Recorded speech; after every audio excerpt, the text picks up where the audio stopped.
Hello everyone, and welcome back to Paper Mario: The Thousand Year Door on the Switch. I actually wanted to start here on the opening menu. No, go back. Because I just wanted to show off the fact that the main menu, it does fill out. Like I said, it fills out the party as you get them, but it's actually really cool that it factors in which Yoshi color I got.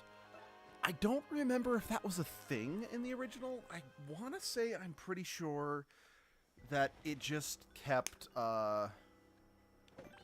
what's the word I'm looking for? I'm pretty sure it kept the Yoshi on the title screen just stayed the green one, but that's not the case here. It actually has, you know, my red muffin on it. Okay, so to recap, we are at the Creepy Steeple. We are here because some monster within the Creepy Steeple is turning people into pigs. And we gotta put a stop to that. And, as long as nothing goes horribly wrong today, we should be able to recruit Vivian today. If any of you have ever been on social media, like, at all, since this game was announced, you probably already know who Vivian is, but Vivian is one of the three shadows that has been kind of hounding Mario, and I cannot wait to get Vivian. Like, I am so excited to get Vivian. Okay, right, we get a cookbook here, and we can give that to, what's her name? The cook toad in this game. Yeah.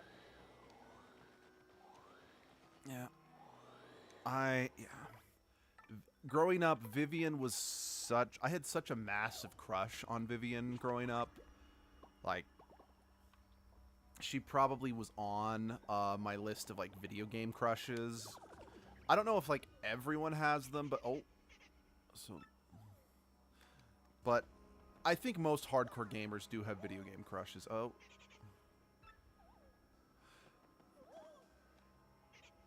I'm trying not to, man.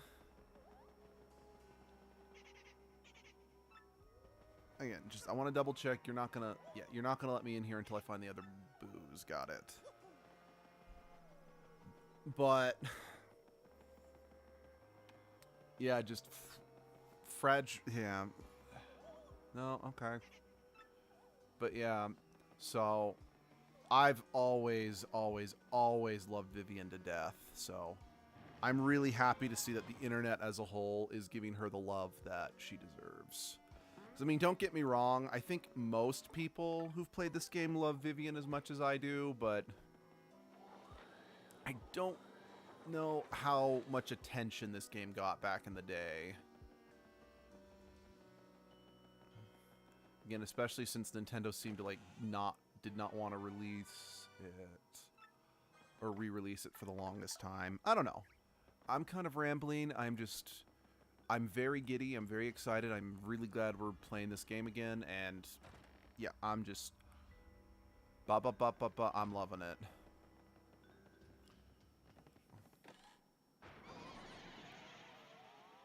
What were you all doing in there? I'm actually kind of curious. Oh. You expect me to count?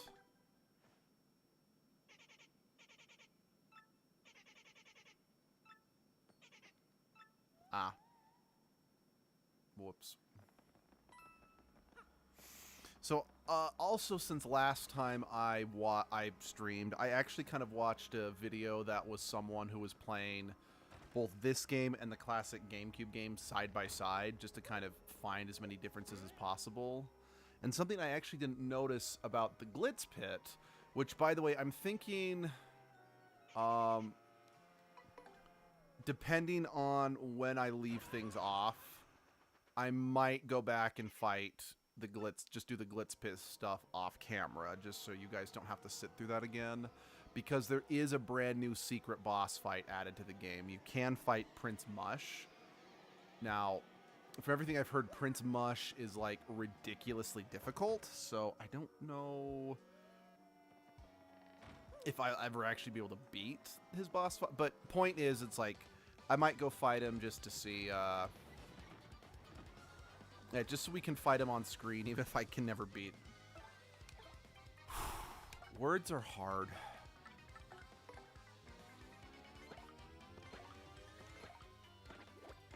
But yeah, I might do that off screen. Okay, it's great that you took him out, but I really, really, really needed you to hit one of each. Because...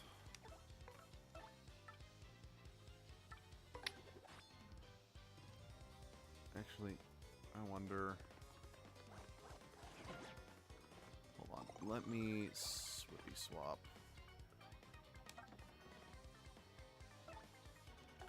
Can Flurry body slam them? Yes, she can. All right, we're gonna use Flurry for a bit then.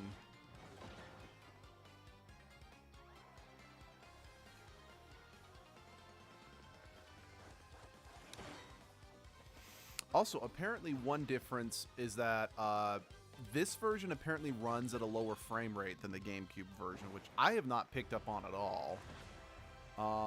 But yeah, I was correct in my assumption that the reason why all the dialogue is different is because this game is... shoot, I can't remember if I need to get more badge power or up one of these other things.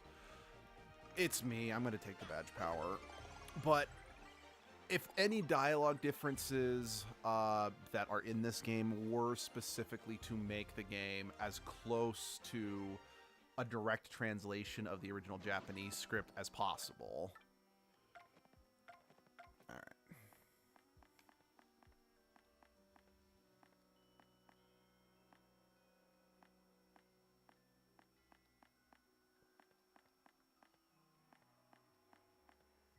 Okay, I guess I don't need... I guess I didn't need the badge power right now, but I don't necessarily regret taking it.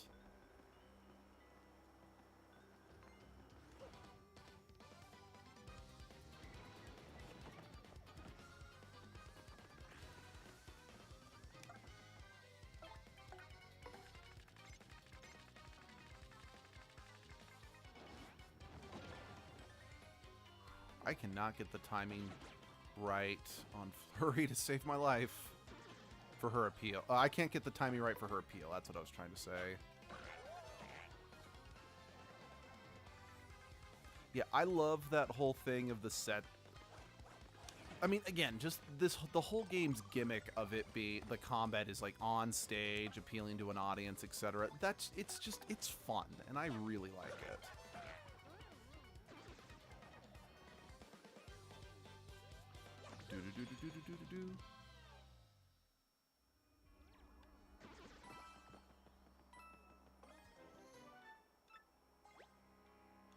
No, seriously. So another little thing that I do like about this remake is how they use how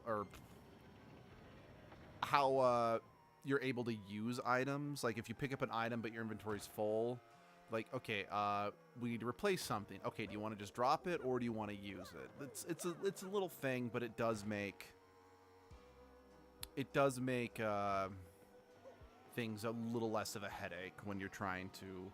it's like, okay, I don't want to just get rid of this item because I could use it to heal, so let me pick this item up, heal with it, and then have to...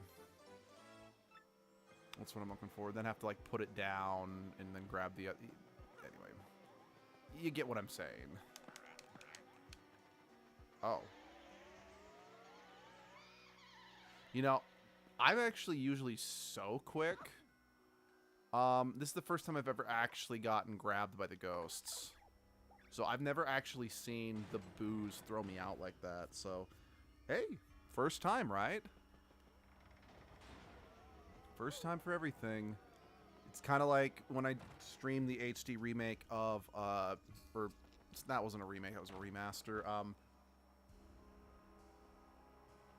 Excuse me. Just take a drink real quick. Did the remaster of Tales of Symphonia on stream, and I got kind of the alternate story progression you can get for the very first time, so again, that's kind of fun. I mean, that's the nice thing about, you know, good games that are, you know, chock full of content. There's always a chance that you might get something you've never seen before. Thanks for only collapsing part of the level, or part of the dungeon, or part of the combat arena. I can speak.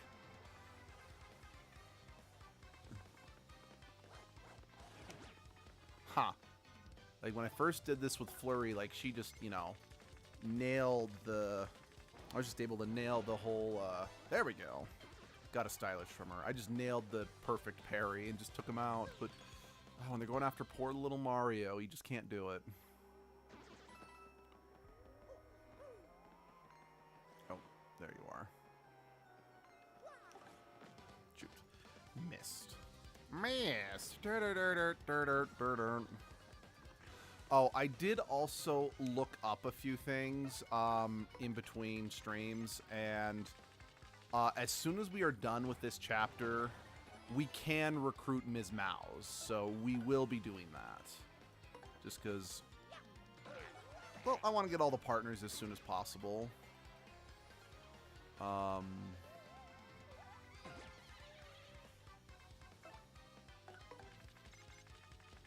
Now, I think her request just becomes, like, instantly available, but if we have to do a couple other requests, then after this chapter's done, we'll just do that for the rest of the stream. See how long it takes us, and then possibly start the stream at the chapter after that. By the way, I should give you guys a heads up. There is a possibility there won't be a Saturday stream next week. It really depends on... So, the construction job I'm currently working, basically every single day of this job, we've had a worst case scenario. It has been an absolute nightmare, and it has put us behind by a substantial amount. So, depending on what ends up happening, or more specifically what ends up needing to happen before... you know, not this coming week, but the week after that, they might need us to come in and work on Saturday, which if that happens, I'm probably not going to have time to do a stream. Oh, so this is something I didn't really remember, but it was something that that video I mentioned talked about. There is a lot of save blocks that have actually been moved around so they were more convenient and conducive. It's like, for example, that save block we just had, that actually used to be outside in the main area of the steeple. Whereas now they just, like, let's just put it next to the heal block and the save block next to each other.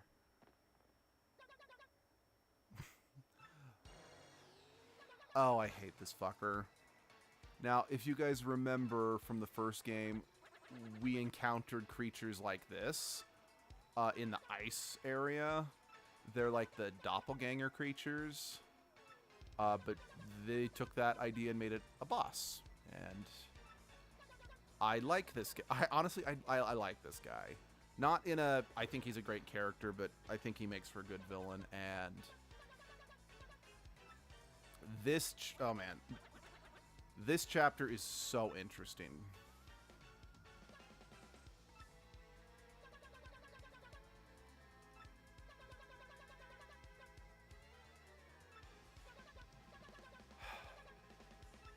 He is appropriately hateable, to say the very least.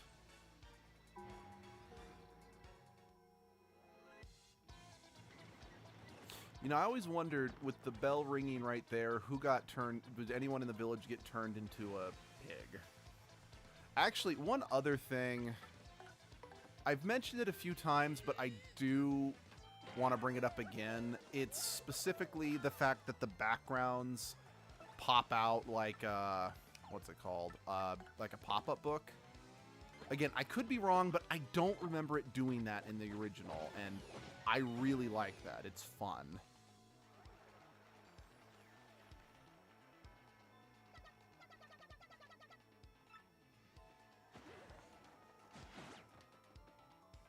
Ow. That was with his attack reduced. Damn. So the fight goes on kind of like normal, but I think it happens when we knock his HP down to about half. And you'll see what I mean.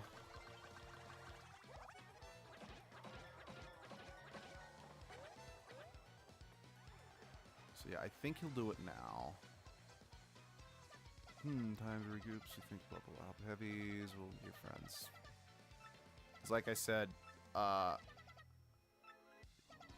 since he's one of those doppelganger creatures, and you know he can change, yeah.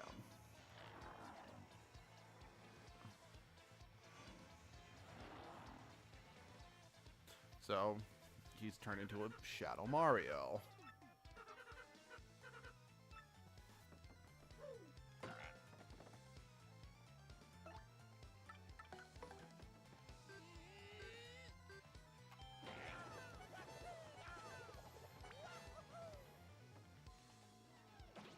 Oh, nice.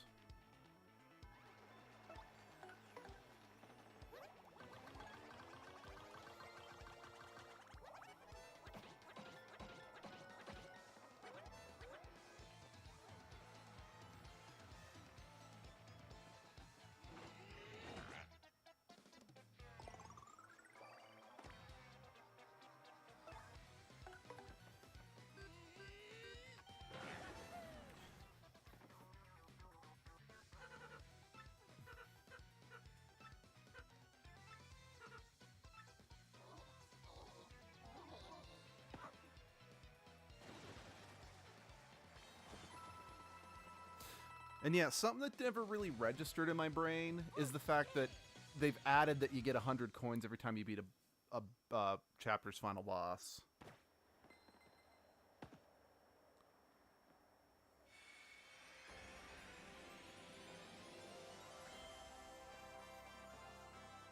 So, anyone notice that Mario's stance is different? And he also didn't yell, yeah.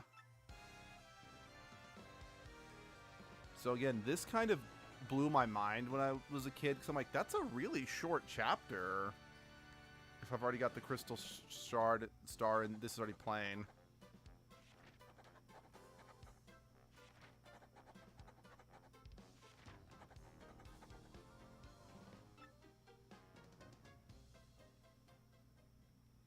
Because then it was like no save screen, and then it's also like, wait, we're continuing with these guys?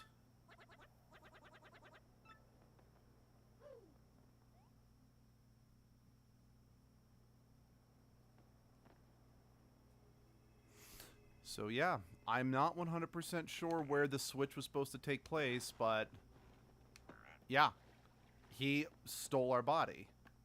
So now we're by ourselves. That guy made off, you know, like again, I don't fully get when the swap was supposed to be, but now we're stuck. Our identity's been stolen. We just, yeah. So that's actually, we're only like less than halfway through the chapter, because the majority of this chapter is trying to, you know, get back everything. And I really like that about this.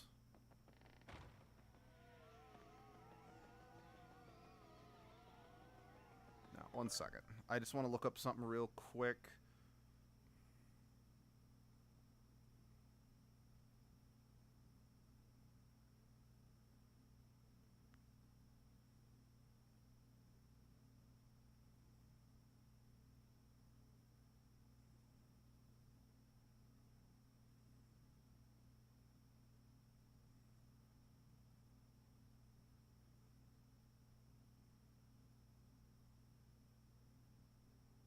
Oh, whatever. I'm pretty sure I have to walk all the way back to Twilight Town, unfortunately. But, oh. Oops. Dropping stuff. Yep.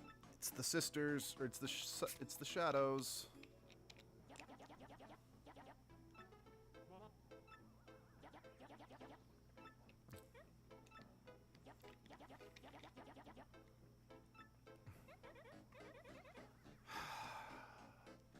Yes, this is the second time, you know, Beldam, you know, had something and insisted it was Vivian.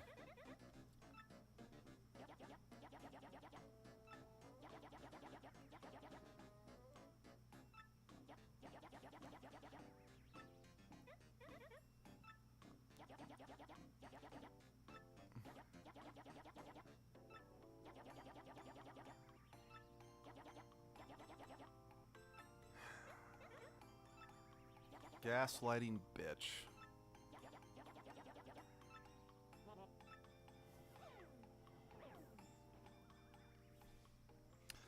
I hate you so much. I just want to hold you. I just want to hold my little Vivian. But yeah, we are gonna have to walk all the way back to Twilight Town. But I do know, just again from the changes video I watched, it's not something I'm gonna have to do every single time because they added a warp pipe that I think I unlock after I get back there to connect the Creepy Steeple and Twilight Town, so they don't make... Because one downside about this level in the original GameCube version, which is why even though I like this chapter as a whole, it's got problems. And one of it was pretty damn repetitive because you just had to run back and forth between the Creepy Steeple and Twilight Town like 4 times. Because we went there at first. No, more times than that. But yeah. So they're like, okay, we acknowledge we made kind of a monotonous level that's a bit repetitive. We're going to cut down on the monotony, which I can appreciate. So I've never actually, so that gold flower thing in the back, that's like a super rare enemy. I've never actually managed to beat that thing because if you kill the people in front of them, it immediately turns tail and runs. And more often than not, it's paired with enemies. And I'm like, I don't really want to leave those enemies standing just because, I mean, again, for a good chunk of this chapter, you're kind of on your own without help. So I don't want to die horrifically.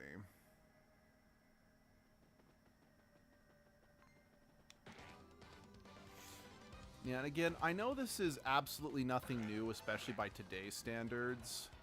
Or heck, even back then it wasn't anything new, but I do just really want to call attention to the fact of how much I like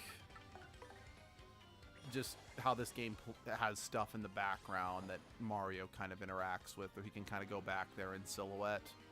Again, I know it's nothing special, especially nowadays, but it was a little touch like that I appreciated since I never played a whole lot of platformers, so platformers that took advantage of like the 2.5D, like, you know, Klonoa or Kirby 64, I didn't see a lot of that. Now, that being said, I was very fortunate that since I grew up, like, yes, I played some games on the classic Nintendo and the Super Nintendo. I didn't really have those consoles. I started really playing gaming in the N64 into the GameCube era. So, yeah, I was fortunate enough that 3D gaming was something I kind of always had access to. How did I miss that? But still, again, stylistically, it's something I do rather appreciate.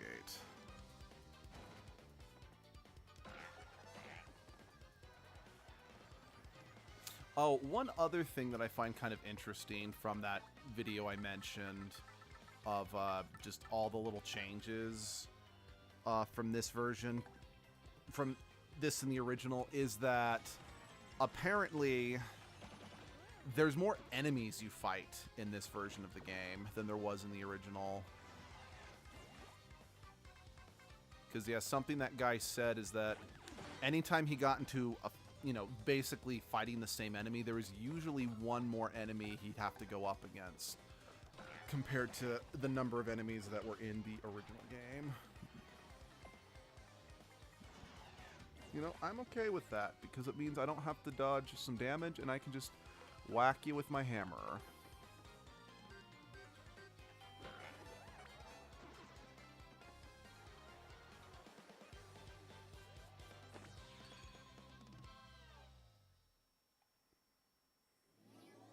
Extra money. I can appreciate it.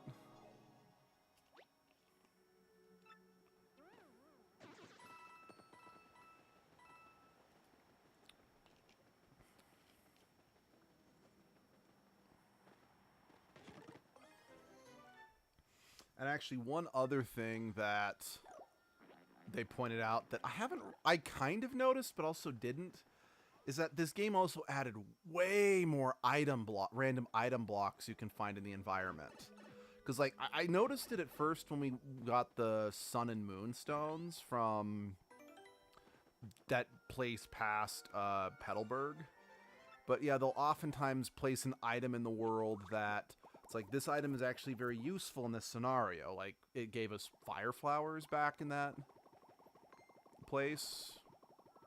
So, yeah, that's interesting.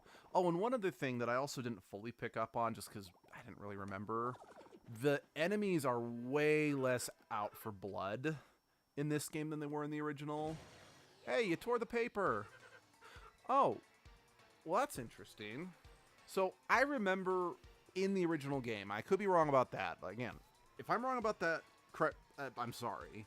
But outside of that scene after that he does the initial swap, this guy here appears just in the normal outfit, even if you had the Wario badge on. So that's kind of cool that the game remembers I'm wearing the Wario badge. I can jump now.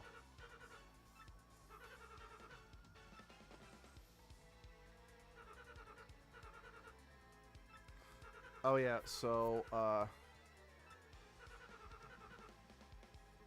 that's kind of why, remember how I mentioned the last one where they're like, you need something with your name written on it to travel through the pipe? That's because thematically names mean something in this game.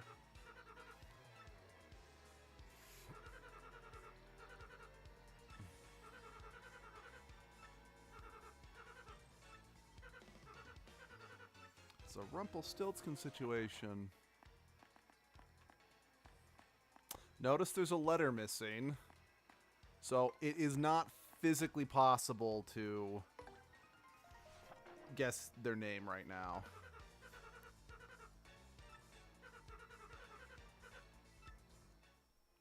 So, I don't think you can actually... Actually, something that I noticed that I don't know if that was a thing in the original or just I couldn't notice due to graphical limitations. I want to see something. I don't think I can even hurt him, but... Yeah, no, I can't even hurt him. But his eyes are completely blacked out. Like, he does... Yeah. Because, like, Mario has pupils and irises, but this guy here is just... His eyes are black. Again, I don't know if that was the case in the original. I assume it was. But, again, due to the more limited hardware, combined with the fact that it was through AV cables, it was just a detail you probably couldn't pick up on.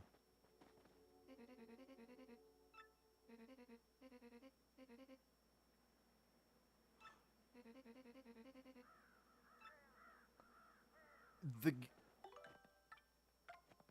game acknowledges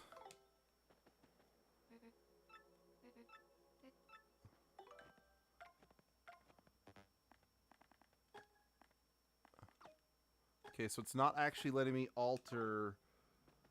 So if I wasn't wearing the Wario badge, would she say blue overalls and red cap? Because that's cool. Like, if that's the case, that's...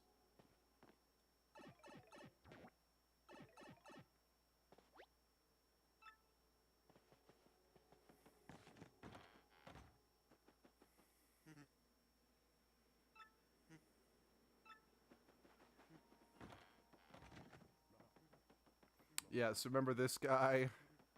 Yeah.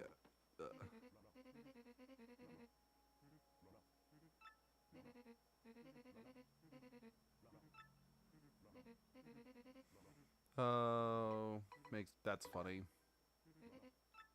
But yeah, so the pig that we found by the fallen tree, that was actually her husband. Whereas the one that came back was just the touristy dude.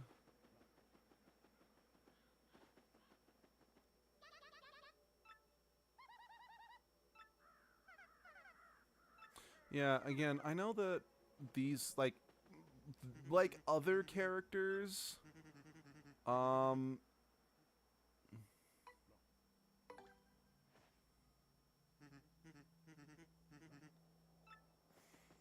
like other characters that you kind of like, is the tourist guy. Yes, I'm really glad your mom's back.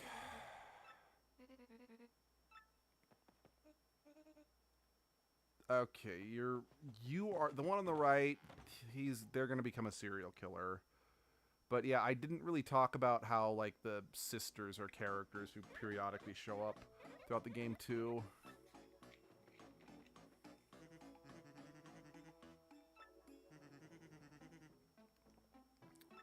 Huh. You know, something just kind of occurs to me.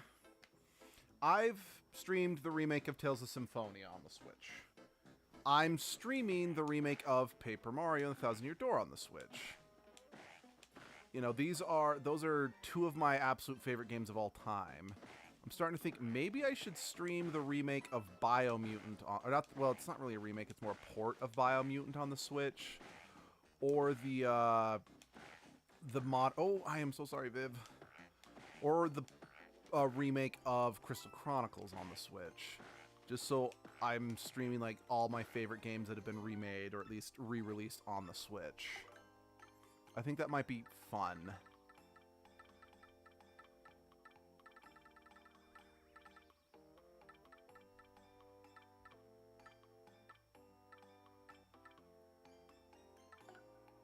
Yeah, I'm gonna toss the in coupon just because I get so much more money in this game that I'm not as concerned about. Anyway, about having to pay for the ins.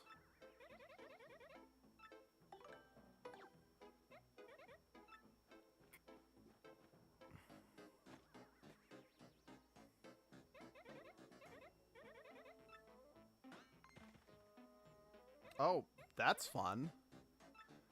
In the original game, there was no... The model didn't change at all to indicate that it was broken. But I can appreciate that. It's a... yeah.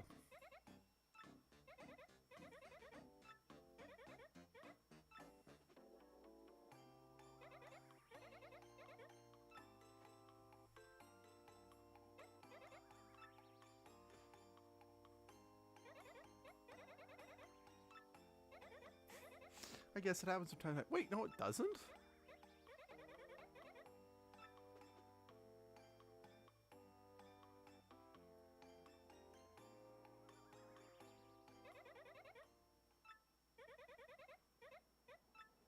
Mm-hmm.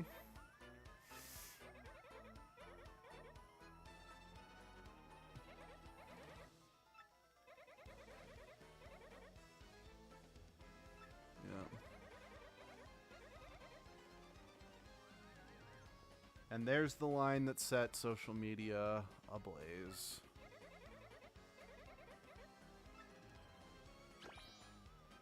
I love you, Viv. Vivian has joined the party, and I'm going to have a freaking meltdown. I'm so happy! I know if it doesn't seem it, it's sad. Sadly, yesterday at work was beyond brutal, so I'm a bit low energy, and I do apologize for that.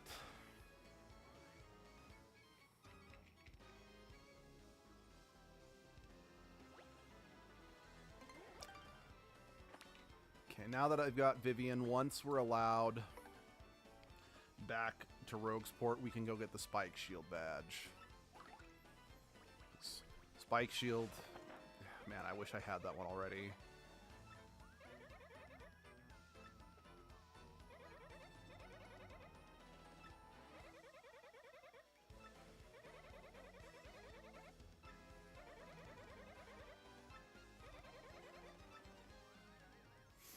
Thank you, Viv. I love you.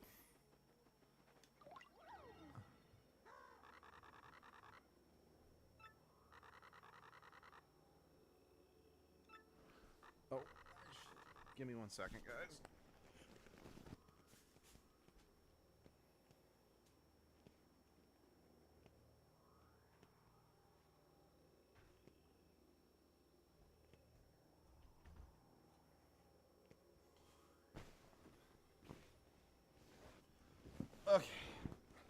Thank you for your patience.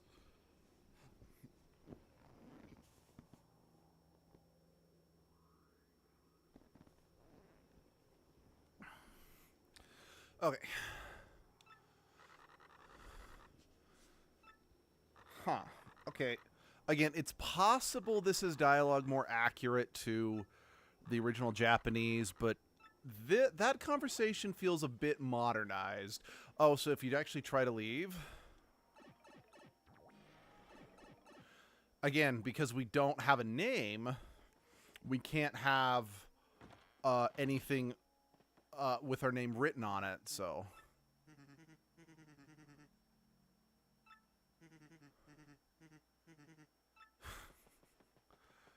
Yeah, it's funny. Okay, for a second I thought, okay, that thing on the table looks like it's animated different, so I wasn't sure. So part of me's like, that's gotta be... Ooh.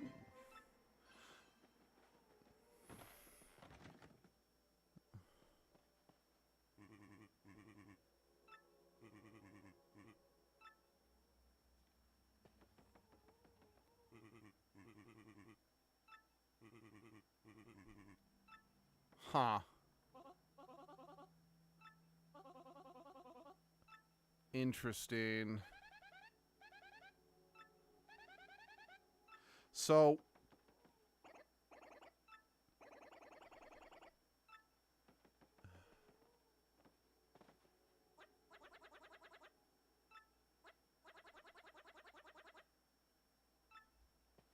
You guys are so stupid.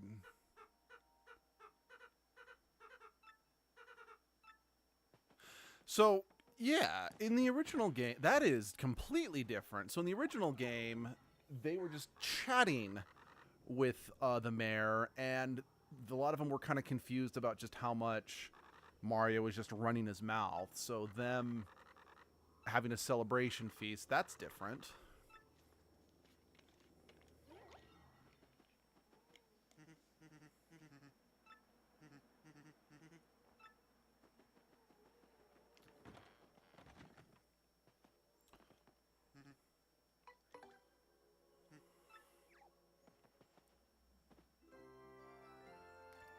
As that wasn't strictly necessary, since I think I was only missing like 1 or 2 HP, but I'm like, might as well. So yeah, one downside about this chapter is because we can't go back to Roguesport, Vivian is going to have to spend the whole chapter underpowered. And unfortunately, the same thing happens in the following chapter too, because we get another companion mid-chapter and we're not able to go back to Roguesport. So...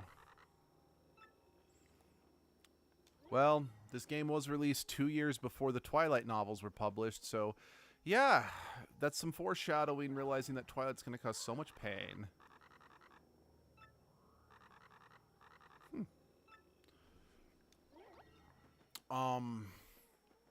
So that's why I kind of prefer how upgrading your partners worked in the original game to this.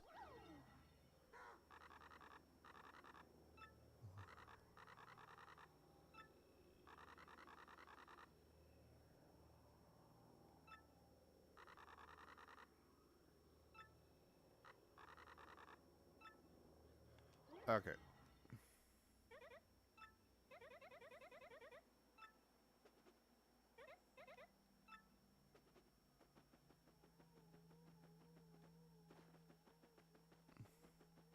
Sorry, I don't remember... No. Okay, no, it's just them. It still is just them talking. Sorry, I didn't remember seeing those speech bubbles from before. Okay, it looks like, unfortunately, we probably don't get access to that warp pipe until... So it looks like we do have to go back and forth at least 1 or 2 more times.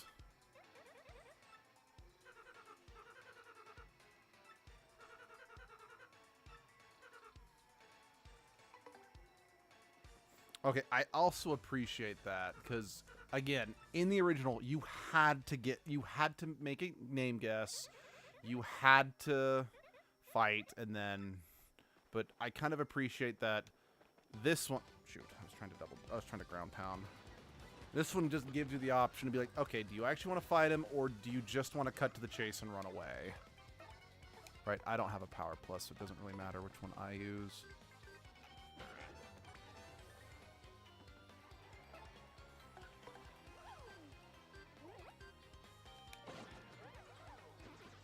Oh. Well, then again, I do have the partner power plus badge, so that's probably going to help a bit. Oh, dear.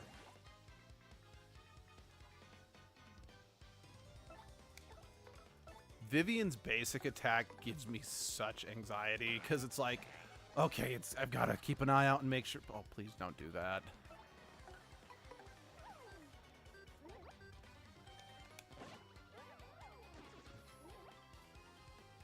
Especially since, you know, back on the GameCube, the X and Y buttons were different shapes, so it was easier to keep straight in my head which one I needed to hit.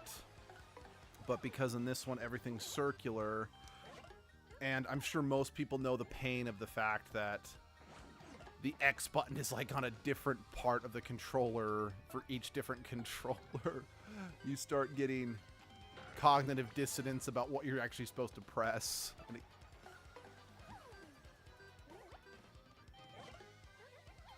Oh, hello, Muffin. I apologize. How long have you been there? Are they zombie Goombas? Why are they green? Yeah, sorry if you've been there a while and I didn't notice you. No, so... they're green just for the sake of, like, power scaling. So, normal Goombas, you know, the most basic enemies in the game are normal Goombas that are the brown color. Then there are blue Goombas, which are slightly more powerful. And then the green Goombas are just the next stage up. It's just the old classic RPG using the same models, just coloring them differently to make a stronger enemy. Thanks. So yeah, we got my girl Vivian, and I'm so happy. I'm also happy I was able to, you know, do this stream of us getting Vivian during Pride Month, because this remake allows Vivian to be the trans queen that she always... I'm in trouble. That she was always meant to be. Oh, me oh my. You know what? Thanks for running away. I kind of appreciate it.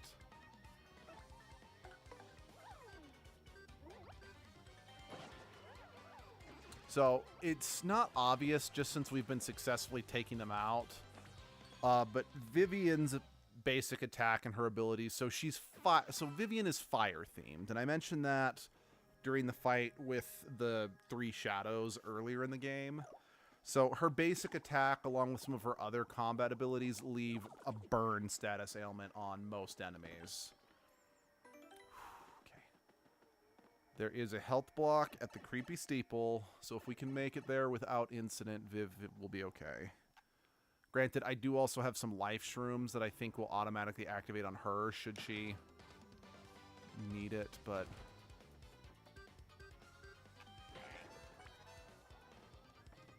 Plus, if I also have Sweet Treat I can use, and if a fight gets dicey enough, I can use Earth Tremor just to wipe the board.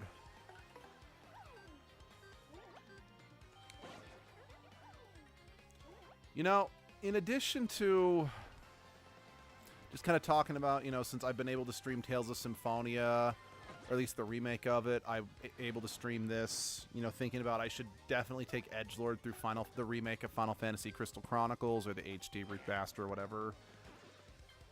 It's like, this was all around the same time that, you know, what was it? Yu-Gi-Oh! Kind of first came out, and I was really getting into that.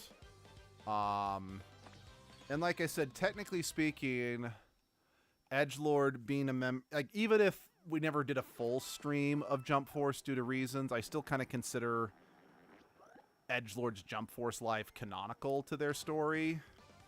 I should look into like one of those like free-to-play Yu-Gi-Oh games and play it as Edgelord, just so it can be like, Edgelord's okay.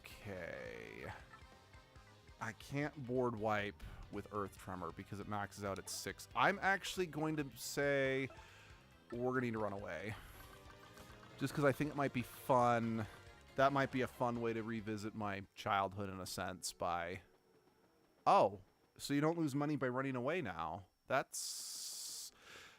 I don't like that. I mean, don't get me wrong. It's nice that I don't lose cash, but I kind of felt that you losing money was a good way for the game to balance the risk and reward of fighting versus fleeing, you know? Anyway.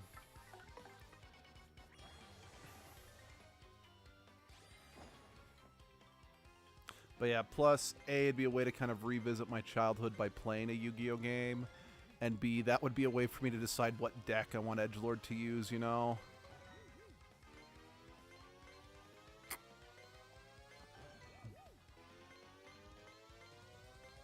Although I was thinking it would be kind of hilarious if I made Edgelord use a plant-based deck, given how much they hate trees.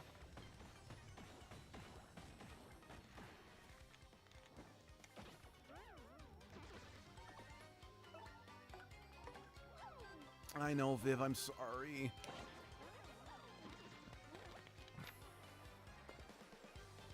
Again, I think we're almost through the bulk of this shit show. Money. Yeah. But yeah, this version of the game gives you way, way, way more money than the original one did. For better or for worse. I do think for the most part, I think it's perfectly fine. It's not better. It's not worse. Especially since... oh shit. Since money could be a little frustrating to come by in the original in some parts of the game.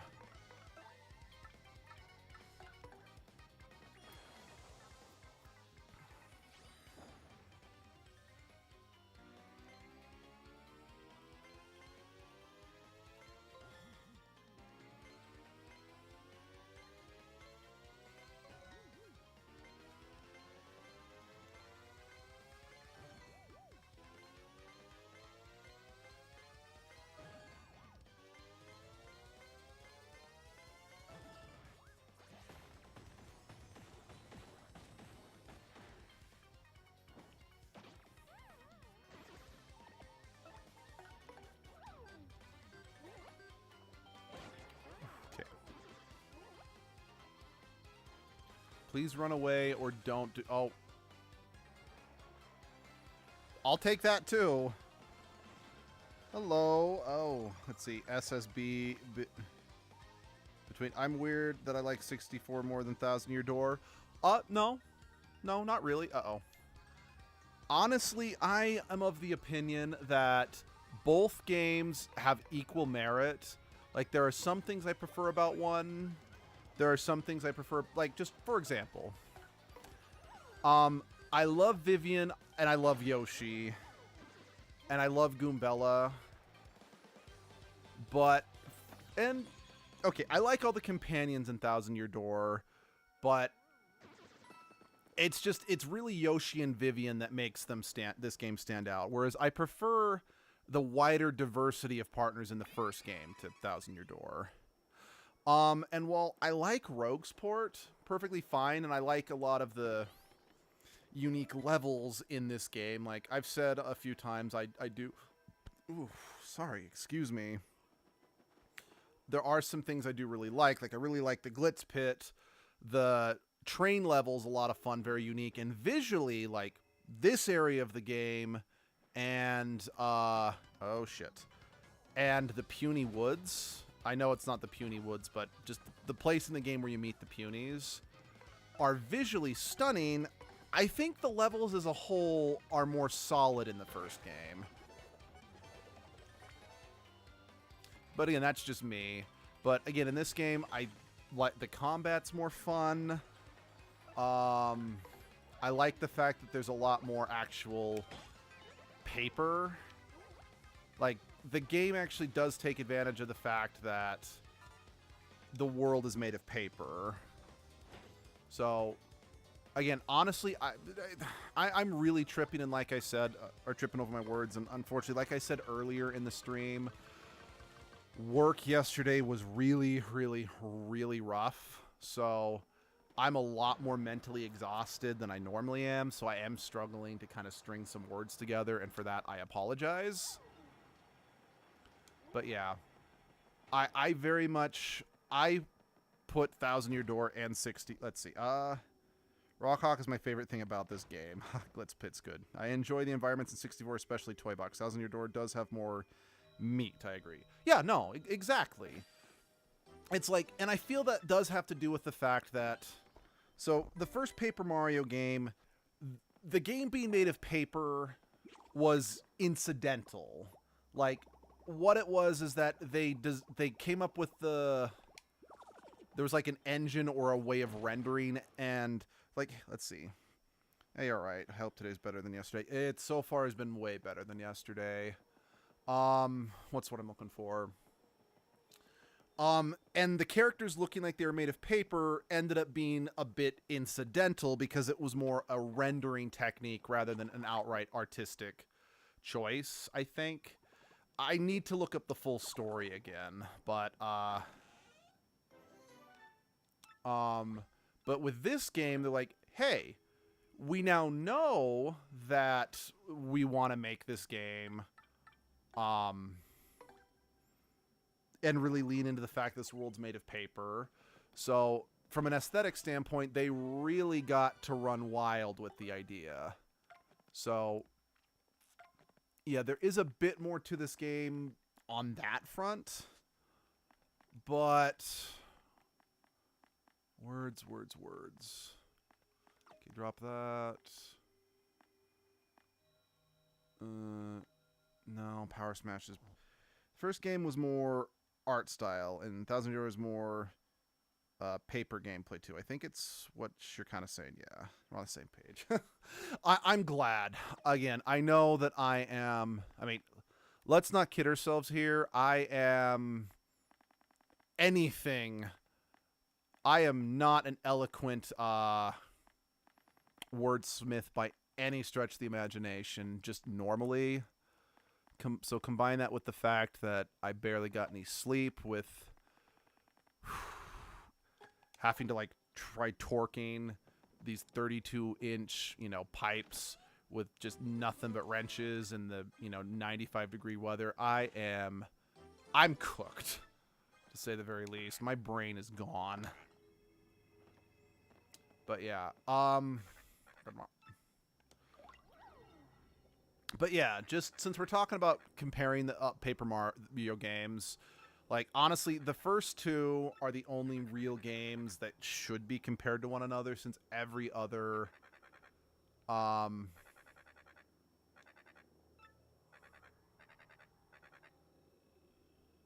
so yeah, that's their name. It's Dupless. And in order to make sure, because I remember when I played through it a second time, I didn't actually, because I was a stupid kid, pick up on the fact that we had to find the P. So I tried to just use my meta knowledge to, just cut straight to the chase. And I'm like, oh, I can't do that.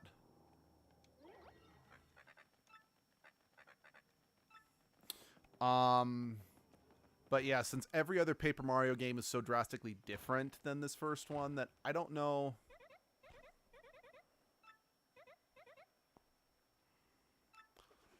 if it's truly fair to compare all of them, but I'm still going to go through and let's talk about, like, the benefits of each one.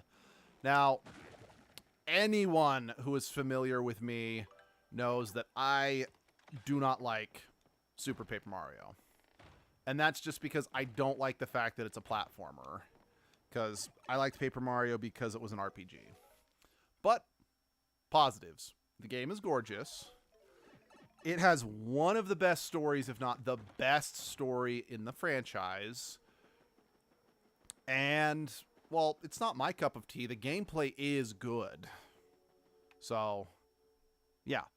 That's what that game has going for it. I haven't played Sticker Star, so I can't comment on that one. I've heard it's bad, but I'm not going to comment, since... just because I've heard something is bad doesn't mean that it is bad. Color Splash. That game is so gosh darn funny that even if the gameplay takes a lot of cues from Sticker Star, and I don't really like the fact that the bosses are just the Koopalings again, so there's just a lack of creativity in terms of like original character designs. The game is just so damn funny, and or hell, another fun bit is even though the boss fights are the Koopalings, and I hate the fact that you have to use attack cards rather than just having set attacks. They use them, like, just for example, if you ever played Color Splash, there's a boss fight against a steak where you have to use salt, pepper, and lemon attacks to season it and tenderize it. That's just fun. All I know about Mario 64 is the stair glitch. I've never heard of the stair glitch. What's the stair glitch?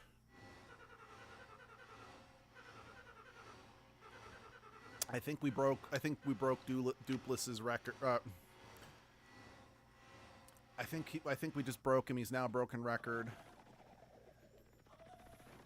So yeah, couldn't finish Super Paper Mario. Skipped Sticker Star and Color Splash, to be honest. Honestly, I can't say I blame you. I mean, I never finished Super Paper Mario. I didn't like it.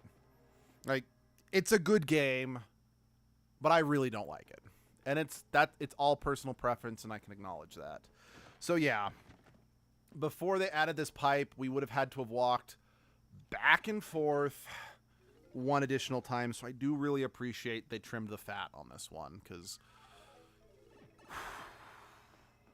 yeah, that's how they padded this chapter out, was the backtracking. See, Paper Mario 64, not Super Mario 64.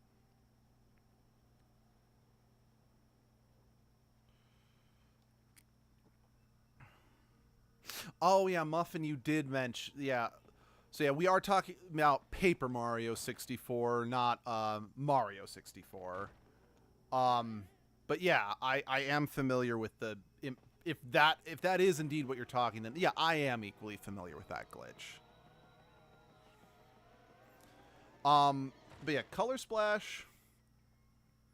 Color Splash is the most okay of okay games that I've played. It's one that I can actually... Hold on. Let's actually fight so I can maybe level up before the boss fight. R64 lol, didn't know there was a Paper Mario. Yeah, actually, did you see my... like, last year, I streamed Paper Mario 64. So, if you saw that stream, that's what that was.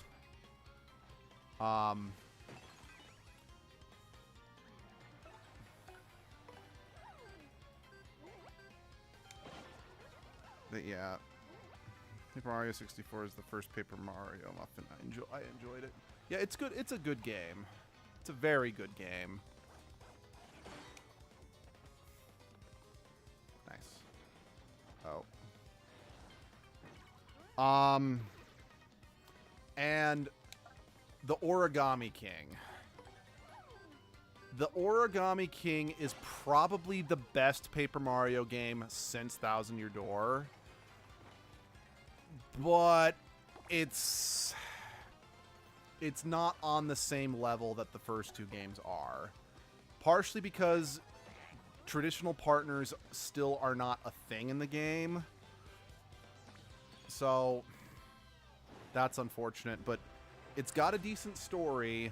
It's got an original antagonist again, because that is something that was always like a major... Let's see, gotta go for now. Good talk. Hey, I'm glad you could stop by. It's always nice to see a new face, but hope to see you again in the future. Oh, wait, I meant to grab the HP. Oh, whatever. It don't matter. But yeah, Origami King...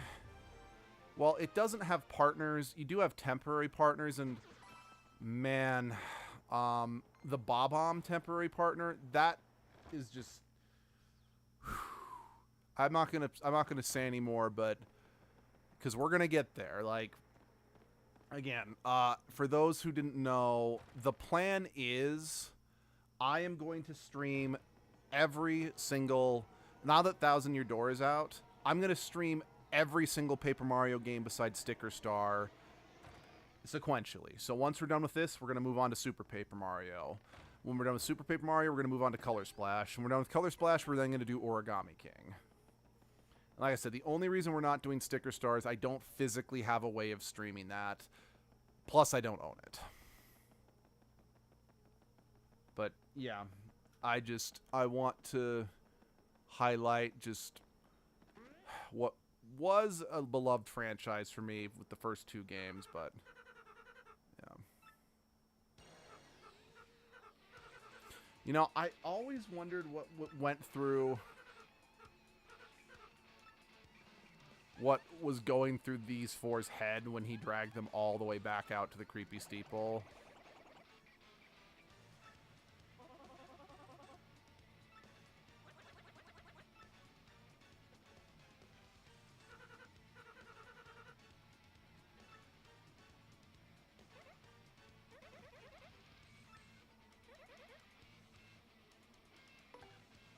Sorry, Viv. Oh, cool. More Paper Mario games. Yeah. No, again, as much as I don't like a lot of the Paper Mario games besides the first 2, the first 2 Paper Mario games are just so important to me. I do just want to send some love to the franchise as a whole.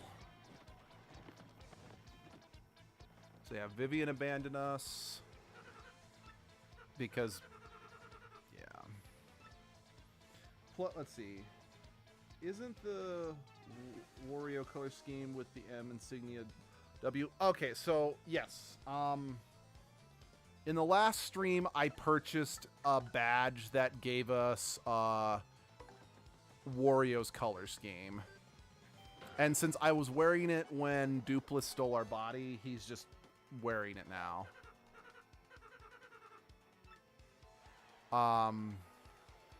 But yeah. All it does is it changes the color scheme. It doesn't, oops. I'm in trouble. I probably should have kept damage dodge on now that I'm thinking about it. So yeah, it just changes the color scheme to Wario's, but it does keep the M there.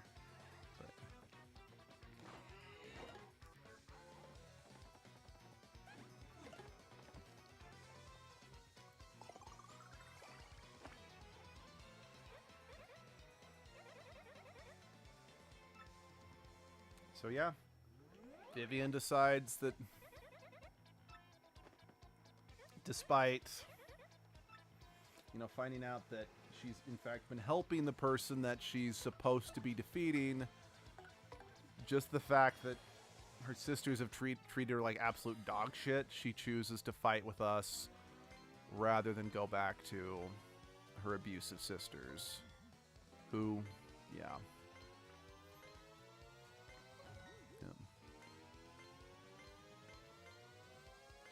And again, now, like, I loved Vivian as a kid, and I just wanted to hug her and squeeze her and protect her.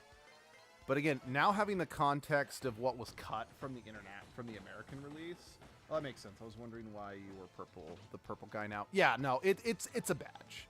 It's a badge that I purchased because there are 2 badges in the game that can change your outfit. So the first one is the Wario badge. You have to buy that from one of the merchants. Then in one of the, in one of the later stages of the game, you can get a Luigi badge. So you can look like the Luigi. But if you put both the Wario badge and the Luigi badge on, then you look like Waluigi. Which is, fun little bit of trivia, I guess.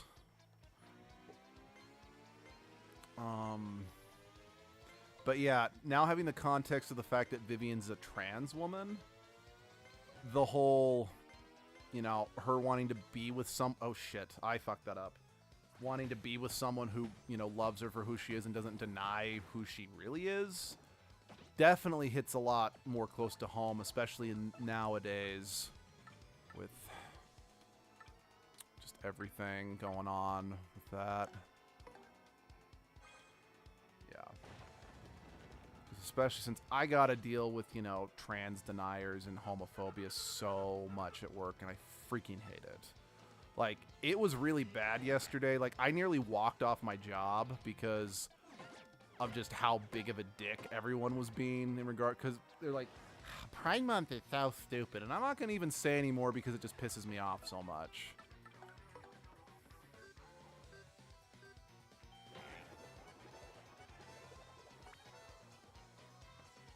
Okay, that's fun. Waluigi plus Luigi equals Waluigi. Waluigi! Actually, one thing I find funny is I was talking with Abby, just, you know, couples talk, about how it's interesting to me that Peach doesn't have a Waluigi equivalent. And I commented, I'm like, it'd be kind of interesting if they made Bowsette or someone like Bowsette canon to be Peach's Waluigi-esque character. But then Abby pointed out, I'm like, some people are actually saying Peach's Waluigi counterpart is actually Daisy, since, you know, if you make the D a lowercase and flip it upside down, it's a P. Which I'm like, oh, poor Daisy. Okay, that facial expression of Goombella freaking out, I like that. That's... Okay, and Vivian's victory animation's so cute.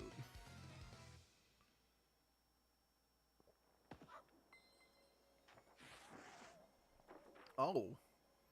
I don't remember his disguise falling away like that in the original. I like it. Again, I really like that they're trying to play up the paper aesthetic way more in this remake, and everyone's reaction there, that is awesome. I mean, just Muffin looks like they're possessed. It's fun. And the peeling off, that's so good. That's so good. And then he fell and broke his legs. No kidding. Yeah, you did.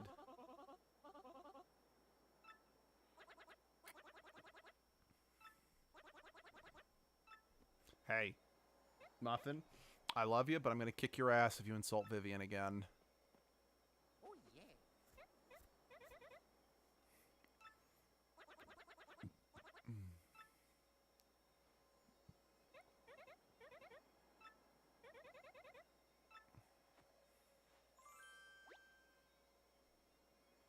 Vivian really joined the party. And now we for real got the Crystal Star. You know, again, I want to be clear, from a mechanical standpoint or a narrative standpoint, this is a very interesting chapter. And in many respects, you know, there wasn't anything this interesting in the first game. The problem is, it's not the best designed level. So like I said, it involves a shit ton of backtracking. Because again, while... Again, the first Paper Mario game was... You could say a bit more basic in a sense. But all the levels were pretty and there wasn't any major backtracking, you know? I don't know. Like I said, I feel that there is equal merit to preferring the first Paper Mario game to Thousand Year Door. I do think as a whole, Thousand Year Door edges out the original in terms of its positive aspects, but again, as I said, there is equal reason to enjoy both and to enjoy one over the other. So that's why whenever anyone's like, when I ever make a list of my favorite games of all time, I always put Thousand Year Door and the first Paper Mario game in a joint number 2 slot. Because it kind of just depends on the day which one I prefer more. Let's see. When I was trying to write Luigi, autocorrect decided that instead of Luigi, it should be pneumonia, but in Swedish? Because pneumonia in Swedish is Luginflammation. I'm sure I'm saying that wrong. Oh, and one other thing that someone pointed out, that video I mentioned, that they changed from the original game, is that in the original GameCube one, Tech's eye was actually blue to try to make him softer. Um, but since, you know, text design was meant to be reminiscent of the HAL 9000, they made text eye red in this one just to make it more obvious. Now, I've got mixed feelings about that, since Tech is, for the most part, a more positive force on the story than Hal was.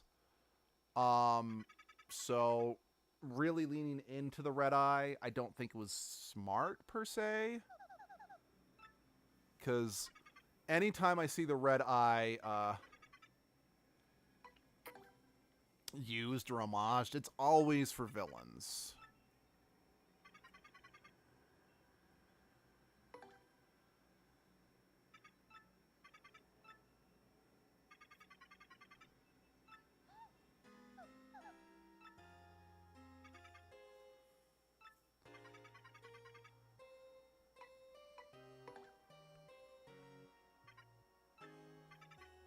More plot development.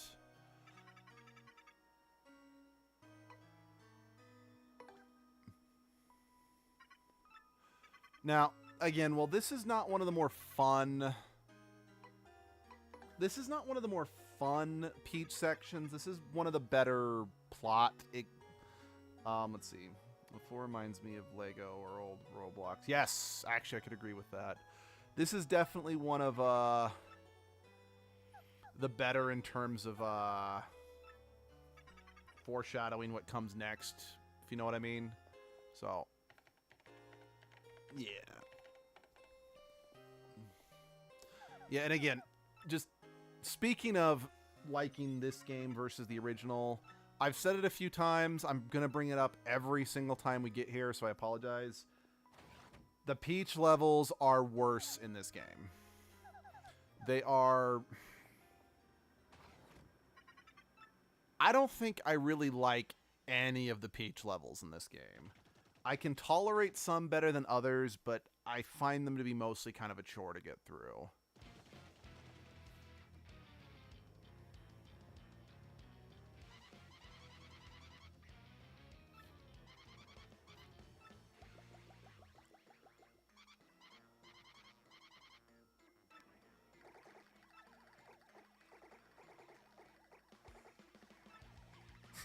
And a diluted tag. Life's too short.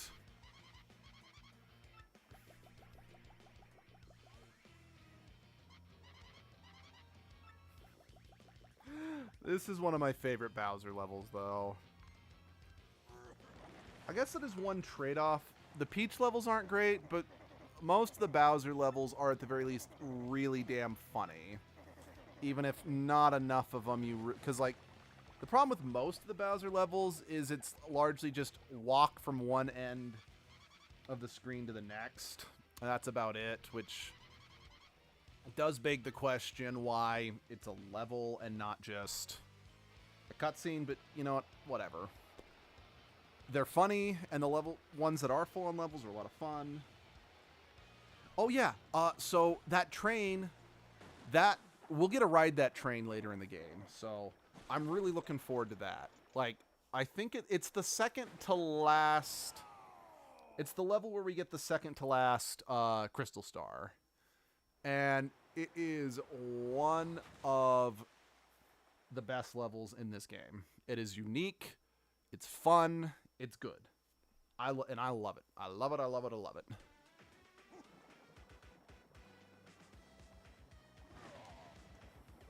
Because, yeah, if more of the... Because I think only 2 or maybe 3 of the Bowser levels are like this, you know?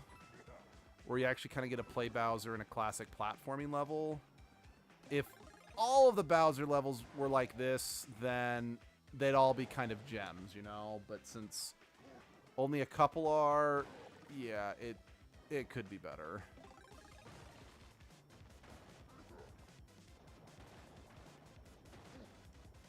I do like the nice little touch that it's meat instead of mushrooms that give Bowser his power.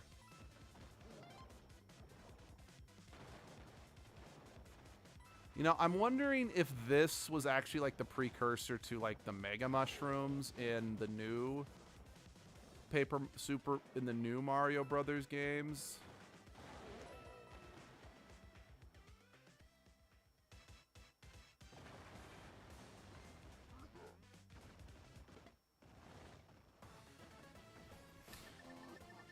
Yeah, again, and while those are fun, they are kind of pointless, so it does still raise the question, what's kind of the point?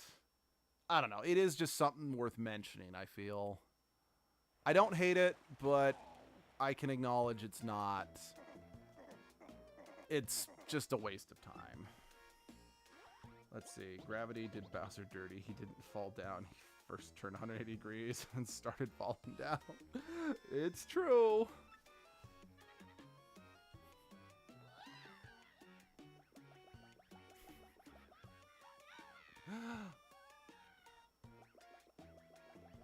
I love just that, you know, just image of Cammy right there.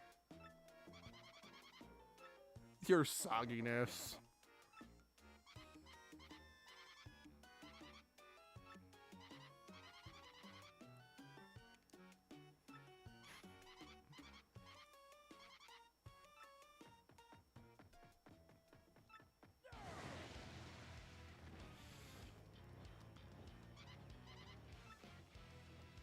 Yeah.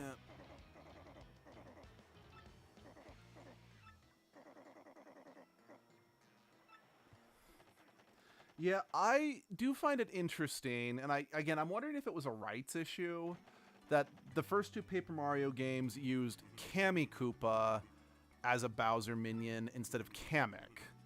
Since Kamek, well, but no, Kamek shows up in other Mario titles. So yeah, I'm not.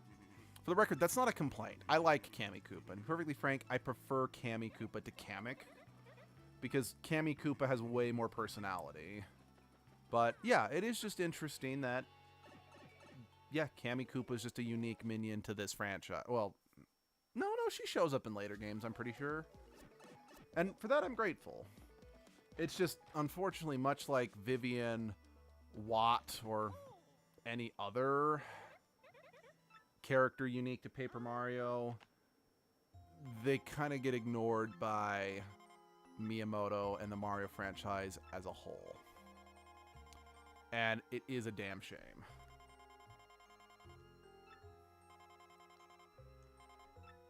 Because I would have loved to have seen Vivian show up in Smash Bros. Or something.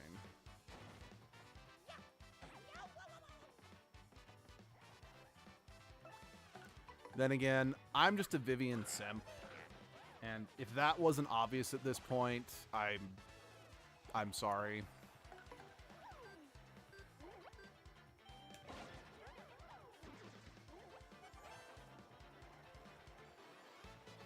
Because, yeah, Vivian is one of my waifus, and I will never stop singing about how much I love her. And honestly, I remember, and this is something I was actually really ashamed to admit, I just want to confess to it. When I first learned about Vivian being originally a trans character, my initial gut response, and again, I was raised very Christian, just as a heads up, was to say, well, she's not trans in the version of the game I played, so it doesn't count. I'm not in love with a guy. Yeah, no. Ugh. Be disgusted, I'm disgusted. But now it's kind of nice that I've really kind of like, no, her being trans does not affect my love of her. Well, I was trying to give you the cookbook. I'm pretty sure. All right, here, let's just cook with that. Actually, you know what? Just cook with this. You're gonna give me a mistake. I know that, but then hopefully once you do that, then I can give you the cookbook. But it really did help me kind of come to terms with my own sexual identity in a sense, as well as really help me get over a lot of those Christian prejudice against, you know, trans people, you know, just trans and the gay community in general, and I appreciate that. Okay, can I give you that cookbook for Pete's sake? No, I want to give you the cookbook. Because I need to give you the cookbook in order for you to... Fine. You don't deserve my cookbook.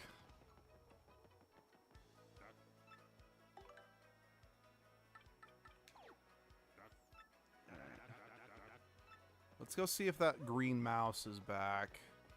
'Cause I don't remember for sure when he shows up again. Because, yeah. No, he's not back yet. Unless he's somewhere else. Yeah, just heads up, guys. I mentioned this before, but I'm going to say it again, just for anyone who missed it. There is a green mouse NPC that will show up. I think he shows up after the end of the second chapter. He appears in the corner up here by that little dock. And you need to invest like 300 coins in his business venture. That's kind of like one of your only opportunities to do that. And I think you have to do that twice in the game. If you don't do that, you miss out on the payoff of his particular quest. Let's see. There's a couple things I can do now. Let's upgrade Vivian. That's first thing we're gonna do. Let's upgrade Vivian. Then we will go to the 1,000-year door. We are gonna go the long way just so we can grab the spike shield badge.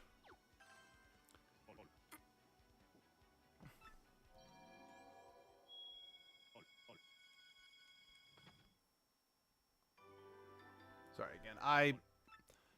The cutscene does not change ever. Yeah, or did I say 3,000? I meant 300. I did not mean to say 3,000. That is my bad. Right. Do I still have that tab open? Yeah, here we go. Sorry. I just want to make sure I don't miss. I'm just quickly checking the shine sprites from the last chapter. I just want to make sure I didn't miss any, since there's only a finite amount of them, and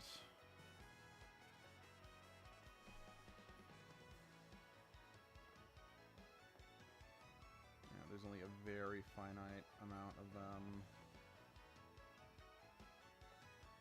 And I really want to make sure I don't miss them.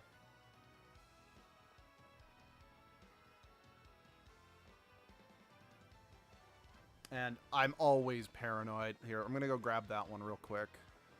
I'm always paranoid I'm going to miss one. So. I don't want to have to backtrack all over the game just to make sure everyone gets fully upgraded. But yeah, again, I meant to say 300, not 3,000. That is my bad. Okay, I think it's in one of these. Yeah, it's right there.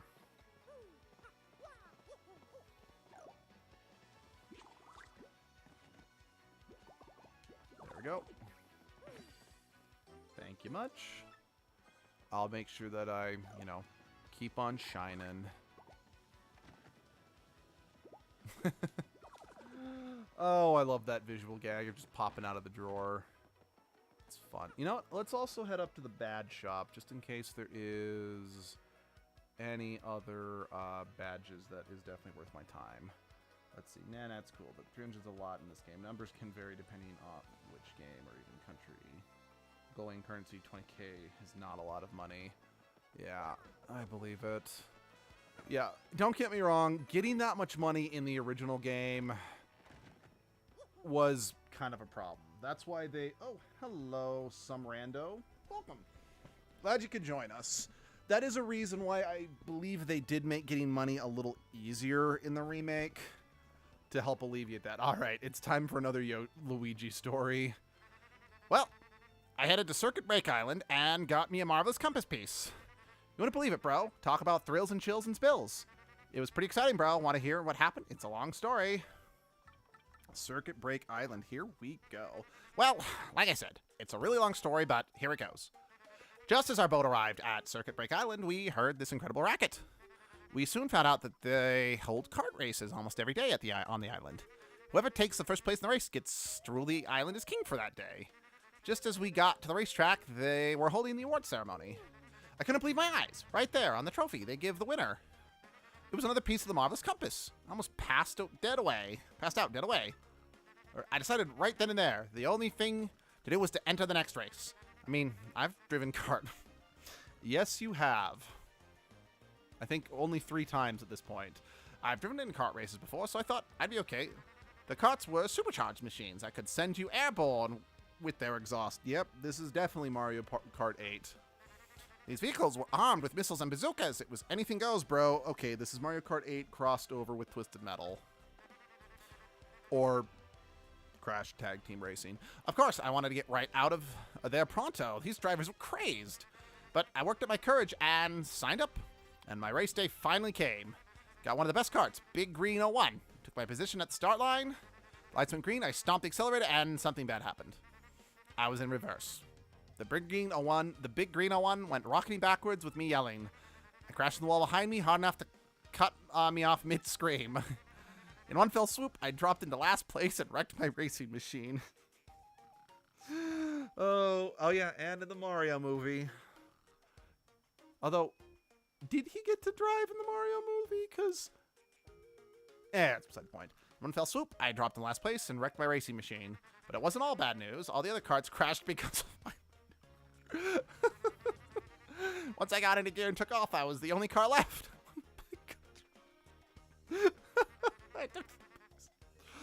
Oh, I'm going the other way towards Jazzafrast Town in the east. Then I heard the voice, Princess Eclair's voice, echoing in my ears again. Oh, my princess, random words would form poetry if spoken by your voice. I most definitely save you. Just wait for me, Princess Eclair. Oh, sorry about that, bro. So after that, I got back on my boat and came back here to Roguesport. That's what I've been up with me. Want to hear about something else? Yeah, okay, good to know. Good to know. Okay, yeah, I'm Torque. And don't for a second think this dude's telling the whole story. The only reason I let him rig because he got down his hands and knees and begged. And what happened? He's in for 1 second before he completely tolls it. Idiot. I'm not letting this dip out of my sight until he repays me my 5,000 coin repair cost. Oh, poor Luigi. See, you fool, I'm so bad at racing that I'll bring you down with me. Oh, that's funny. But it's true. Man, I would, again, I say this a lot, but I really mean it. I would pay money if that game was actually playable. Like, if we got, you know, Paper Luigi and the Marvelous Compass, I would play that game so much.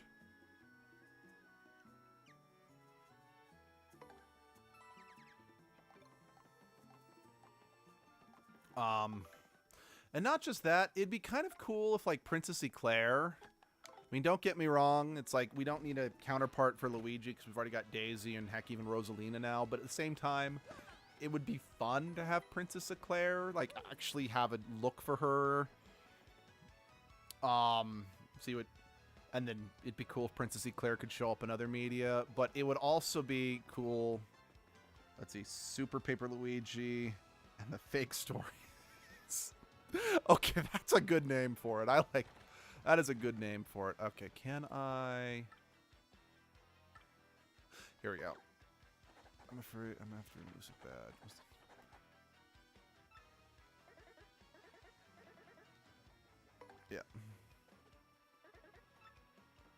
Yeah. But yeah, it would be a lot of fun if, you know, Princess Eclair was a playable character. But it would also be a lot of fun if, I would love if they would bring Captain Syrup back from the Wario series. Just because, you know, she's a pretty cool character, and it would be nice to have another have a evil female counterpart, you know, to pair up with Wario. And heck, she could kind of fill the role of, you know, Wario Peach. Does anyone know any game devs, perchance? Sadly, I don't. Hey, Miss Mouse.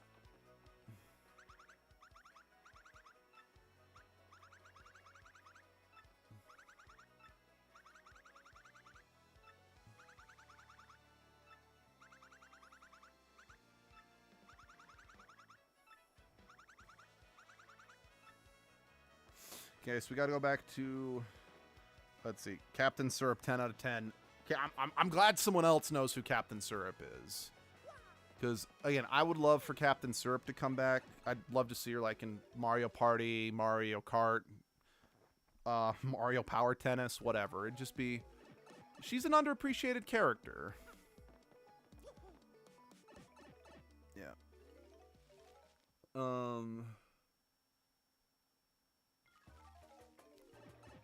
And yeah. Actually, just speaking of things I'd love to make more appearances, is I said this before. It would be really cool if... Oh, you're still here? Huh.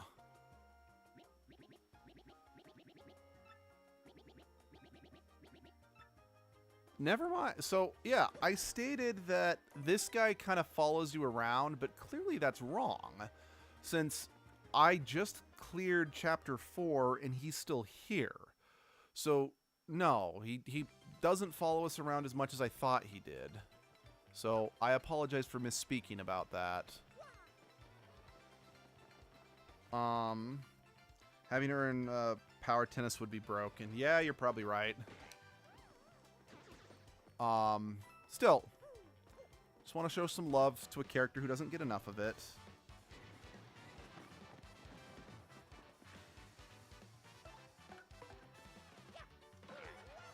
Let's see, who else? But I would love for Peach's abilities in Princess Peach Showtime to show up again in some capacity, whether it's like, hey, could we like... Because I remember something that Sunshine suggested way back in the day. This was back when we were doing our Bayonetta What the Fa. We were talking about which characters we'd love to see turn up in Smash Brothers. Since at the time, well, I mean, Bayonetta had been in Smash Brothers for a while, but at the time she was still a newer addition to that franchise. Sunshine said that they would have loved to have... and again, so Sunshine said that one of the characters they always wanted in Smash Bros was Daisy, but let's see, she gives me that vibe of the one friend who just has every hobby. You know what? That's a good way to describe her, definitely. But what Sunshine was hoping to see is that Daisy would be added to the game, but Daisy would be given Princess Peach's classic moveset. And Peach would be given a new moveset based off Super Princess Peach. Now, I actually think that's a good, cool idea, but I definitely would like to see that idea, but give Peach some of her Princess Peach Showtime abilities and costumes and moves, you know? Or heck, you can just keep Princess Peach as she is, but much in the same way we have a Dr. Mario as a separate character, have a Showtime Peach as a separate character. Because it'd be really cool to see Sword Fighter Peach show up again, Ninja Peach. I mean, I'm not sure how they'd work this in, but I'd love to see Mermaid Peach or Ice Skater Peach. Mostly because those costumes were very, very pretty. I apologize. But yeah, I really liked those costumes. They were very pretty, very elegant, and they looked really good on Peach. But yeah.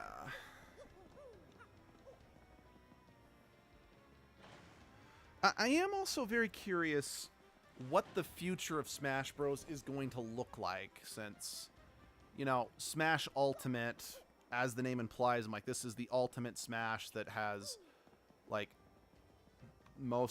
all the characters who were ever in Smash. I think it has almost all the levels, if not all the levels that were ever in Smash. Plus, I know, like, the creator of Smash Bros. Said that he was done after Ultimate. But it's just at the same time, Smash is one of Nintendo's more lucrative franchises, so it's like... Plus, with the Nintendo Switch 2 announced for next year, I want to say, or the year out, whenever it's going to come out, I'm like, is there going to be another Smash game for it, or are they going to just continue to? Yeah, I don't know. I'm curious to see what the future of the franchise holds, especially since. Oh. Let's see. Side B, sword fighting. Neutral B, ninja. Side B, skater. And what is a? Oh, what would be a good up? Yeah, a good up B.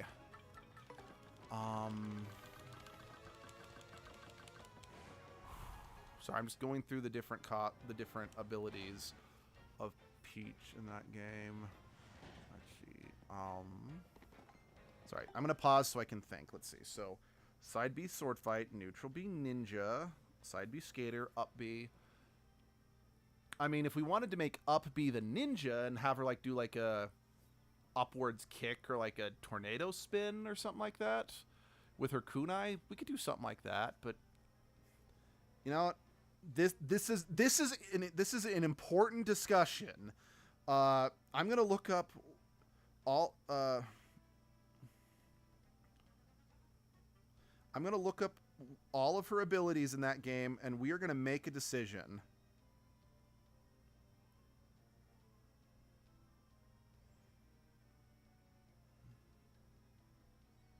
No, hold on.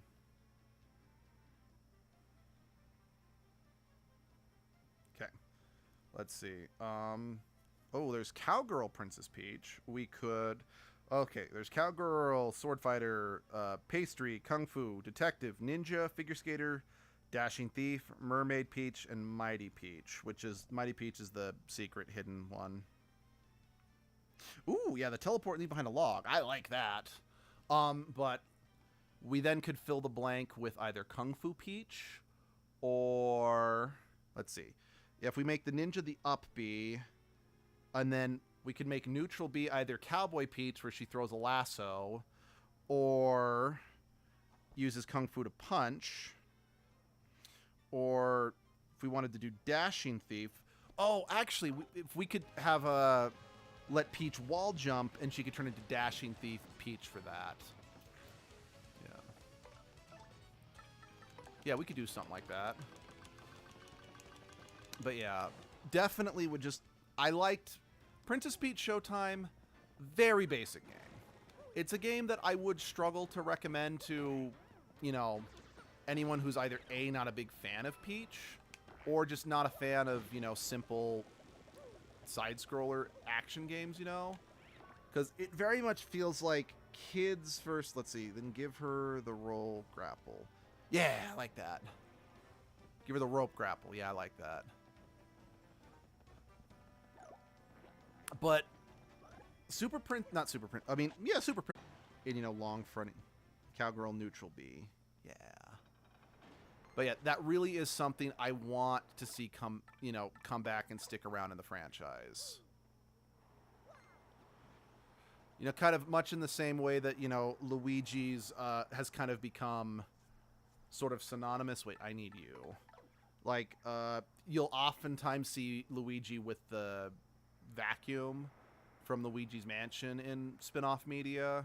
I mean, I shouldn't say oftentimes, just sometimes. I'm like, I would love to see Peach use those abilities in more media. I mean, I definitely wouldn't mind if, say, the, what's it called? The Parasol character came back from Super Princess Peach. Again, I admit I'm biased because I didn't really like playing Super Princess Peach when I was younger, but that's because I had Castlevania on the DS, so why would I want to play this stupid girly game? Yeah, ignore that. I'm paraphrasing stupid me.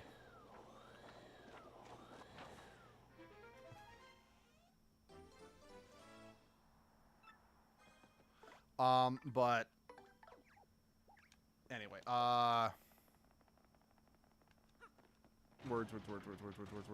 words. I know them. I love them. I use them.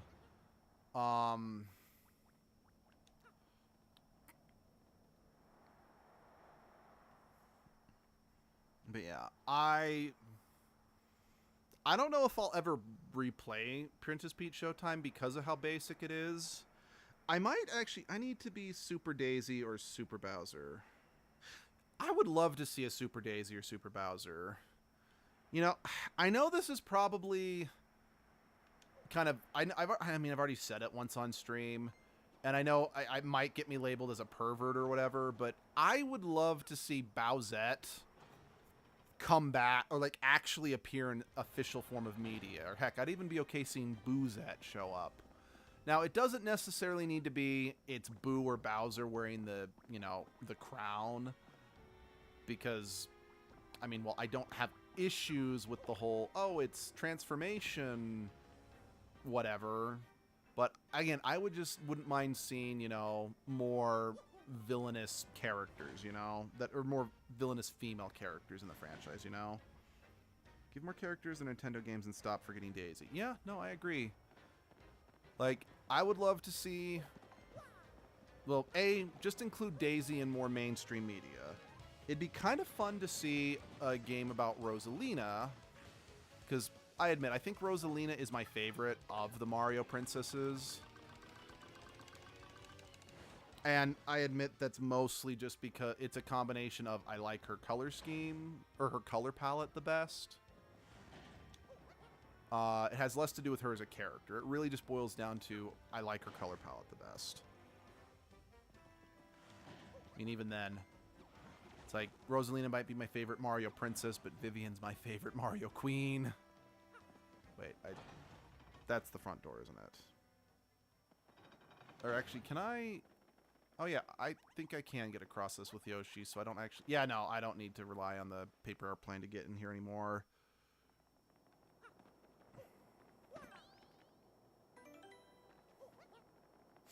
You know, it would be... Let's see.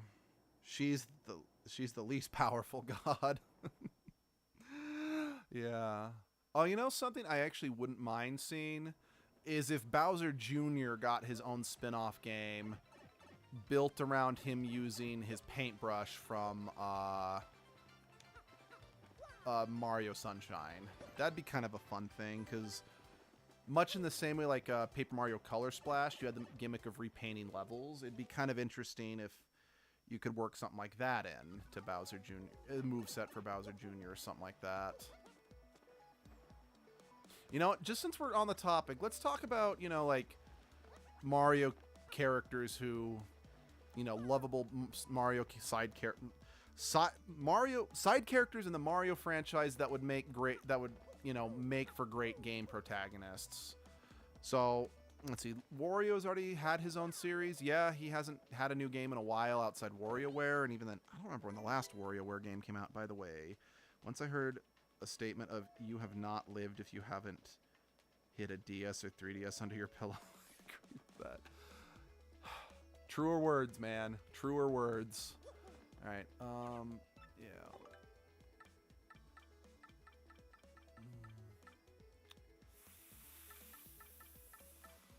Yeah, I'm gonna grab another Power Plus. Goofball, Waluigi. Yeah. Yeah, Waluigi definitely deserves his own game. What would his game be? Like, what would be a good game for him? Like, obviously, a lot of people are like, well, he debuted in the tennis game, so should we oh, Goomba and Waluigi. Okay. Yeah, no, I hate autocorrect. So Goomba and Waluigi. What type of game would they play? Like, it'd be kind of fun, because there was a Game Boy Color Mario tennis game that was actually kind of more like an RPG in a sense. Should we give Waluigi and Goomba RPG tennis game, like one of those old ones? Or should it be something completely different? Because we do have there are technically two RPG franchises in the Mario franchise. There's Paper Mario. Well, Paper Mario's kind of gotten away from the RPG thing, but that's neither here nor there. And then the Mario and Luigi series, which, as far as I know, that series is unfortunately functionally dead. Oh, okay. But still, what would be a good gameplay for Spike Shield? Okay, good. How much does that cost? 3. Okay. Goomba would be a story game and getting back at Mario, and you just build a robot and stuff. That'd be fun. I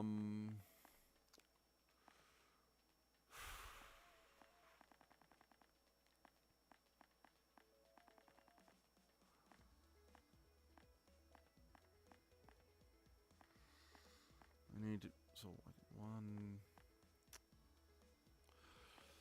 Okay. Okay, that's what I thought. Oh shit. Popped out too quickly. Add things onto your Goombas until you eventually have a mecha. That'd be fun. Let's see.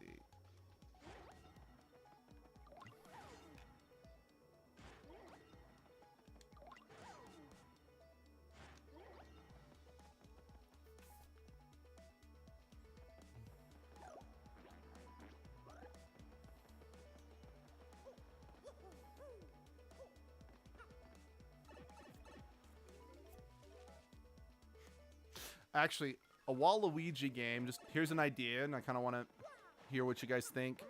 Could be like some, oh wait, I need to go back and turn in the quest to Ms. Mouse. I'm a dum-dum. Let's do that. Let's see, Waluigi would be getting to Smash, but the game would be impossible. That could be a fun kind of meta game.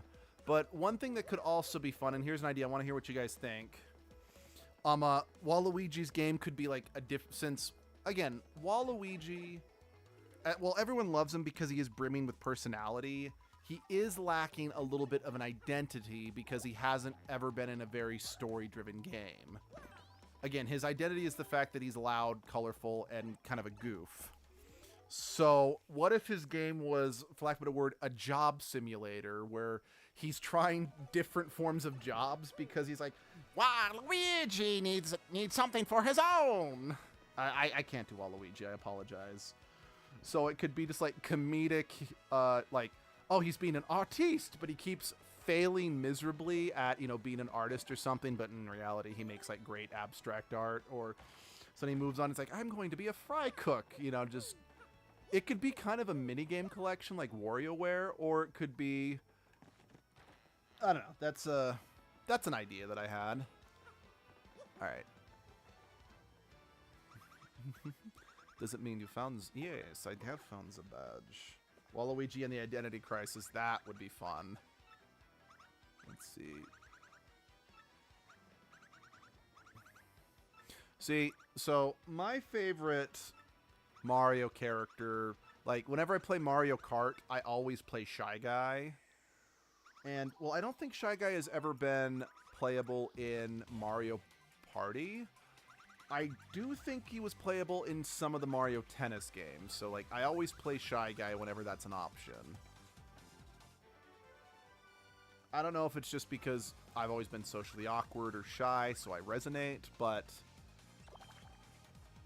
it'd be interesting to get a... You know, it would just be in general, kind of going along with the whole Goomba thing. It would be interesting, again, especially after what we see in Paper Mario and the Origami King. A game where you play as just minion characters in a game like Mario. And just kind of get a... Shy Guy needs more stuff. Agreed. And just kind of really got... kind of looked into the psychology of just being a face in the crowd backstory games. Yeah, that'd be fun. Because we got a little bit of that in Paper Mario and the Origami King. So yeah, just got Ms. Mouse. Ms. Mouse is a completely optional companion. Because I actually, I missed her when I first played this game. Like, I beat the whole game and didn't find out she was recruitable until, I don't know if it was my brother did it or my brother saw it in Nintendo Power or something. The point is I didn't know about it because, again, I've always had issues with reading retention. So, especially in games when I'm trying to, like, I want to get to the fun part, you know, the fighting. I never picked up that the Trouble Center was a thing because I just was too impatient. So, I like Ms. Mouse. I don't think she's a great unit, but I like her as a character. Let's see, Shy Guy backstory. Yeah. But yeah.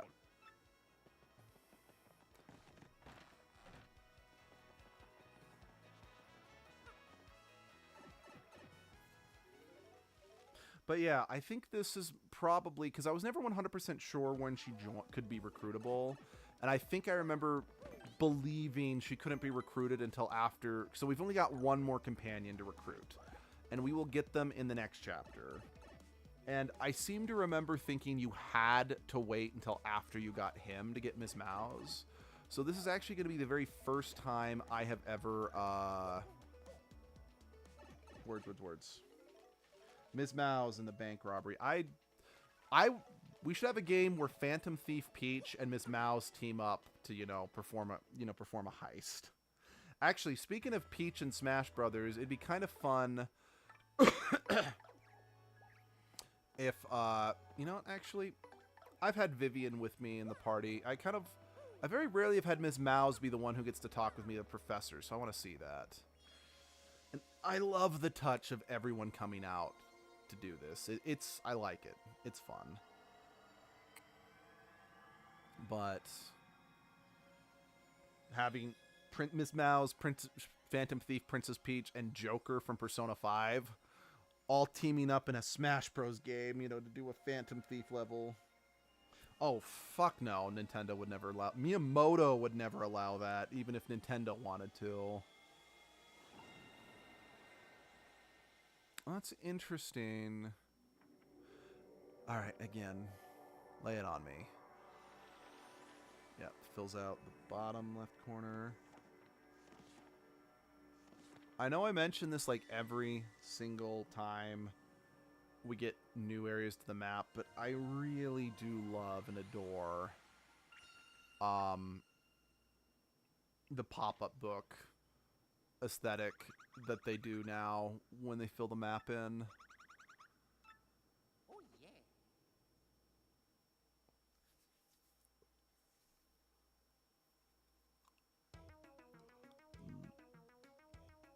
Wah, wah, wah, wah, wah.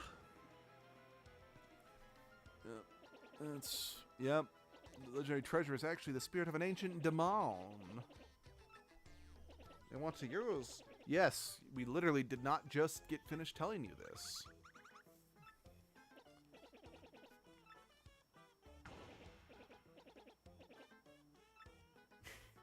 Just breaking the fourth wall. Okay. That's why they're bullshit company. They never focus on quality. After the 3DS, yes and no.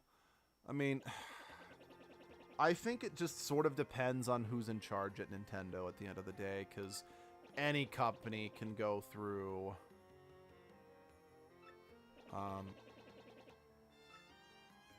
it really just depends on it just depends on who's in charge, so quality can kind of come and go.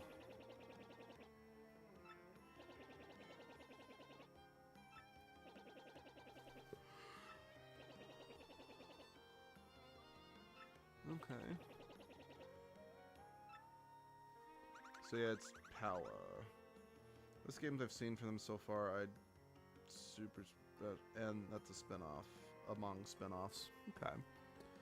That's fair. Let's see. Oh. Yeah, okay.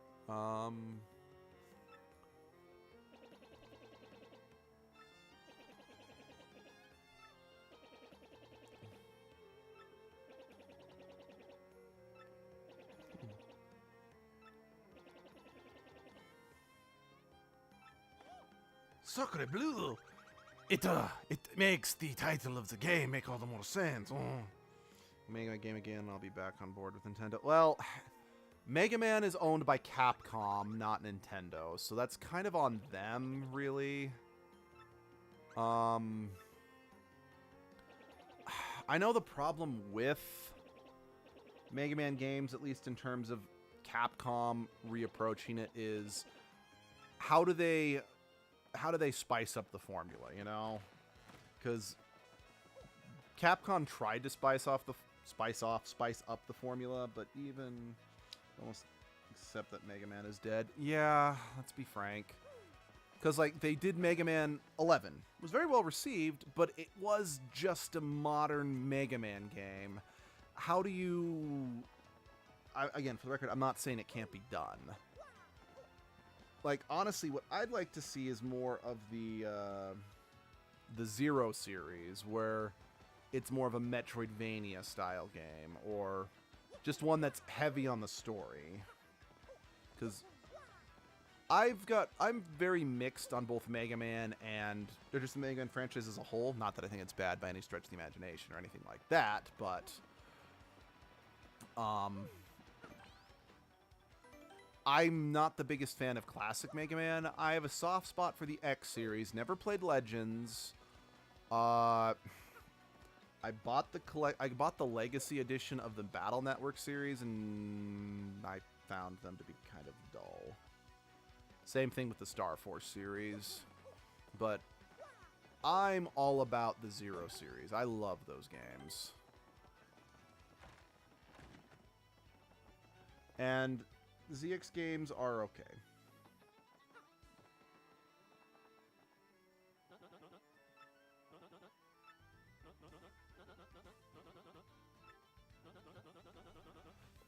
Hey, it's Captain Fop. Let's see. I know I'm saying I believe that at least one person makes quality games. Also, you don't have to spice it up. Bring Mega Man 1 to a remake. The series is dead. Bring it back and surprise the fans. Hey? Yeah, that could be. I think... I know another problem that was kind of a roadblock to Mega Man coming back was just the abysmal failure of the Mighty Number 9. Now, don't get me wrong, I know Mighty Number 9 does not directly have a connection to the Mega Man franchise, other than it was made by some of the original developers of Mega Man. But I could see it as Capcom looking at the failure of Mighty Number 9 and saying, well, that game did poorly, so clearly a Mega Man game is going to fail. Let's see, at the point I accept another Battle Network even. Yeah, if they were going to do another Battle Network game, they would need to rework it heavily, because I think those games have not aged the greatest.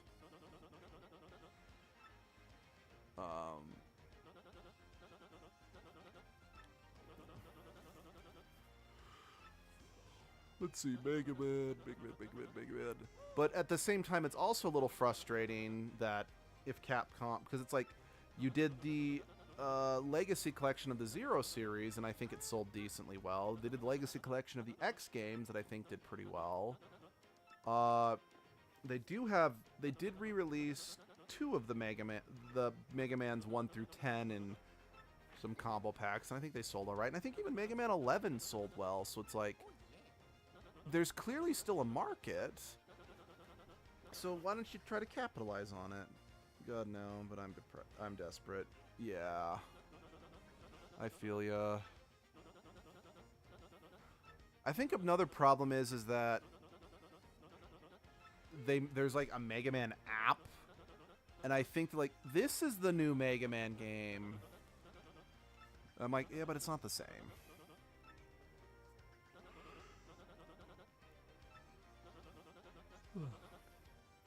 You know, just if we're talking about franchises we want to come back, I would love for there to be another Castlevania game made. And when I say I want another Castlevania game made, I mean one that plays more similarly to the handhelds that came out after Symphony of the Night. I know a lot of people say that those games are just pale imitations of Symphony of the Night and not as good, but I'm like, I prefer them to. Like, I don't like the harder classic Castlevania games by any stretch of the imagination. In fact, I generally dislike them. But I would love some Castlevania to come back in some capacity.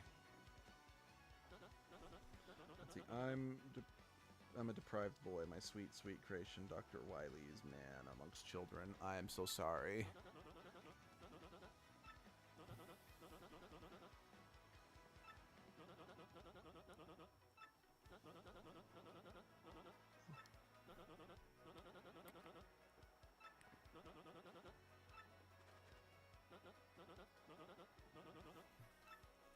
You know, this guy kind of reminds me of Evil from from Custom Robo. And I do mean that in a positive way. You know, that's another franchise that I wish could be brought back is Custom Robo. Which, it's kind of a shame. Let's see, I'm turned on my 3DS and remembered Pokemon Dungeon. Yeah, I'm assuming you mean the Mystery Dungeon franchise, right? Because that's another franchise that needs to come back.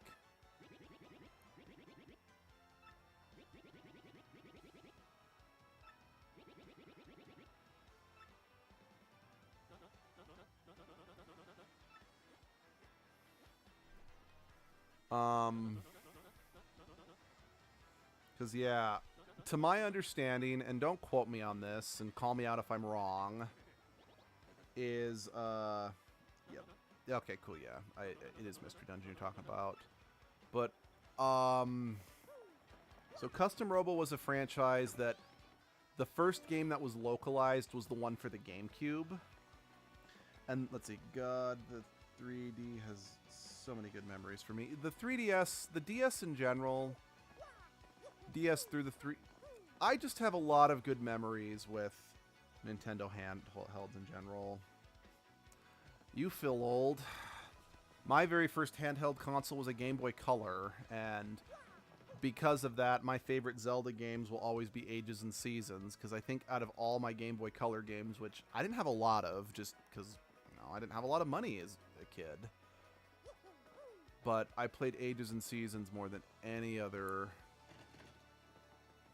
game on that platform. Yes, I'm aware there's something nearby, but I'm also aware I don't have the ability to get access to it as of yet.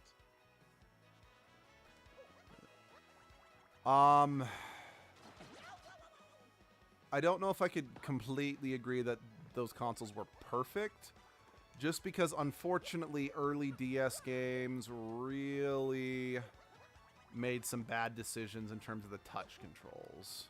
But I can definitely agree they were great. Oh, I looked down and I fell. I was a farm boy till the DSO. I have no idea where I landed.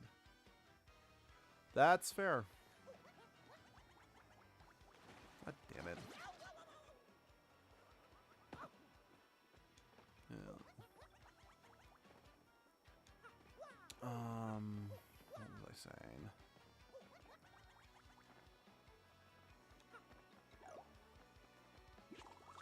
Yeah, a good chunk of my favorite Pokemon games were all on the DS/3DS.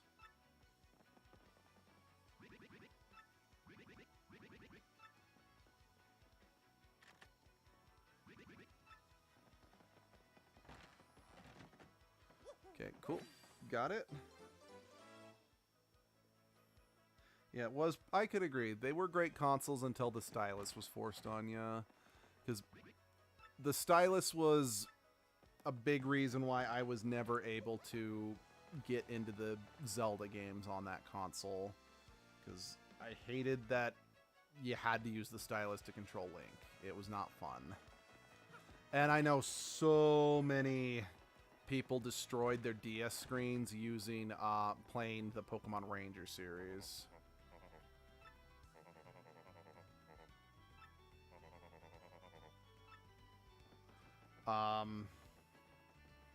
Actually, I think because, you know, so many screens got destroyed. Yeah, stylus was a big bitch. Because so many people destroyed their DS screens, I think that's the reason why the Pokemon Rangers franchise died out, because they didn't want to deal with that again.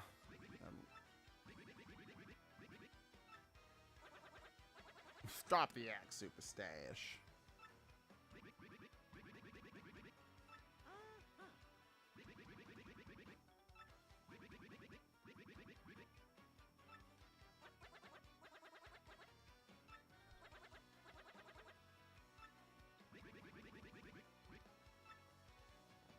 Stop pestering the man. He already said no. We're not like pushy missionaries or anything.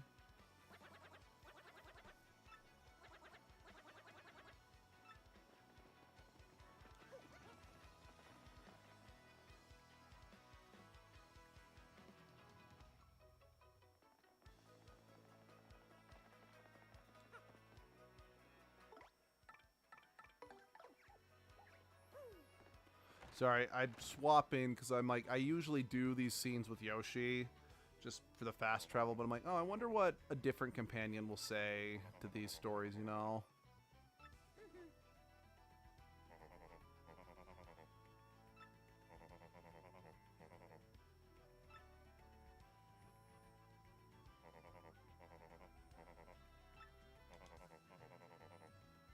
Yes, please tell me. I want to cry and hate myself. Duck Hunt is one of those Super Nintendo games that involves real guns. Yeah. Duck Hunt's definitely one of those games I could never see coming back. Just because it really was a novelty of the time period, you know?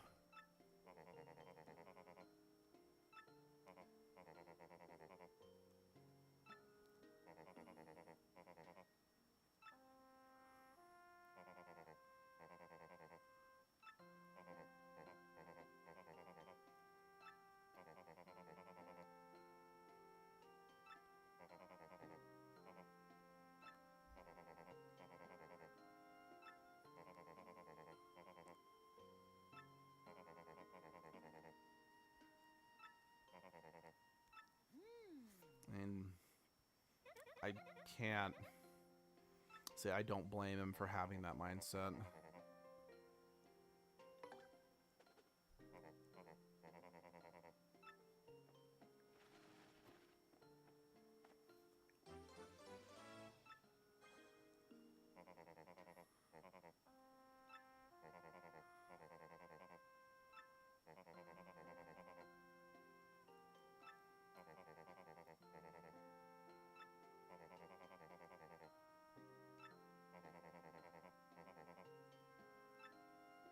Yeah, it's kind of a dick move, bro. I mean, at least you admit that you were kind of, you know, cowardly to do it, but that's still a dick move, bro. It made its hype. Wait, hold on. It was a one and done, and it was damn good of it. It made its hype, had its stay, and left after we had a smile. No more, no less. And can't argue with that. Definitely. Because let's be honest, we've all seen things done to, you know, bled dry, done to death to the point where they just kind of lose a lot of what made them good. So, remind me, how many... Right, there's only 3 more to get. So, we are well past the halfway point of this game. Which is a shame, because I really like this game, but it's so quick to beat, especially if you're good at it. I think kids nowadays should not get Duck Hunt. They would hit their families with the gun. No kidding.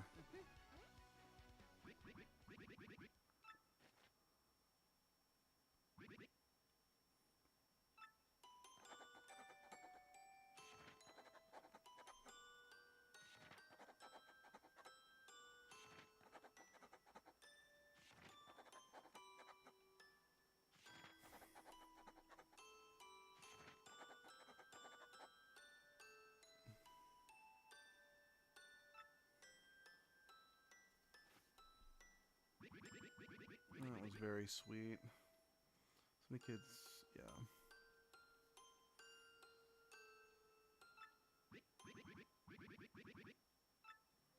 Mm-hmm.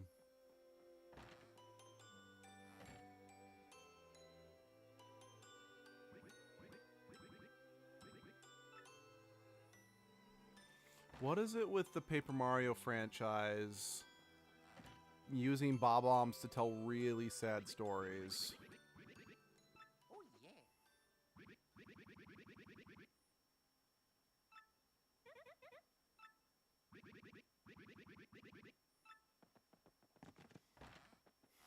I like Bobberdy. He's probably one of the best characters in the Paper Mario franchise. It's like, sure, I like Vivian better, and I like Yoshi, and I think I love using Yoshi in combat better, but there really is just something, like, just Bobberdy, it's a bit cliche, sure, but, yeah. He's got good character, good motivation, and it's It's low blow, technically, yes, but I can't help it. It tugs at the heartstrings.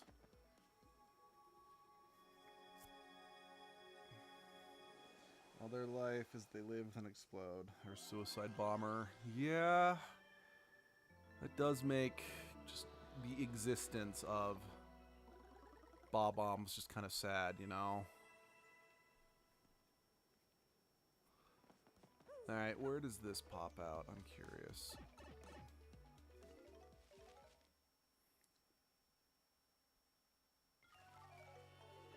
Okay, it pops me out right here. Cool. On the one hand, I understand why the original game didn't have it had like, I think it had these two fast warp points. But for like some of the other places, it's like there wasn't. The more you care about it, it's sad. They can't have a family. They can't get an education. It's all their life is waiting to die. Well, that's deep and depressing. Cause like, again, I get it. Mario good or good.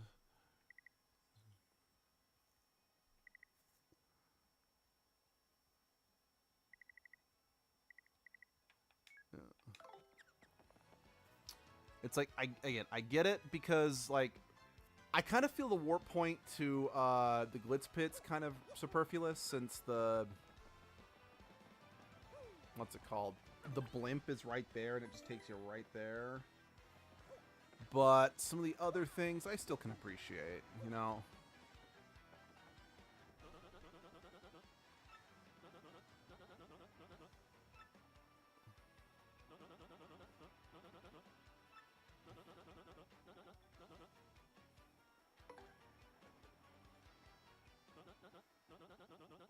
Yeah, so sadly... Yeah, no, it's definitely one of those... I'm not opposed to being hit with the big feelings, but it depends on the game. Like, what? I don't see Crump. What are you talking about? Like, Crump, Crump's like nowhere to be seen. That's just a ship full of respectable sailors.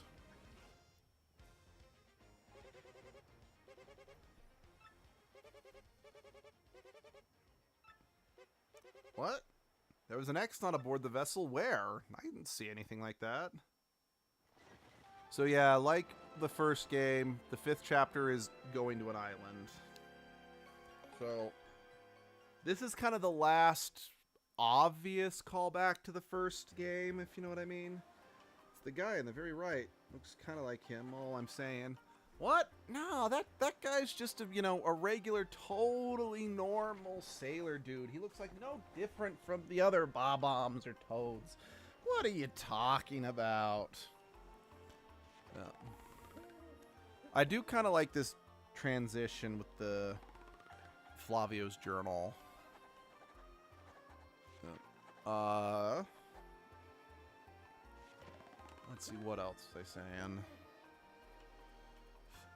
There's no way he's Crump. He just kind of looks like him. Yeah, exactly. We shouldn't profile people.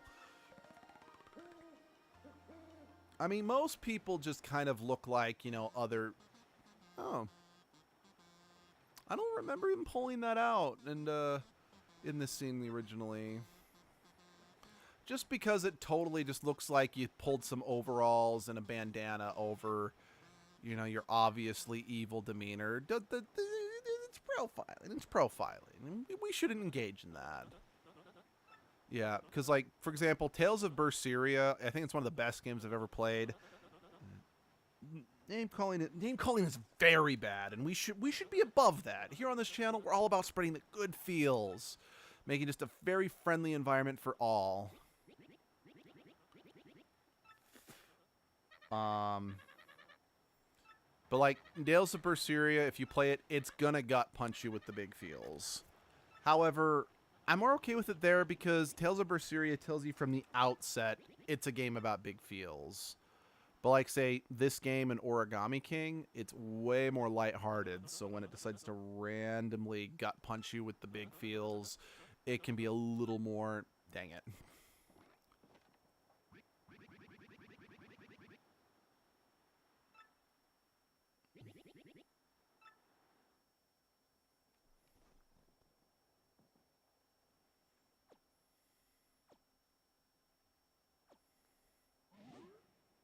Sacre bleu!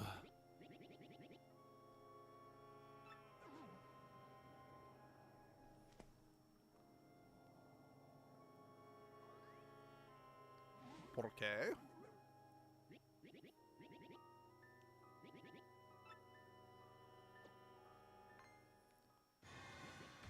Yeah, it hurts more.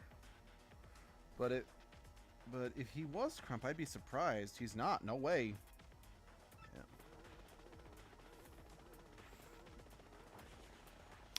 I feel like they should have like Scooby-Doo playing in that chasing there. I like the pulsating eye he's got right there while he's freaking out. Okay, we could tell you what's going on, but I don't think it's gonna, you know, register into that tiny brain of yours. Pirate ghosts.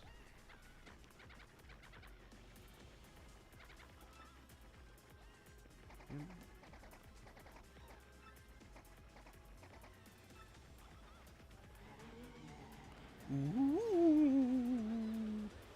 Janky. Zoinks, dude, indeed. Jankies.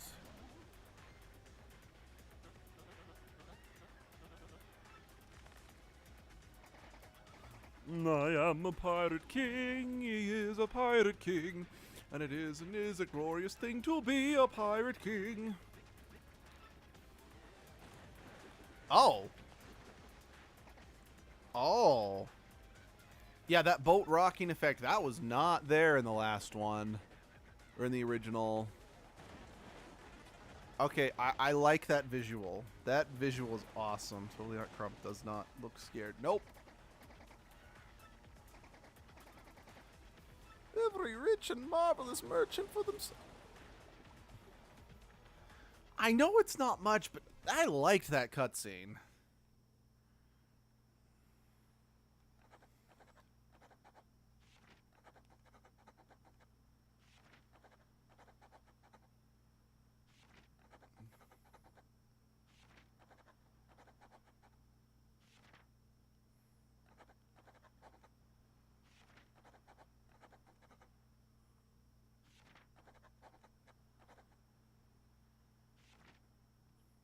Well, then we get salty, we take to Twitter, we start hashtagging the crap out of things we don't like, then realize we're still stuck on an island, so we can't do jack all. And then we, let's see, I got all of those.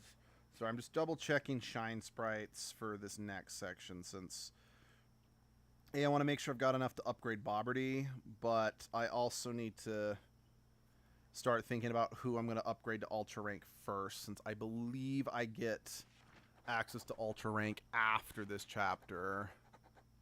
So, priorities I think are going to be Yoshi, Vivian, and Bobberty. Those are the three I want to prioritize getting to Ultra Rank.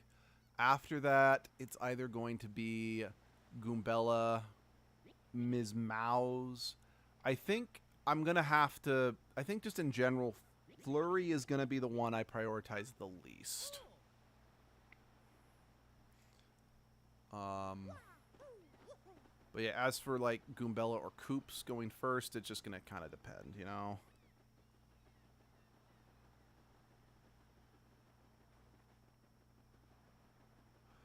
Yeah, so again, the reason I've got Ms. Mouse out instead of Vivian is because, like I said earlier, Captain always goes down with the ship dummy. No kidding. Is because, like I said, I actually have never gotten Ms. Mouse at this point in the game. I thought you had to wait until after this chapter, so I kind of just want to see if she's has any, you know, flavor text in this. You know, I mean, yes, the game's got kind of new. Why is the Combat Master here?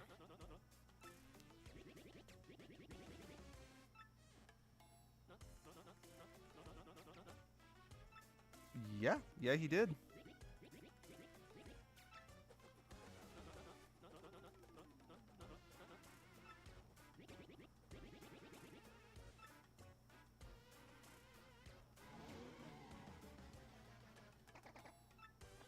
Oh, actually, so this reminds me, so just a reminder, since It's going to expire in about 11 and a half hours. I still have the poll going for Edgelord. Let's see. Which my ass, if you're pirate captain, then you've accepted to go down with the ship. No kidding. But I've currently still got the poll going for what race Edgelord should be when I take them through. I don't know if this is gonna burn. Oh, it's both directions. Okay, can't. All right, I'm gonna probably want to bring Coops out for this. But yeah, I've still got the poll going for what race Edgelord should be when I take them through Baldur's Gate 3. If you guys still want to vote on that, you have until about 7 p.m. Mountain Standard Time. Yeah, we've actually currently got another tie that needs breaking. Words. And I will be posting on the next Edgelord poll before the day is over.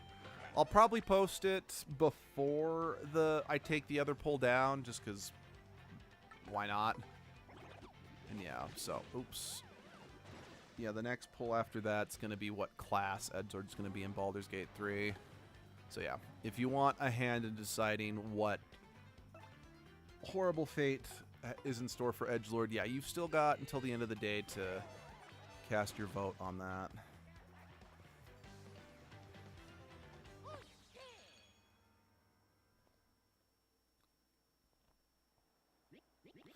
And I was considering, should Dragonborn win the vote, letting you guys vote on what color Dragonborn Edgelord should be. But the more I sit on it, given that green dragons are the only ones that have poison breath, I'm thinking Dragonborn Mage for me. That's a good choice. If Dragonborn does end up winning the poll, I'm going to just make the executive decision to make Edgelord a green Dragonborn. Just since, you know, it's the poison breath, and with Edgelord being originally from the world of I cast not a phase. I love the fact that even though we are stranded on an island, you still have to pay to sleep. Capitalism infects everywhere.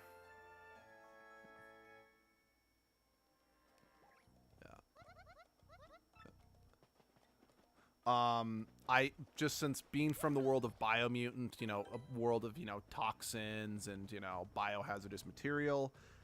No, you gotta go black. But yeah, it makes sense to me to make Edgelord a green Dragonborn. Because I just think that fits their character the best. Yeah, I had considered black because it's the acid breath, which also well, I guess that also kind of fits. You know what? I'm not gonna, you know what? I won't finalize it just yet. And maybe if Dragonborn does win, I might have you guys, let's see. Be glad you're not playing Hollow Knight. I could not play Hollow Knight. I watched Flays stream it a little bit, and I'm like, I couldn't play this game. Like, I couldn't play that game.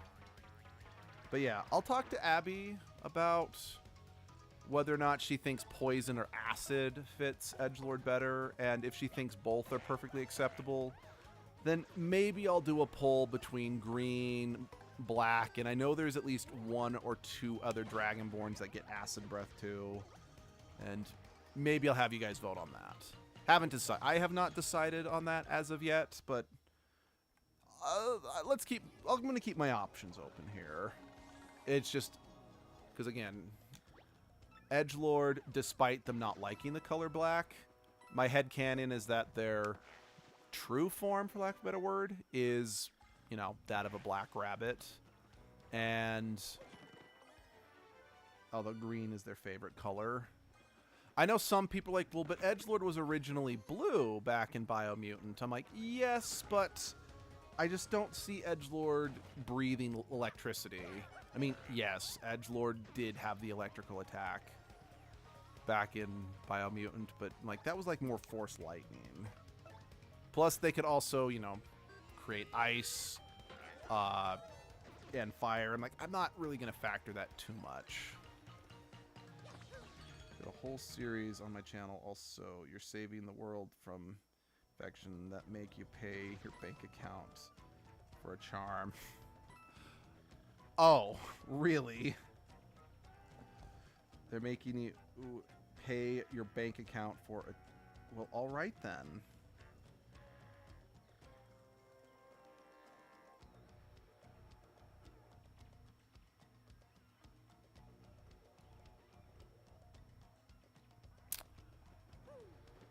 That's, you know, they think that you'd be a little more grateful for to the person saving the world.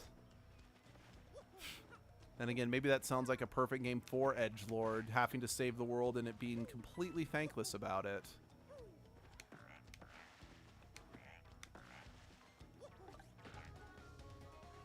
Oh, what's it called? From Repo the Genetic Opera, the song, "It's a thankless job, but somebody's got to do..." Like, dude, with all the "I'll die if I do not do this," and you're still making me pay for stuff. Capitalism at its finest, indeed. I'm going to escape to the one place that hasn't been corrupted by capitalism. Spice. Yeah, that was my attempt at Tim Curry. Go on, play it as edgelord. I will maybe put it on. I'll wanna play it for myself a little bit, cause I don't like. I'm very torn. Because on the one hand, blind reactions sometimes make for better content. Like, I am technically playing this like, I was going to play through this game when I first got it because I love this game. But then I thought, you know what? I want all of my reactions to all the changes to be genuine. So I opted out of playing this game before live streaming it. The trade-off is that if I play games blind, I run the risk of missing important context because I'm focusing on, you know, reading the comments and such. The other issue that I run into that I've also noticed, and this was something that happened, I tried streaming a game called Infinite Undiscovery. That was a game that was, wow, okay, the sensitivity on this joystick is way higher than the GameCube version. So Infinite Undiscovery was a game that, it was the absolute favorite game of one of our Discord members. And I wanted to play it for them because they pointed out it's a game that just doesn't get enough love.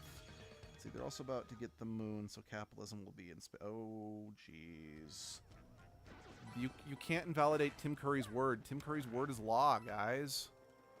But the problem I was running into with Infinite Undiscovery is because I had never played the game before, and it was a big, big, big epic JRPG.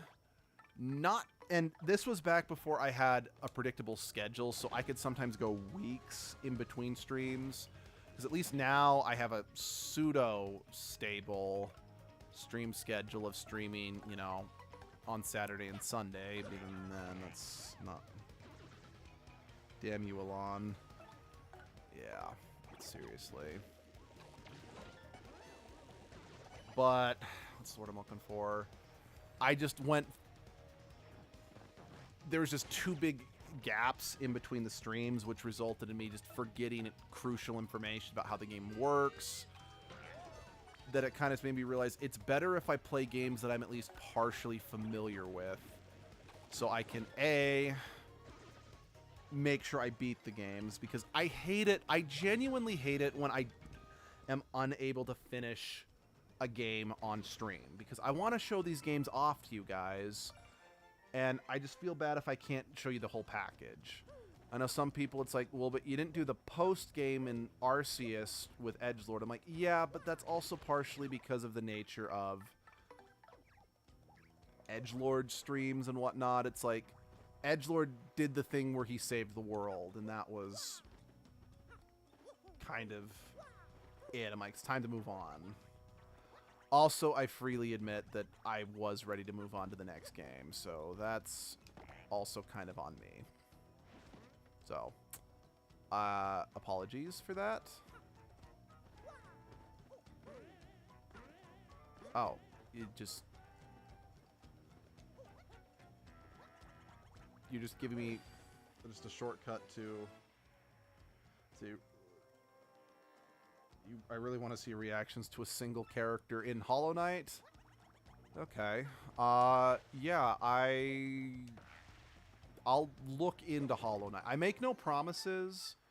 Like, I want to be clear, because yeah, but I'll take a look at it and see. Because, yeah, I had someone request that I play, what's it called, Pal World for the channel. And, you know, it sounded interesting, so I was kind of interested in, you know, possibly playing it. But then when I found out Pal World was in early access, I'm like, okay, I don't do early access. We don't do early access games on the channel due to the fact that we don't, it's not a complete package we can show you guys. I think like the one, yeah, it's a bit far into the game. Okay. Like the one exception I made to an early access game, sort of, is we actually had someone, they were an indie game developer, reach out to us and they're like, hey, I'm making this game. It's a very simplistic game. It's meant to kind of be like, I don't want to say a time waster, more just a simple thing you could do to kind of just engage your brain, if that makes sense. And they're like, hey, would you play it, you know, and give me your thoughts on it? I'm trying to remember what the game was called, but basically the game was, again, it was meant to be something you could fill your time with, similar to something like Tetris would be. It was, blocks would fall from the ceiling, and you controlled this long paddle that you would spin, and you would try to push the blocks into the two holes on the side of the level. And you would win, and you just kept going until so many blocks overflowed, and then the game would end. I think that's the closest thing I've ever done to an early access game, because again, we were actually very privileged to have the game developer reach out to us and ask if we'd be willing to do that for them. And again, I felt very privileged to do that. I mean, I guess another, well, okay, that's not early access, it's a demo. But game developer Azure Twilight actually gave us the early demo to her Fantasia game, which that game's been out for over a year now, and Abby and I still haven't finished it. I feel so bad because Azure has always been one of our kindest fans and supporters in a sense. I say supporters, but yeah, what's up? What? No, I have no, we've never met before. I have no clue what you're talking about. That was weird. I don't, maybe that was my mom? Maybe she just doesn't, maybe she's like a Mario fangirl and she just doesn't want, you know, Mario to know about it. I don't know, that was weird. Is that just me, guys? Because that conversation felt really weird. Anyway, oh, one horn is down. That means there's zero. Yeah, no, there's no way. I've got, I mean, I know a bunch of guys who have horns, you know, going up, but, man, that's just weird. I'm so weirded out by this.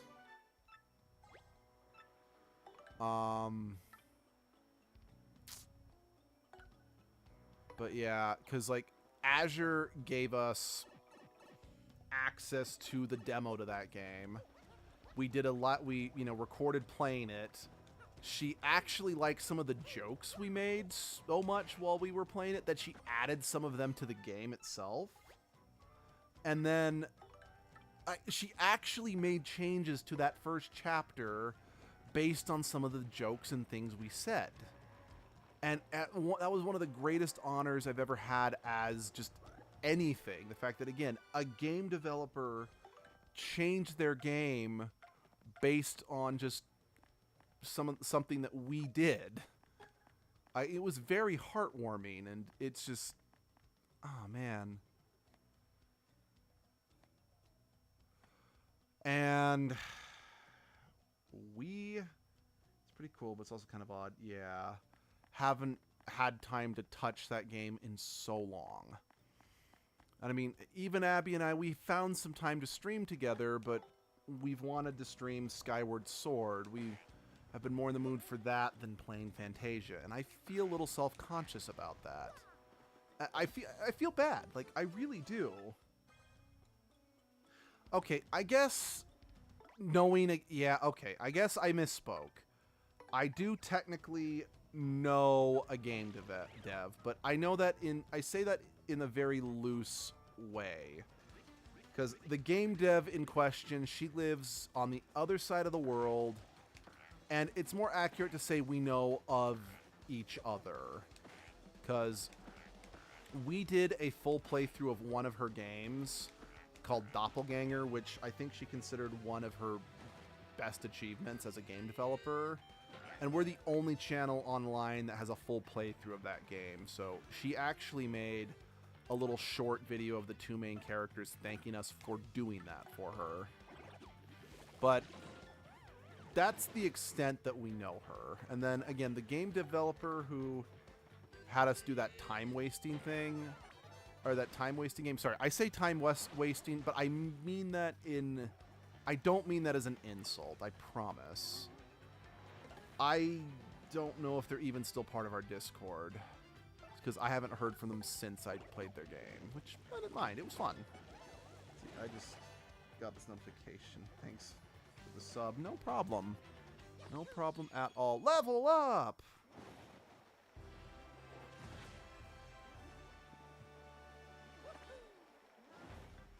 Alright. I'm torn. Because on one hand, I could use more help. On the other hand, I have so many things I need badge power for, so...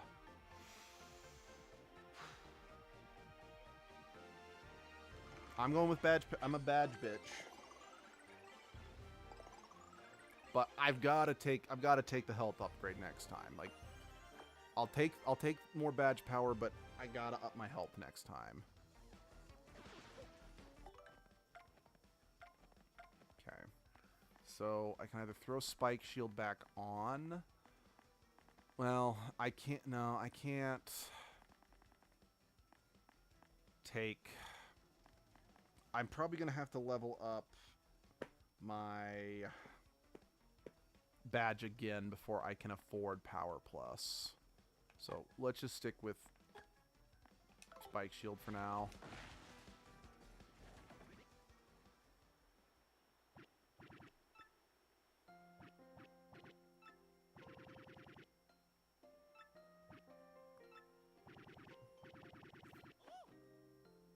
But yeah, I feel really bad that we've not gotten back to playing Azure's game. Because we love Azure, because... Especially, like, she made another game called Crop Circles. It was much smaller than her other, you know, big games. And I think we're the only ones who have done any playthrough of that game. I could be wrong, and maybe someone else has done a playthrough of that game since then, but we made sure that we actually did a full 100% playthrough of that game. And that game is fun. It's not as... good. Again, I think it just kind of goes without saying that most of Azure's games are not going to be as good as Doppelganger. And that's just because she went hard on Doppelganger. That game... Ooh. That game... Oh, yeah. That game just... It grabs you by the throat, and it chokes you to death with it. Like, Doppelganger is not a game for the faint of heart.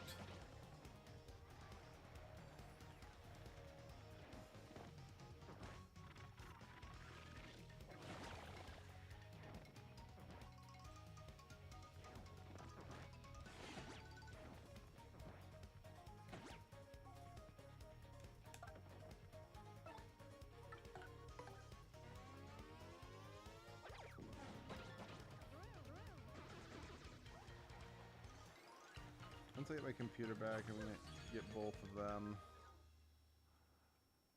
Okay. Both of, like, the Azure games I mentioned, or both of something else and that I zoned out and completely missed the point of the conversation? Yeah. Oh, shit. I am amused that that creature that constantly bites your balls whenever you fall into water is actually not a proper enemy anywhere in the game.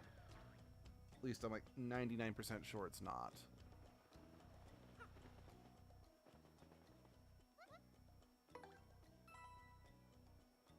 I play Crop Circles in stream, depending on what it's about. Yeah, okay, cool. Yeah, so Crop Circles, it's a game about, well, it's a game about kind of two misfits, forming a deep friendship, as well as kind of talking about like just the mystery around like a fire that happened a long time ago when the main character. I don't really want to say too much more about Crop Circles because there is some plot twists that I don't want to ruin.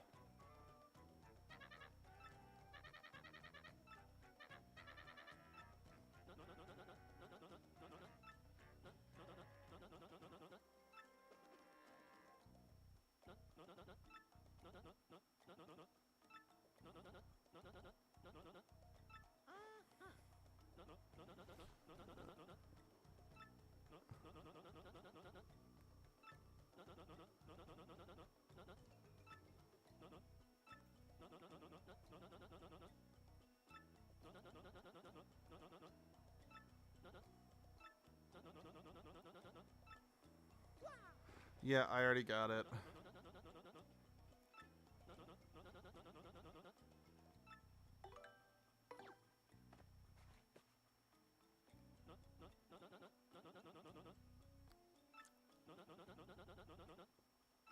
Just give me the coal before I bonk you over the head with... Yeah, I try to be a light-hearted streamer, so I just need to know, like... See, what's the genre? It's... Yeah. Crop Circles is... Again, it's not as dark as something like Doppelganger, but Azure does tell more serious stories with her games. So, if you're going for lighthearted, maybe Azure's games are not a good bet.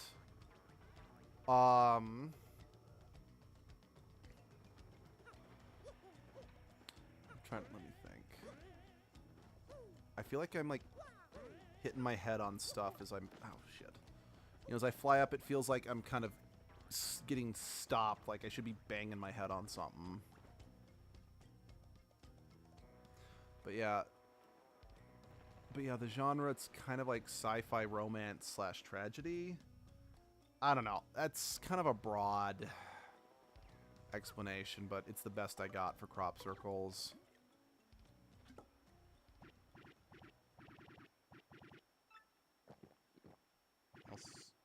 I'll still play them on my own, but yeah.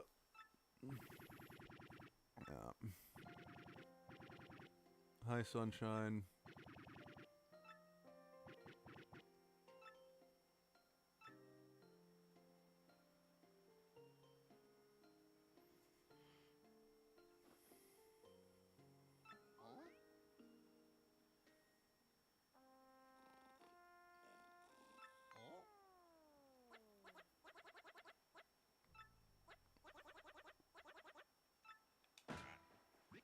Yeah, let's hit the guy who was just attacked by Ghost a whack on the head. I'm sure that is going to go over well.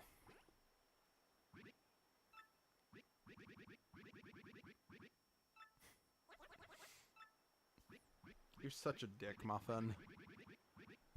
And Muffin, if you're still in the stream, I meant the Yoshi, not you.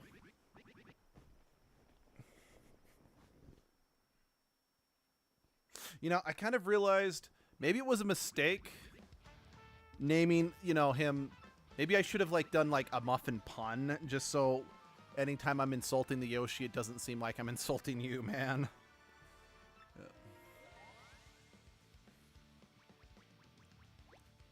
Poverty's abilities. Yep. Now, I can definitely say, well, I will always have a soft spot for Bombetti from the first game. Bobberty from a mechanical standpoint is much better because rather than just dropping him on the ground and him walking forward, you throw Bobberty and then he walks forward. It is a better mechanic. I will also say in terms of their abilities, I like Bobberty a little better. Now, again, unfortunately, he Yeah, because we cannot get back to Rogue's Port until after we clear this stage entirely. He is going to have to spend this entire chapter underpowered, comparatively speaking, and it does bug me a little bit. Yeah, and he is cool. Let's see, games are big, 50-50 when fit into no genre either. That is the best game I've ever played, or sometimes thrown together in like 10 to 20 seconds. Yeah, that's fair. That is fair. But I like that Bobberdy's basic attack is the explosion, because Bombetti, her basic attack was a body slam. So on the one hand, it did mean that her basic attack didn't hit as hard, or didn't, because like if Bombetti would body slam someone with spikes or fire, she'd take damage. But because Bombetti can explode, he doesn't run into that issue, so he can attack any enemy on the ground. The trade-off is Bombetti, because all of her special abilities were just upgraded explosions, she hit ridiculously hard. I don't know, I could be wrong, I don't know if Bombetti is capable of hitting quite as hard as Bombetti could, because again, his basic attack is an explosion. In fact, one of the benefits of using Bombetti to start combat in the original game is that you were basically getting an attack that would normally use flower power as a way to start combat for free. Again, since Bomberdy's basic attack is an explosion, he's just starting the fight like normal. Like I said, it's not strictly better or worse. I want to be very clear about that. And I do prefer having the Bob-omb's basic attack be the explosion, but once again, there are drawbacks. It's not enough to ruin the character, but again, it is just something worth mentioning. Excuse me. Whew.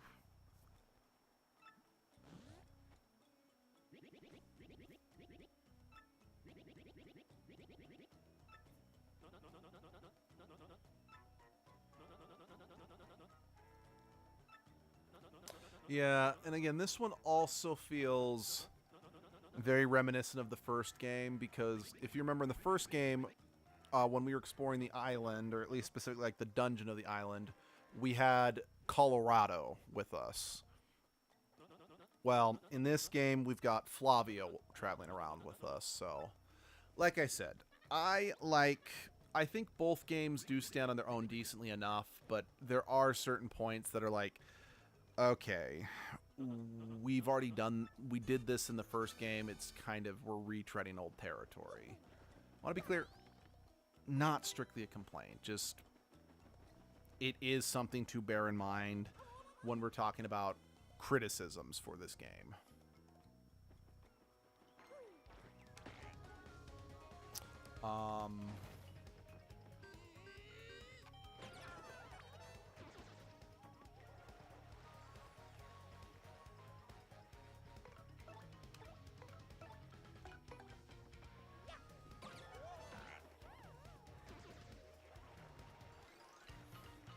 Now, I think I remember liking this level better, at least in terms of like the actual dungeon itself. I seem to remember liking this one better than the volcano from the first game.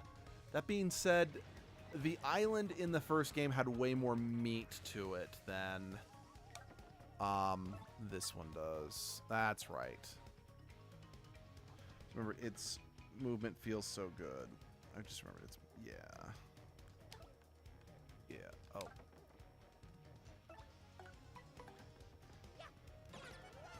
Alright. Now, I know that Bobberdy has the most, like, raw power out of any companion. So, okay, he is actually able to keep up with Vivian damage-wise. So, this is probably not going to be... Oh, that's right. Pink Fuzzy Sap Flower power instead of help. So, yeah, Bobberdy should be able to keep up damage-wise. So, we should be kind of... Shouldn't be too hard up with that. but it does mean that his move pool is drastically more limited than what everyone else can do. Since, yeah, Bomb Squad does deal group damage depending on where the bombs land. It's just, atypically it takes so long to go off in regular combat, it's not really worth using over someone else. Sorry, I realized I never have actually used Miss Mouse in combat outside against the spirits, which she couldn't hurt. I didn't register that last message. But I'm like, yeah, let's use Miss Mouse, because I want to remind myself what she does in combat. Because again, I remember her being one of the...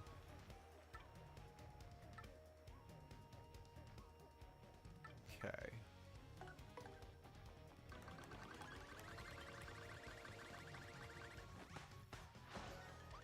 Okay, so she really does not deal that much damage.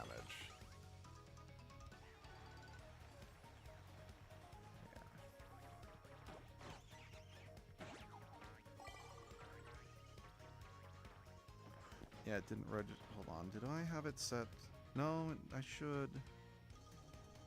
Yeah, I guess it... Oh. Oh, no. Oh, I'm sorry. Sorry, Toad. It's a gut reaction when that comes out to be like, oh, gotta stop myself from being hit with a rock. Yeah, no, the big bombs in the audience... Like, I don't remember exactly what the requirement is, but... what's it called? You can accidentally spook them and make them explode, which will, like, drive off most of the audience. Yeah. Yeah, I think, sadly, because Miss Mouse is... Oh, it's your internet. Oh, that's unfortunate. Unfortunately, Ms. Mouse, because she's an optional... character, they didn't want to screw you over too badly if you didn't know how to get her, like I didn't in my first playthrough. The trade-off is she's nothing really to write home about, because they didn't want to be like, well, we didn't want to take away like one of the best characters in the game, you know? Let's see. Does it not let me say Grimhook? No, that's weird. Yeah, I couldn't say. Again, I feel, sadly, Miss Mouse, really, she exists so you can use her to steal items or badges in combat.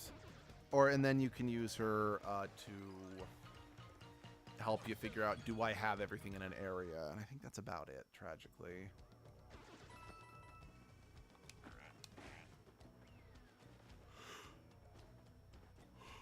Excuse me. All right.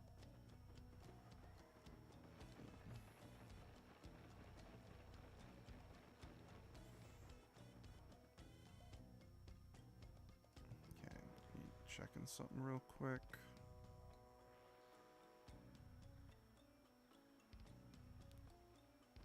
Alright, let's go to results. Nope. Stop it. Okay, cool. Very cool. Yep, I'd like to thank, let's see. It's free. Oh, yeah, you should get Grimhook. Okay, let me take a look-see. Grimhook.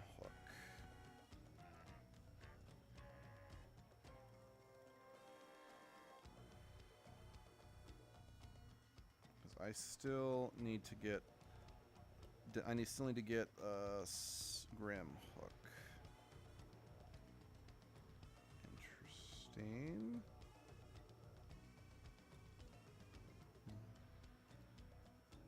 Okay, I'll look more into that later. Yeah, it looks like the tie has finally been broken. It doesn't even take up much storage. There's absolutely no reason to... Yeah, what kind of game is it? I mean, it looks like it's grappling hook themed, hence the name Grimhook, but yeah, it looks like the tie has been broken on the pole, thankfully. So, unless another vote gets cast before the end of the day, it looks like Edgelord is probably going to be a Dragonborn. Which, that's cool. But yeah. Oh. Yeah. So again, I appreciate anyone who went and took part in that vote. Does help a lot. Movement based feels good game. It doesn't. It's a movement based feel good. Oh, jeez. Are we talking movement like momentum based, like something like Mario 64? Because oh, I don't like games like that.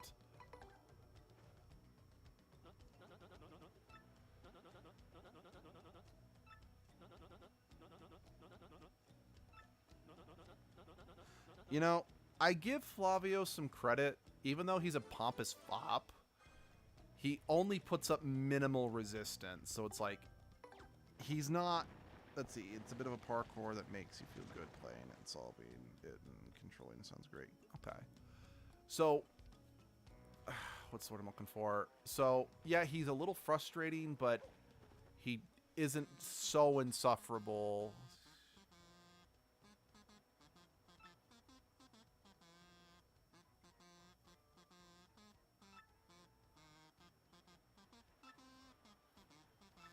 That he's not like so insufferable that, let's see. Oh no, it was 3 times, and then 4. Crap, and I've got Viv who can't hurt these guys.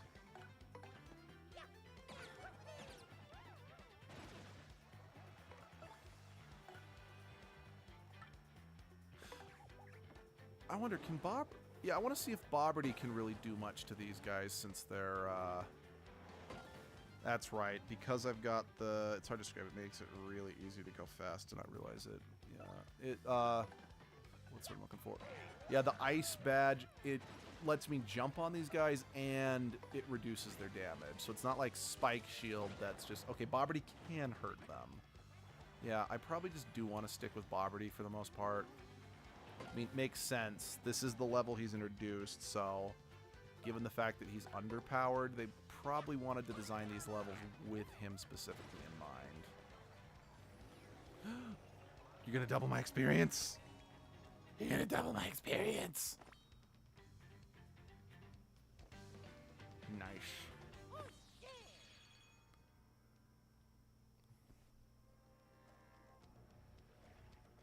Okay. 1, 2, 3. Wait, what? Wait, it was 3 times, wasn't it? Or is it blue first? Do I have things backwards?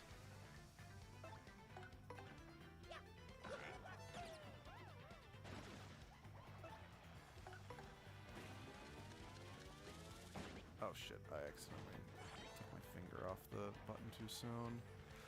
I'm usually really good at this game, but twice in one stream, I mess up the timing on the Quake. Roll out his inner demon in that sentence. Yes, it... Yep.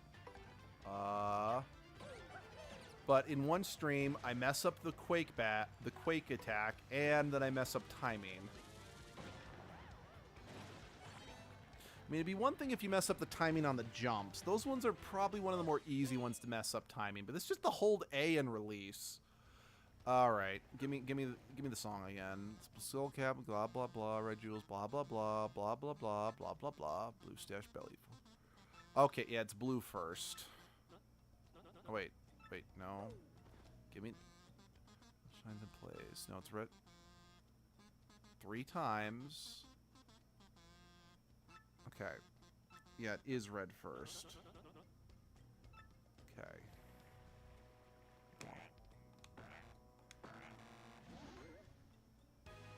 What? I'm so confused. And I don't want to do this fight again.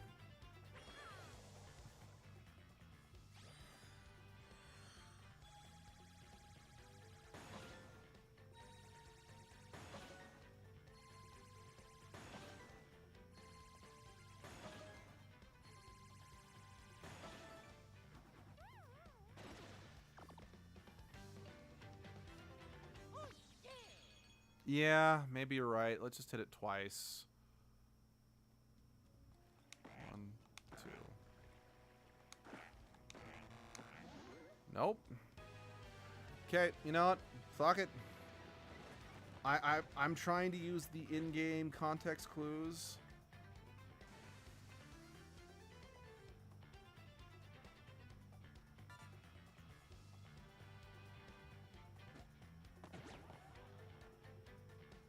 So I'm like, fuck it.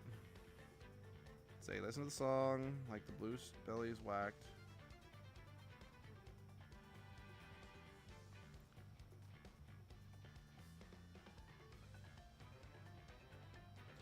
Oh. Oh. Okay, okay, what I have to do, and okay, this just went completely over my head.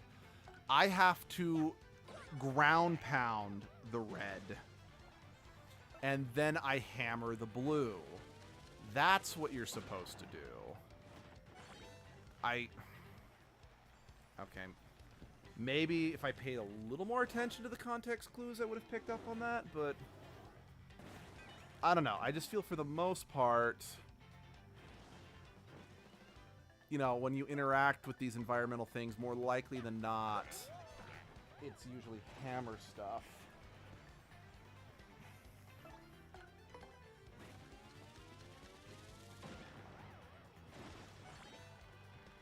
Oh well. I was able to grind some experience, I guess, so all's well that ends well. Okay, so 1, 2, 3. 1, 2, 3, 4. You know, I'm pretty sure that's always been what you're supposed to do, but I somehow always forget it. Halima, something's on a squash banana.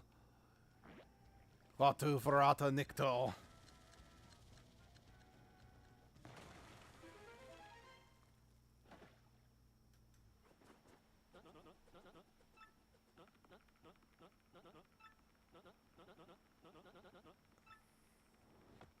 And it does not have a scratch. Physics be damned. Physics, what's that?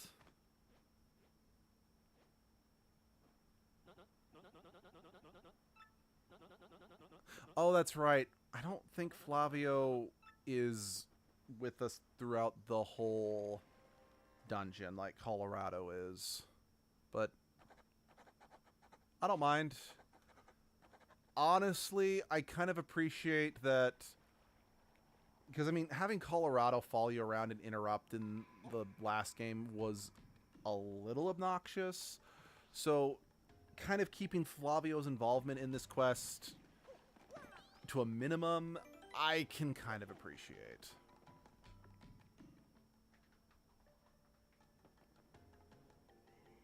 Ooh. Because yeah, again, in another bit where I have to be like, okay, because in the first game, in the, you know, the island level, you had like piranha plants showing up to give you ominous warnings. This one, they now have, you know, the ominous ghosty goop. Like I said, I'm trying to not dunk on this game too much because I do genuinely love it. This and the first Paper Mario game are two of my favorite games of all time. But they did recycle a lot of things from that first Paper Mario game over to this one. Like, I feel we need to do the mature thing and at the very least acknowledge that that is very much what happened here. Okay, got my health. I'll get more badge power next level up. Because again, just because you're reusing ideas, that doesn't mean it's not still good. It doesn't mean the game is not still brimming with originality. But again, we need to acknowledge the similarities here. I'm grabbing the Shine Sprite list real quick, because again, please tell me I didn't close it. There we go. Okay, I've got that one. I'm pretty sure I got that one. I just got this one. It'd be weird if I missed that one, because it was right out in the open. Anyway. Oh.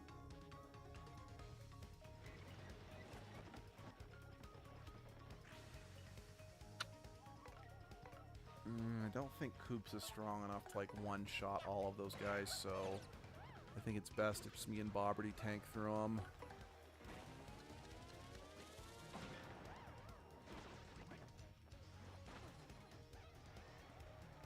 Why'd all the punies run away? Did something fall from the ceiling and scare them off? Because I was looking down at the chat to make sure I didn't miss anything, so I might have.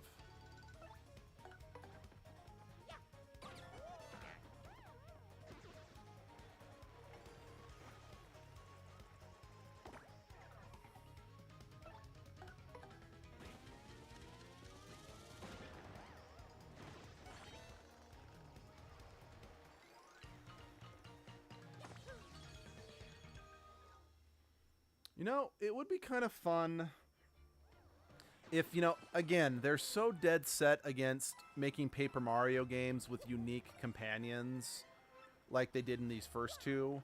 How fun would it be to have a Paper Mario game where it was kind of like Mario RPG, where, you know, it was Mario, but then you also had, like, Peach and Bowser as playable characters. So it's Paper Mario, and then you've got Paper Waluigi, Paper Wario, Paper Rosalina as you know, characters that you could play with. That'd be fun. And it would be a way to still have companions without totally making up new ideas, you know? I don't know. Just the thought and putting it out there. I know Nintendo's not going to listen, but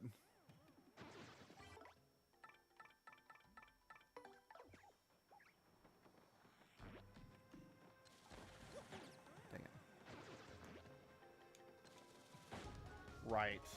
Because those bombs, or those bullets, count as enemies that are too weak to give me experience, so me hurting them outside of combat will just insta-kill them.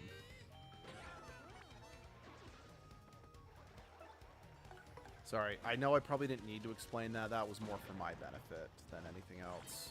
Actually, I should have said this before, back when, yeah, but, you know, if anyone is like a huge fan of Paper Mario and the Thousand Year Door or Mario 64, you guys might want to check out the game Bug Fables.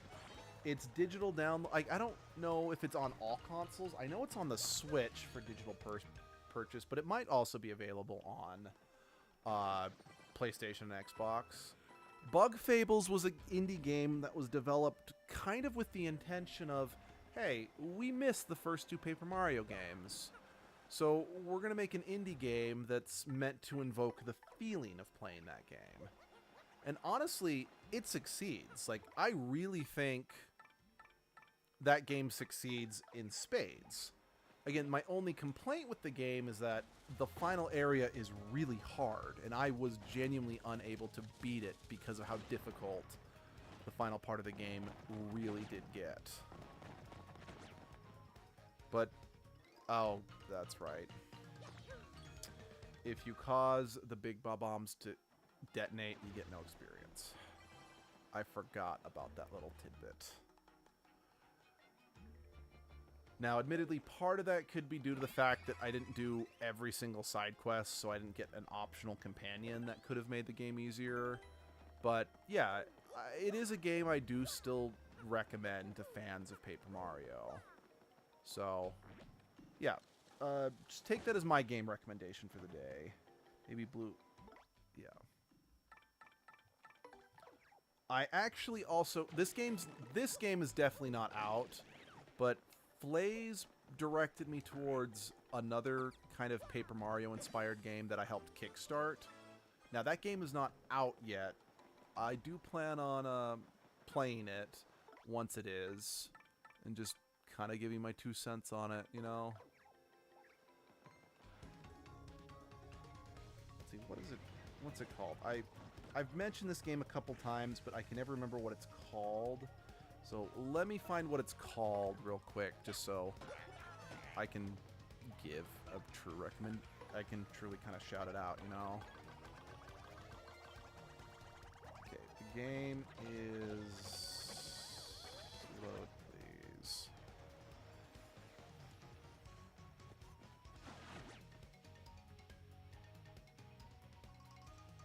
Flint Buckler Wakes the Sleeping Castle is what it's called. So, yeah, that game was Kickstarter. I don't even think an alpha is out yet, so this isn't an endorsement. It is just oh, here's another game that was made, or it's being made to kind of capture that same feel, you know, so something to keep an eye out.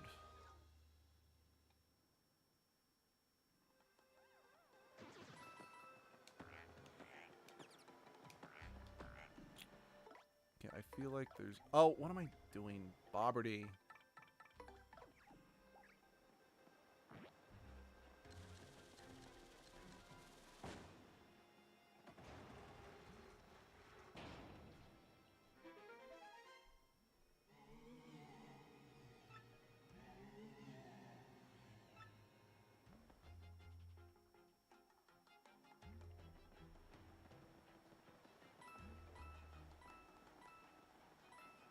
Yeah, I don't want to fight you anymore. Like, there is... I think I have safely concluded after speaking extensively with my therapist, fighting you adds nothing to my life, and if I'm going to be truly happy, I need to make sure that I cut such toxicity. Oh dear.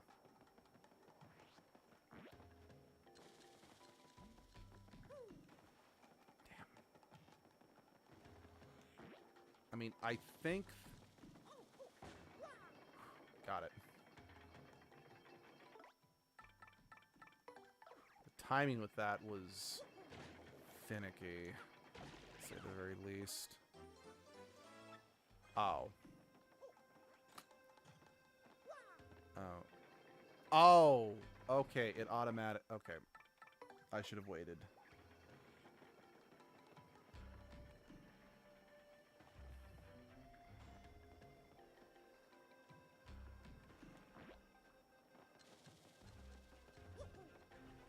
Damn it.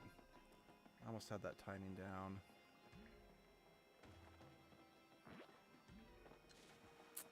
Sorry, Bobberty. At least you're not like a Charmander, you know. Oh. Shit. Shit. I am not good at this. Can we just agree upon that?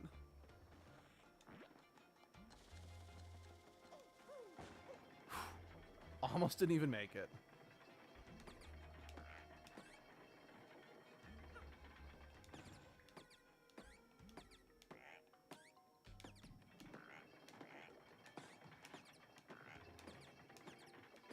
No, I don't know why I'm doing this. Okay, got it.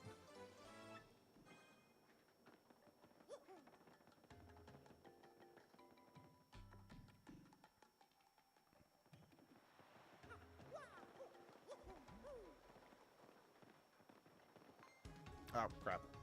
I engaged. I did not wish to engage. Oh, frizzle sticks. Yeah, I am not doing this.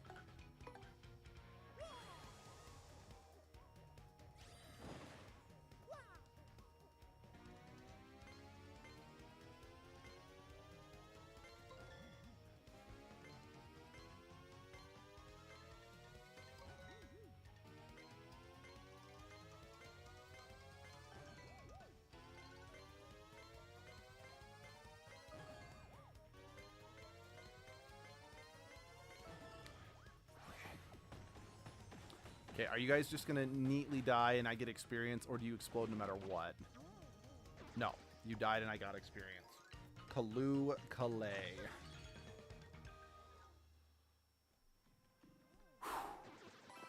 Okay. That ended the best way it could, I think.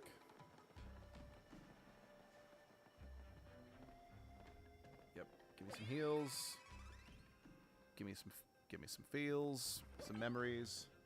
See, I love how the equal of going back to the starting areas of the game and a Goomba attacks you is just pulling out a gun after someone calls you stupid. Oh dear. I think we're going for like 1 to 11 with that one. You know, just anytime I hear... I hear like pulling a gun, I just can't help but think of that scene from Assassination Classroom where they're like, I think he's like doing ramen, like he's building ramen for him. It's like, you know, putting little green onion on there and then a gun. Shoot, I don't remember the full context, but it's funny. So I am amused. So for the longest time, I actually didn't notice that there was room underneath to go underneath, you know, to slip underneath that. So I just used Vivian to try to get by those. Not that that's an invalid strategy. I'm just... There we go. It's just, again, it's something I find funny that... Just automatically assuming they were just working puzzles in for Vivian, who's only been with the party for one chapter at this point. When I was just totally overthinking it.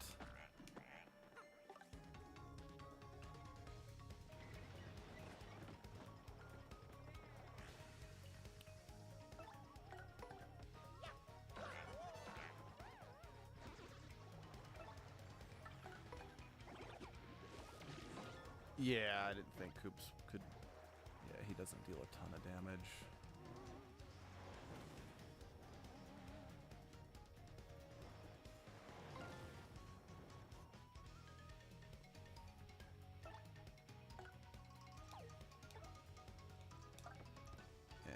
Deal a ton, but you will finish them off. Let's just...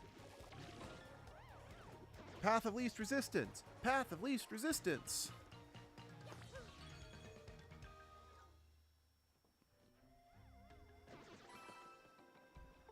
I can't prove it, but I got a feeling I'm gonna need... Well, never mind. Let's get Bobberty back out.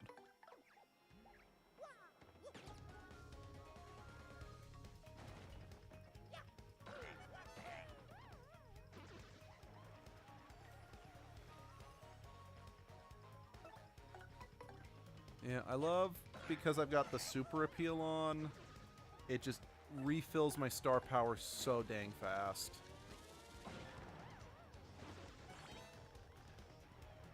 It's definitely, just as a kid, I was like, no, star power is for boss fights, and that's it.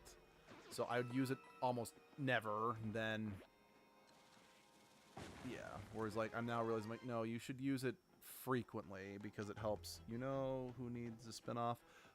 Yes, who does need a spin-off? Lots of people, but who'd you have in mind?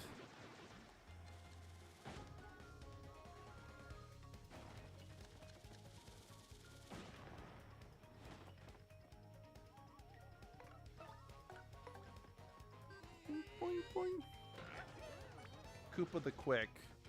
Oh, I'm not familiar with that character. Oh, crap. Look, I just want to quickly take this guy out. Could we please not do... Could we please not make him obfuscated?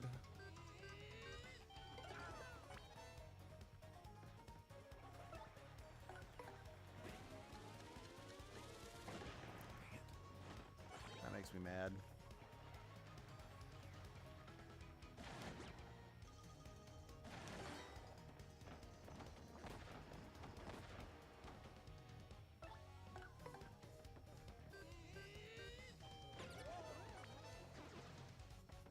Oh.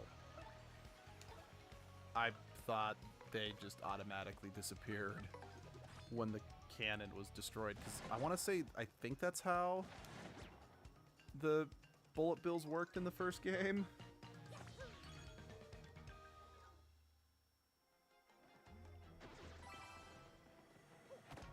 Oh, shit.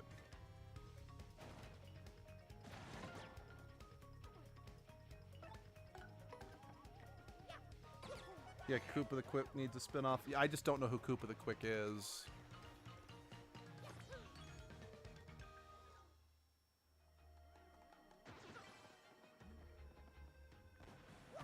Damn it.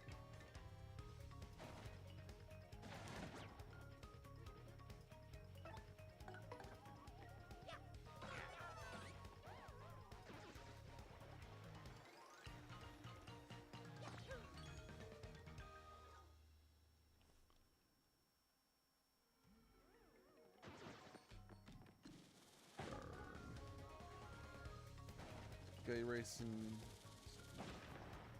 Oh, him. Okay, yeah, I kind of know who that is. Sorry, I really don't like Mario 64, so I've played it. I haven't played it a ton. So, that's why I didn't recognize the name immediately. But yeah, now that you say that, I'm like, oh, no, I know exactly who you're talking about. And again, I just don't really like Mario games for the most part. Well, let me phrase it. I don't like Mario platformers for the most part. I like Mario Party games. I like Mario Kart games. I've enjoyed some of the Mario Tennis games. I've never played any of the golf games. I only ever... Oh, no, you're good. You're good. It doesn't help, like, just full disclosure. Like, I've tried to get this fixed or whatever, but I still don't know why it does this. What's it called? It didn't used to be like this, but there is about a 15-second delay from us to you guys, and I don't fully understand why that is, and I don't know how to fix that. So I apologize about, yeah, how there is going to be a delay from when you guys say something and when I'm able to respond to it. Crap. Okay. Let's see if this...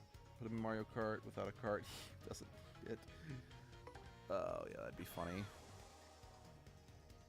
Okay, let's see if this will kill them without detonating them.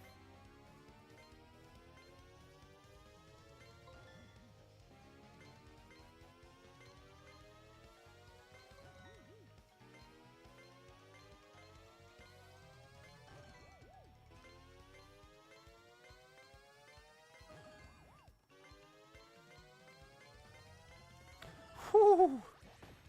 My stream is 20 seconds. You're good. Okay, so at least it's not... I'm not the only one who has that problem. I'm just... Man, whenever I watch Flaze's stream, like, her streams are on point. There's, like, seconds. Like, literal, like, 1 or 2 seconds delay, and that's it. And, like, it didn't used to be this bad. But I don't know why. Like, I don't know when. I don't remember why. I don't know why, but it got stupid kinds of bad.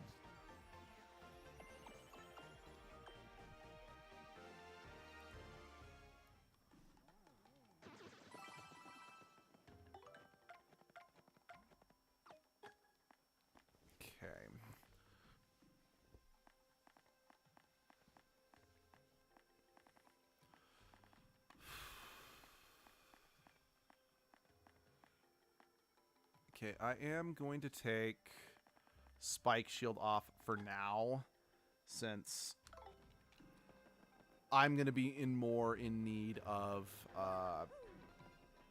ice protection for the rest of, or fire protection for the rest of this level. So, and then I don't think I'm really going to need the ice protection again until much later in the game, so I think the extra damage right now is more what would be useful.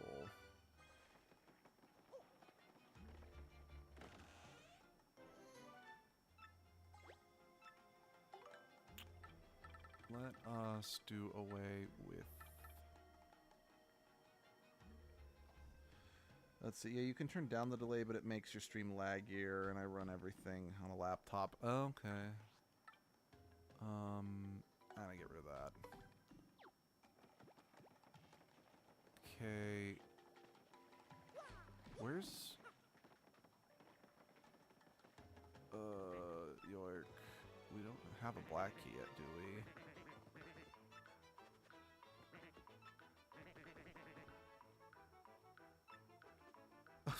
You're just like, just spare the prologue. Just do it.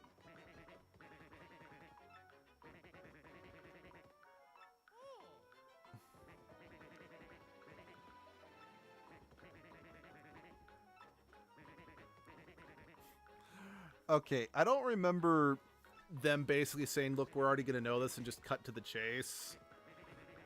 So,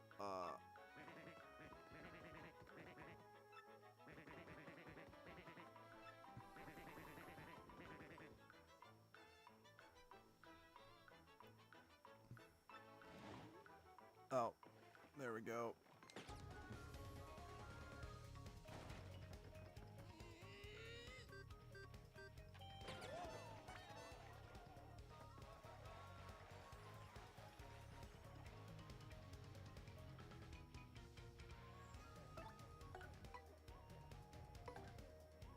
Oh.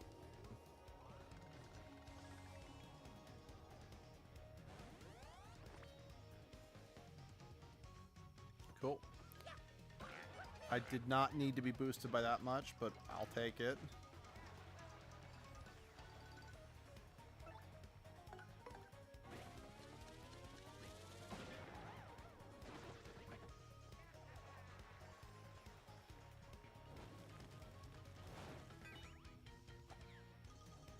Okay, and I like the fact that because I have the ice shield on, it's... Hello, some rando. Your laptop died. Okay. Yeah. So welcome back. But yeah, I'm glad that...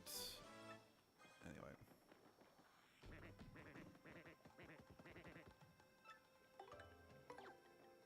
I think there's only one more...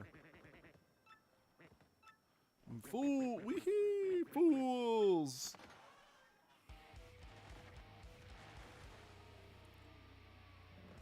At least Mario's willing to act surprised for this guy.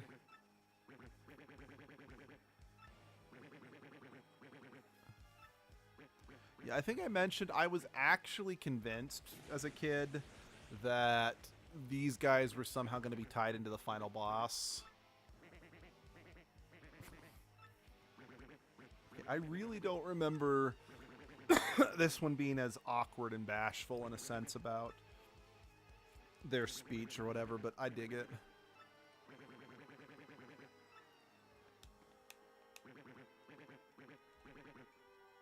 Oh god, he's gonna be curses. Yes, we've been curseth. I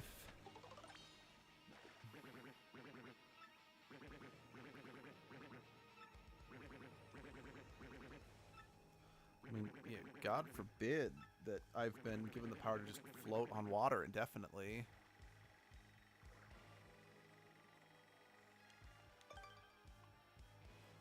Top tier characters, definitely agree. Yeah, it's why yeah. Like I said, I really appreciate that later Paper Mario games really go out of their way to include the paper thing into the game's mechanics and aesthetics. And I mean, like, really into the aesthetics rather than just the characters happen to look like paper, you know? Because, like, say what you will about Color Splash, that game looks really good because you can tell the backgrounds are, like, made of cardboard. There's gimmicks of, you know, folding it out and crumpling it up. Hell, in Origami King, for example, some of Mario's abilities tie into him folding and unfolding his limbs. Kind of like, you know, origami streamers and whatnot. It's fun. I said, I am really... Oh dear. I am really looking forward to showing off, or just showing and sharing more of this franchise with you guys. Because, yeah, well, it's... Everything that comes after this, in my humble opinion, is a downgrade. It's not as good as what came before, except for some story elements from Super Paper Mario and some of the humor from Color Splash, as well as Origami King just has some good moments in general, but they're not as good as what we get in the first two games. I am curious to still show them some... I am excited to still show them a little love. Because, yeah. Well, really, Origami King was your favorite. Yeah. Have you played any other Paper Mario games? Or, again, I mean, there's nothing wrong with... I'm not trying to say it's like, well, if you've played this one... If you didn't play this one, then, yeah, But, yeah. If you have indeed played this one and Origami King is still your favorite, I'd love to know why. Because again, I'm trying to not be an elitist who's like, how could you prefer Origami King to something like this if you have played both, but... Let's see. Yeah. Alright. So yeah, what was it about Origami King that made you like it over the other Paper Mario games, if you don't mind me asking?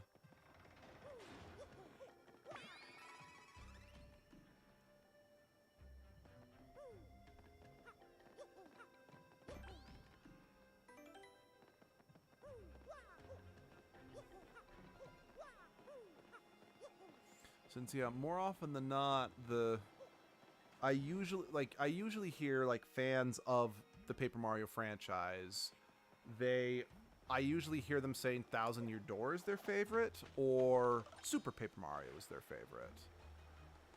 Oh yeah, I know, because it makes a lot of those gags like this is my favorite because it's only one I played, so I get that a lot. Yeah. Yeah, I mean, I don't mind. I mean, quite frankly, I've had some instances where it's like, why is that one of your favorite games? Like, why isn't this other game in the series not one of your favorites? I'm like, I haven't played that. And honestly, I think that's valid. 'Cause, I mean, at the end of the day, the first game in a series you've played is always going to be more special, even if it's not actually. I just like the unique vibe. That's fair. That's valid. That's a valid reason for really liking it. Let's see. Because, like, for example, I've often had people... My favorite game of all time is Tales of Symphonia. It is and will always be my favorite game, and it is my absolute favorite game in that franchise. The Tales franchise, who don't know. And people are like, why that one? It's like, you've played much better ones. It's like, well, but Symphonia was my first in that franchise, and it was the first game I ever played that was like... that, you know, it was the first game I played that had more complex storytelling, more complex characters, etc., etc., etc. And, I mean, quite frankly, I know a lot of people, it's like, a lot of people were telling me, oh, once you play Tales of Vesperia, you'll like that one so much better. It's such a better game. And, well, I don't want to badmouth people's tastes and likes. I don't understand people who actually like Vesperia. I think that game's pure hot shit. Let's see. It played into being paper really well. Did something I didn't expect. Made me really laugh. Hey, again, that's valid. I mean, honestly, what's it called? If it wasn't for, like, take Color Splash, for example. If it wasn't for the fact that you had to use items instead of just normally attacking, I might have a lot more nice things to say about Color Splash. But because I don't really like that, it does weaken that one for me. Combined with the fact that it's you have a map that you just go to locations rather than exploring it. But there is still a lot of good stuff in Color Splash. Origami King was definitely a step in the right direction, albeit I do feel the world was a bit more linear than what we had in the first two games, but whatever. And yeah, if the game makes you happy while playing it, that's all that matters. That is the most important part about video gaming, is does it make you happy? If the answer is yes, then it's a good game for you. Now, I do feel there is a difference between a good game for you personally and a good game objectively, because it is important that you're able to look at both. It's like, again, for example, I know everyone loves the game Borderlands. I could not get into it. It's not because I thought the game was bad, it just, I couldn't get into it. But I can recognize its good points. And that's the thing to remember is... Let's see, Color Splash was a great game if you removed the combat. I agree. I know that was a holdover from Sticker Star. And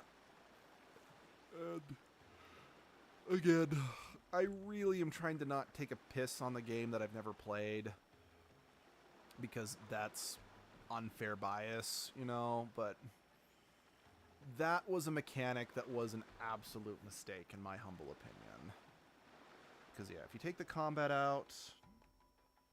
Let's see, Dark Souls. Not everyone likes to be mad. Yeah, I have tried some Dark Souls-esque games, and I think I've only played one that I actually didn't hate. And even then, to my understanding, it's because it's very light on the Dark Souls. I was like, I haven't played Dark Souls itself, to be clear. So the games that I've tried were Code Vein, which I was not able to get a lot out of, unfortunately. Which is ironic because I actually had Code Vein on the list of games for edgelord to possibly live through. Code Vein, Neo, which fuck that game, and a game called Bound by Flame, which is supposedly Dark Souls-esque. Honestly, again, as someone who hasn't played Dark Souls, I got more of a Dragon Age vibe out of Bound by Flame, personally. But I like that one fine. Oh, and I've tried Bloodborne, but for one reason or another, I never got very far with it. So, Bloodborne's one of those games I've been meaning to get back to and give another shot. I mean, hell, I've been meaning to get back to Code Vein as well as give another shot, but don't always... Oh, wait. No. Gotta go back this way. Also, wait, opinions on Mario Odyssey? I don't like Mario Odyssey. Like, honestly, I tried playing it. Like, with the understanding, I do not like Mario platformers. I had Mario 64 as a kid. Tried playing it. No, did not like it. We never had Mario Sunshine or Galaxy, but I did get to try them at a friend's house. Also just couldn't stand them. But again, that's more of a me thing than anything else. And again, I can acknowledge that I'm the one who doesn't like those games, but yeah, no. Yeah, I do not like 3D Mario games as a whole.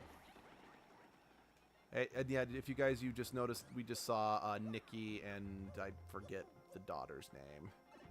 So, yeah, no, the outfits are a good touch. Like, I always like some customization like that. That's always fun. But yeah, it's just, for me personally, I have never liked 3D Mario games, and I never will. Heck, I don't think it wasn't until I played Crash Bandicoot, the insane trilogy of Crash Bandicoot and Yooka-Laylee, that I actually found some 3D platformers I could tolerate. Yep. Oh. That guy with the mustache. I've never seen him. I think he's new. Yeah. Francesca, that's your name. Oh, it's not Frankie, not Nikki. Yeah.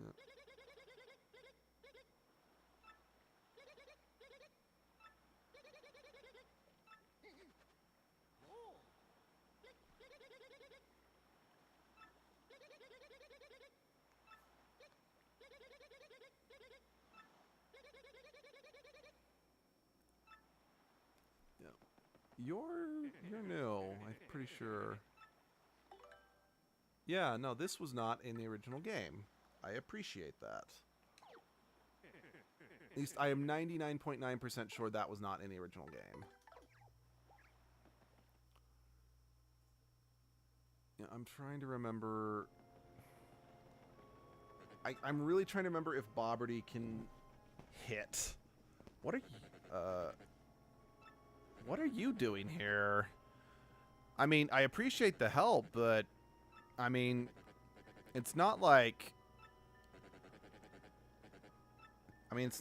you're up to anything nefarious. I mean, you're just a friendly, nice guy with a droopy horn.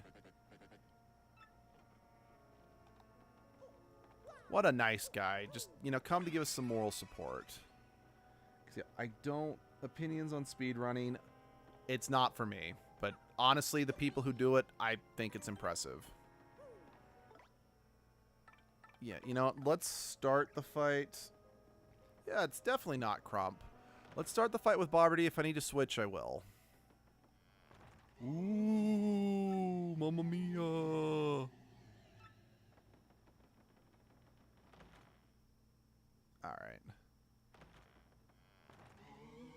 Ooh, coming to me. Again, I love the whole just choking on, just clearing his throat. That's funny to me. How about pirate? Pirates do not moan. Watch a Hollow Knight speedrun. They go into the walls. Oh, lovely. Yeah. I like Cortez's design as well. You have to treasure. I've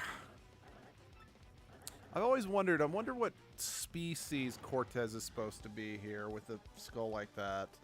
Because it's not quite... Because we've seen, like, dry bones, so it's not the right skull shape for it to be a Koopa or whatever, but I always wondered.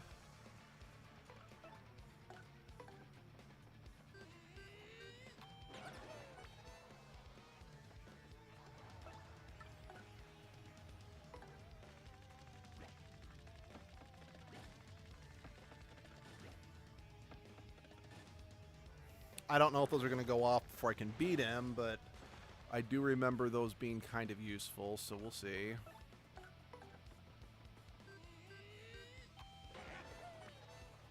Yeah, I could never do speedrunning. Like, I mean, I could never do speedrunning for the same reason I don't like Mario platformers. It requires a level of precision that, quite frankly, I just don't have.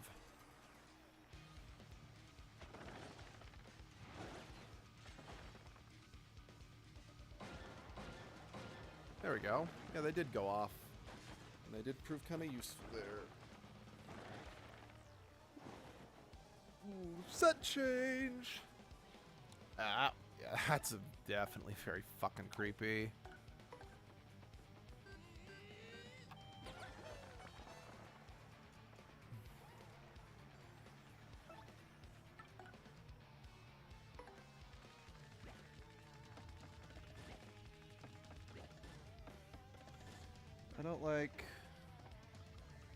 I don't like the Marquito too much if we're talking about character.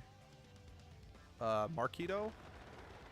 Not 100% sure who that is. Oh, dear.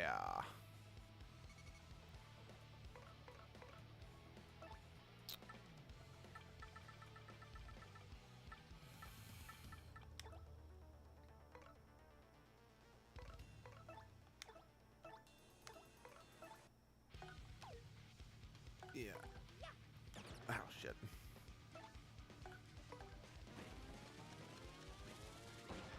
Bowser's cool, though. Yep, I like Bowser. Especially love Bowser when he's singing Peaches, Peaches, Peaches, Peaches, Peaches. Oh. Sorry, hold on. Give me a second, guys.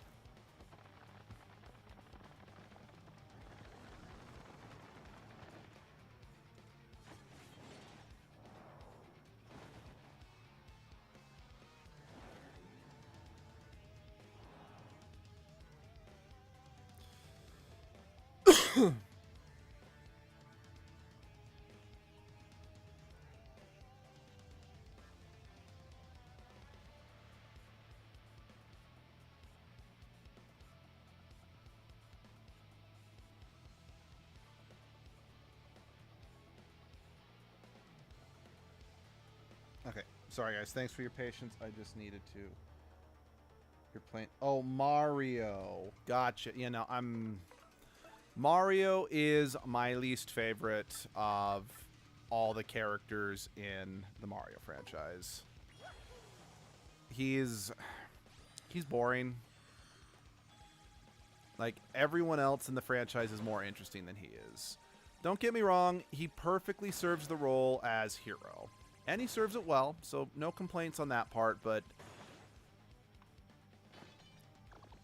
no points for being a character I care all that much about, you know?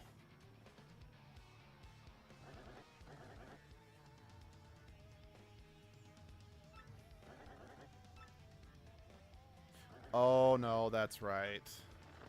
That's right. There is one more boss that interacts with the audience. It's not just Hooktail, albeit that's arguably more horrifying than what Hooktail does, because Hooktail just ate the audience. This guy swallowed their souls. Sorry, I'll read what you say after I do my jump attack. Let's see. Never call McDouche the correct... Fair enough. I have characters that I purposely get their name wrong too, so I respect that. I completely respect that. In fact, when we were playing Doppelganger for the channel, so there was a character named Lee Shout. Oh, no. Just the character who's initially presented as a love interest. I don't even remember what his first name is, but his family name was Lee. And because I could never get his first name right, I just started saying Lee and just Lee. But then it was revealed that Lee was kind of a bad person. I instead started being like, calling Lee Lucifer instead.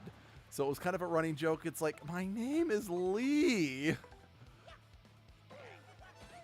But again, I just vehemently refuse to call him that.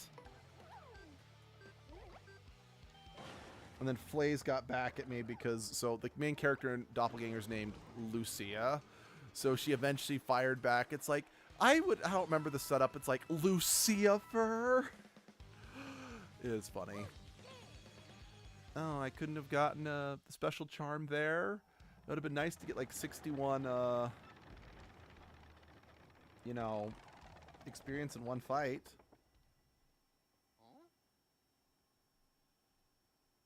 Dot, dot, dot.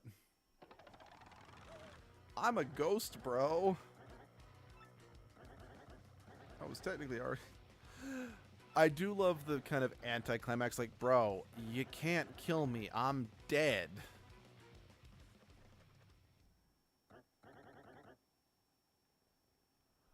I don't even... No, I don't care about your treasure. Here, I just want the crystal star, man. Yes.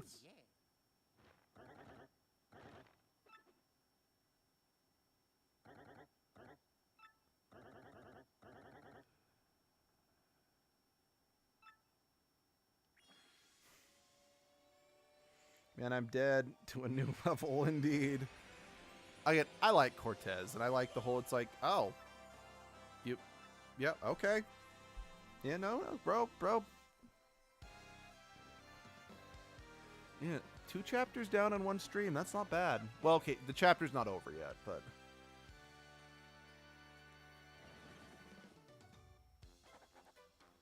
Cortez scourge of the seas. Mario suddenly feeds the fear, blah, blah, blah, blah, blah. Perhaps the pieces in Cortez and his full ship. The only problem remaining is how Mario's going to escape the isolated island. Could be another problem still hiding beneath the hero's nose. I don't know what you're talking about. Oh, hello, Riley. Dubalino? Am I saying that correctly? Thanks for joining us. Bueno, this should do. If you don't need anything else, away with you. And he just throws us out the window. Like we deserve.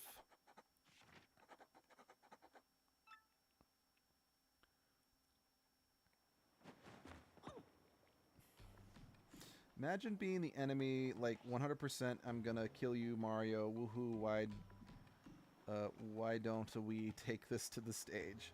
Okay, cool. I'm glad I got your name right. How you doing? Oh shit. My butt's been nibbled. That was not pleasant. How you doing today? It's hopefully you're having a wonderful day, and hopefully it's a lovely day wherever you're at. All right, give me the save. Holy shit. What do I play? Honestly, I've got just about every platform except for Xbox, if that's what you mean. Albeit our computer is so frightfully outdated, it really doesn't run a lot of games. Because like I got Baldur's Gate 3 on the PC, but the load times were so bad that I'm like, screw it, I'm just getting a PlayStation 5. And that's what I've been playing Baldur's Gate 3 on since. But yeah, we have a PlayStation 2 through 5, an Xbox 360, GameCube. We've got an N64, but we're missing the cables, so we can't actually play off that one. We've got a Wii U, Switch. We've got, no, I didn't want to talk to you, bro. Something personal, I've got... No, I've actually never played Fortnite. I've never been good at Is the term MOBA? You know, the multiplayer arena games? I've never been very good at those. I mean, I did play a lot of Smite when that game was still relatively new. I mean, heck, I beta tested Smite since my friend got me some invites to it because he knew how much I liked mythology. But I stopped playing Smite a long time ago just because I'm bad at those games, and I just didn't want to keep dragging my teams down, you know? Yeah. I did play... I mean, I know this isn't exactly... I mean, this is kind of a shooter, not strict... Well, I did play Splatoon 2 for a while, and I actually did rather like that one, and I actually was not bad at it. I mean, I wasn't great, but I wasn't bad at it. But no, I've actually never tried Fortnite. Although, amusingly, when I went to a local LARP park as... I'm going to play Cuphead. Oh, good luck. I've heard that game's hard. When I would go to a local LARP park cosplaying as Edgelord, or heck, even Lupa Lupin, a lot of people would ask me if I was from Fortnite, since apparently the eclectic style from Biomutant that I based my Edgelord cosplay off of resembled Fortnite. I can't say for sure, but could it be Nisa? I'm sure I'm saying that wrong, and I'm not going to say it again because I don't want to offend anyone else. Especially since I don't have Flays here to bribe to edit out anything I say that I regret. Sacre bleu! What could that be?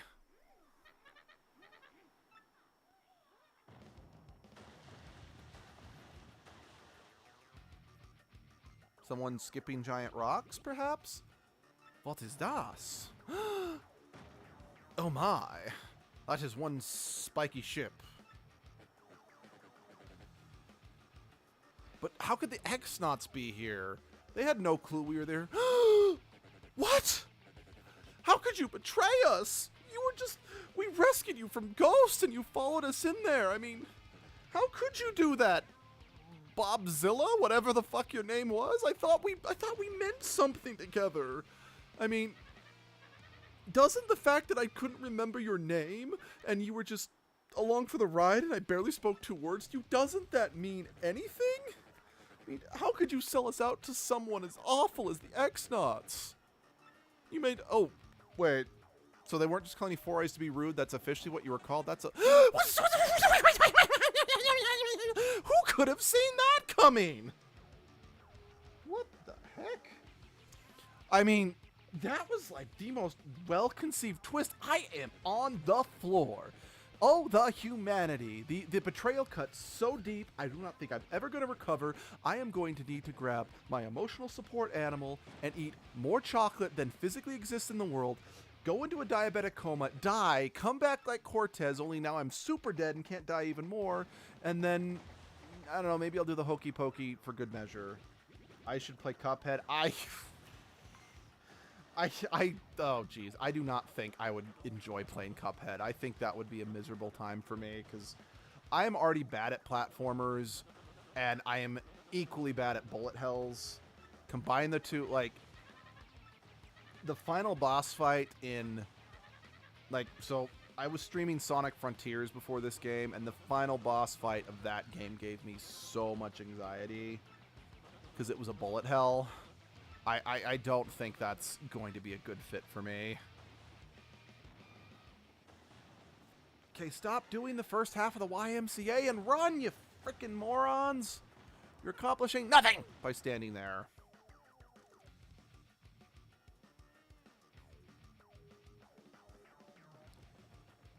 Cortez is this way, I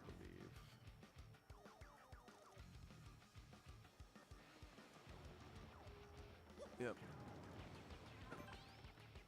Yeah, and again, I give Flavio some credit that even though he is a bit of an annoying fop, he takes responsibility, he takes initiative, and he's like, hey, take me to go see the ghost, because we're going to die if we don't. Hey, Ooh. But I also appreciate that he's still, you know, scared as fuck. He doesn't just, like, you know, become, you know, an instant badass.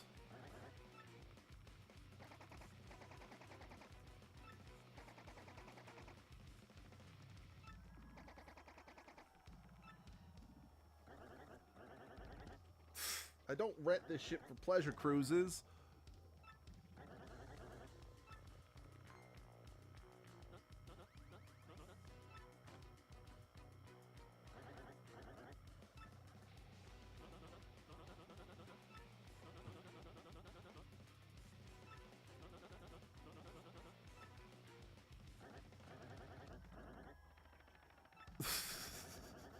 Don't get too informal with him. He will, you know, pull your intestines out and use them for wall decorations.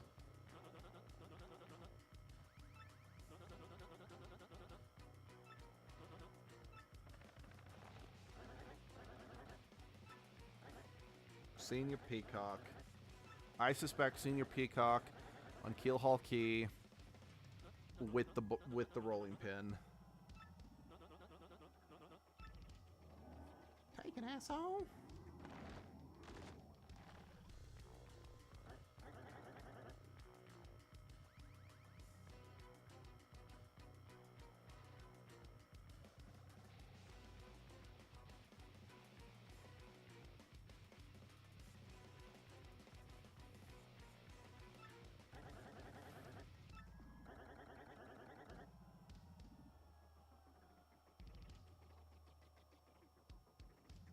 Sorry.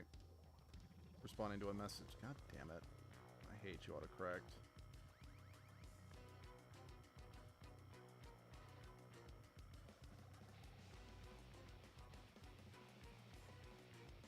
Okay. Yeah, sorry about that. Alright, back to the game. Bro, I thank you when I want to thank you. Just shut up, I do what I want. Okay, let's go.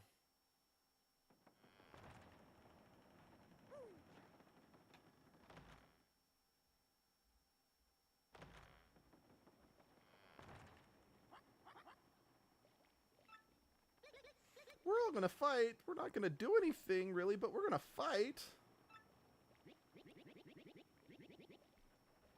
Come on. Stop fighting me. Here we go.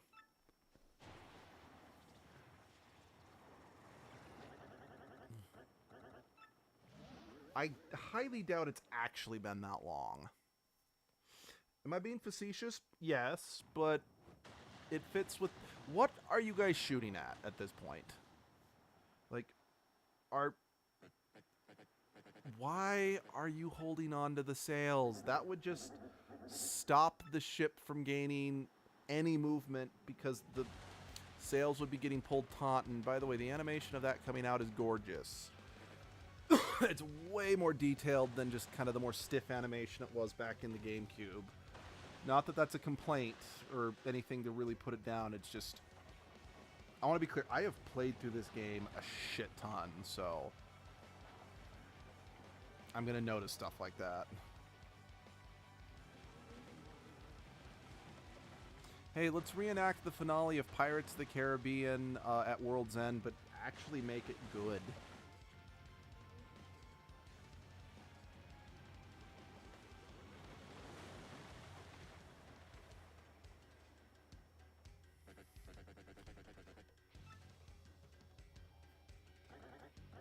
I just realized, so we get 2 chapters in a row that kind of has 2 final boss fights. Because like the last one we had to fight, we fought Dupless, then we fought Dupless in our body. Then this one we fought Cortez, and now we've got to fight the ship of Exnox and Crump, who... Seriously, how could you do that to me? I mean... You were just, it's such a good disguise. I just don't know how I didn't see it. I never would have seen that coming.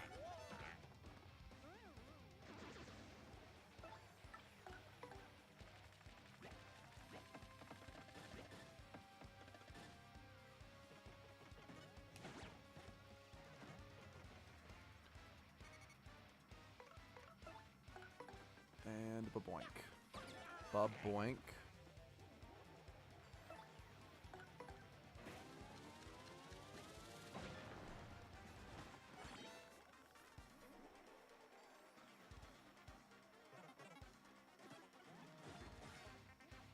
You guys need to get a better boss.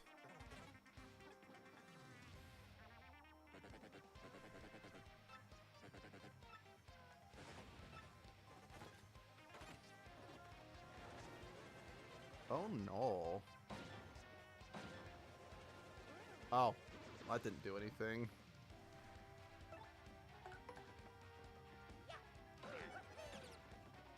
You know, I was honestly Oh, are you gonna whip out another Chinese takeout container?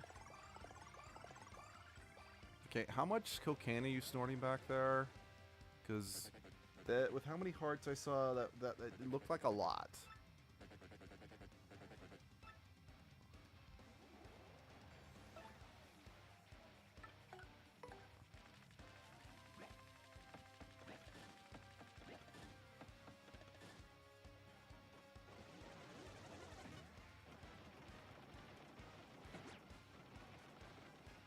Well, that was just rude.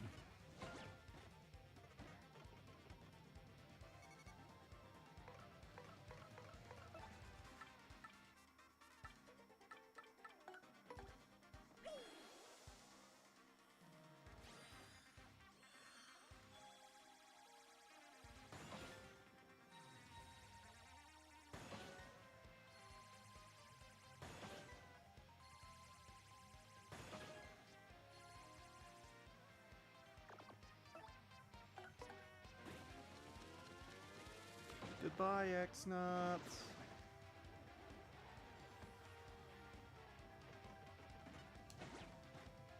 I really can't seem to dodge his ass for some reason. Oh, bring in the clowns again, I guess. Or send in the clowns, I guess is what the song's called. Fuck it. I don't feel like wasting another round. I'm gonna barbecue you all.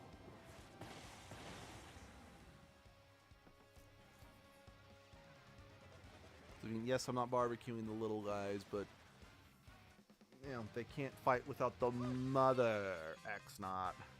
Yes, I've just decided that Lord Crump is, you know, is the mommy now.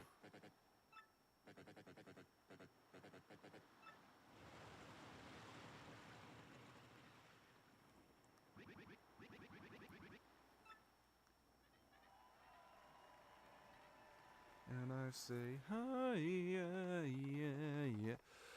Okay. If I remember correctly, this may be my least favorite of all the Peach levels.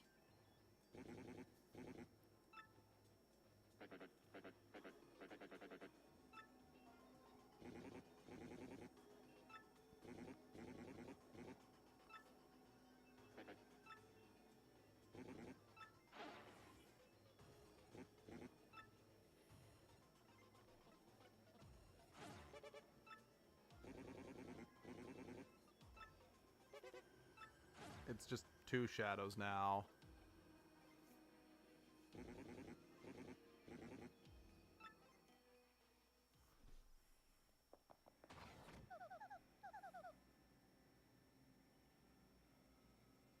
Sorry, 1 second.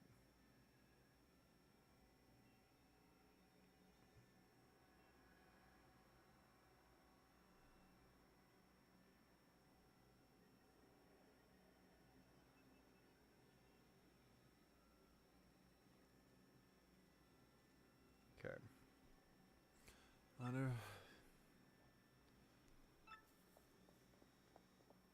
What's up?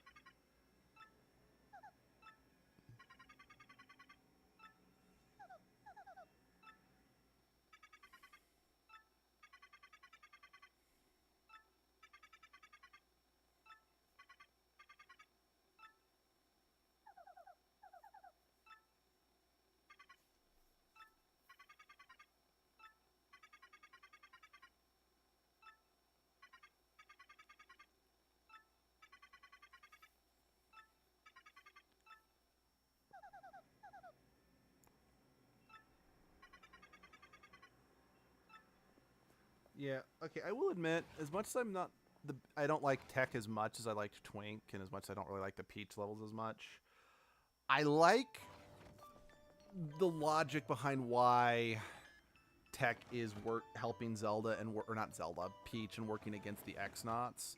It's simply because it's like, well, I'm programmed to be perfect, but if there's information I don't know, I'm not perfect. So I've got to... It's like, well, I've got to do everything I can to be perfect.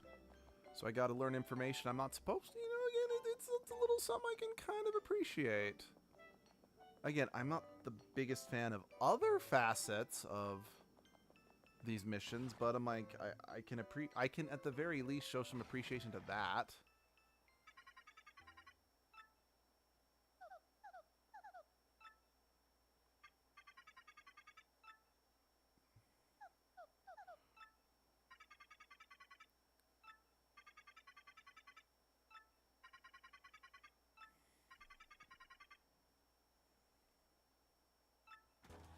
Yeah. Yeah, so you're supposed to read all these notes on the wall that basically are like, do not place the red position on the far right, etc.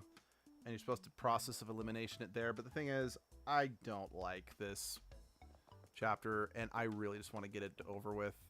Take the blue potion, especially since I am running short on time. Like, I actually initially thought I would just end it after, you know, before I started Peach's thing, but I'm like, you know, if I want to be able to like do the glitz pit on my own time, I need to get to the point where I get back to Rogue's Port where I can save.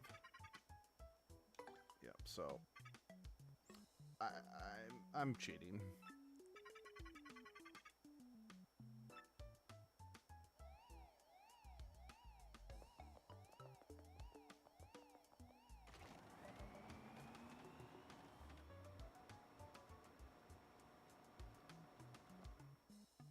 So 1 second.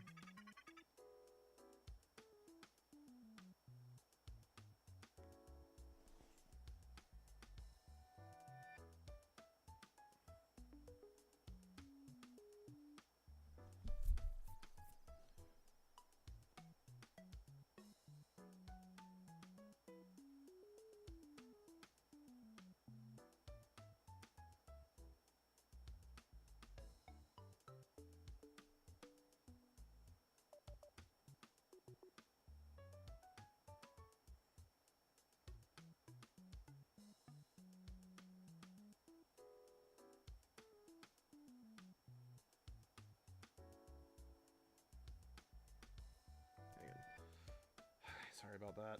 All right. Okay.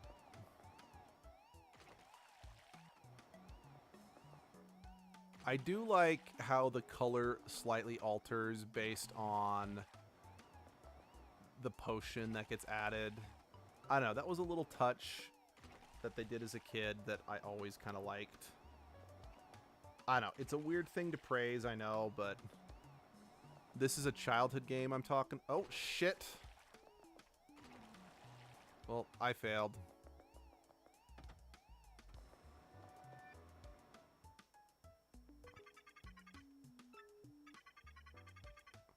Yeah, yeah, I'm just gonna immediately, because I need to reset, because I messed up.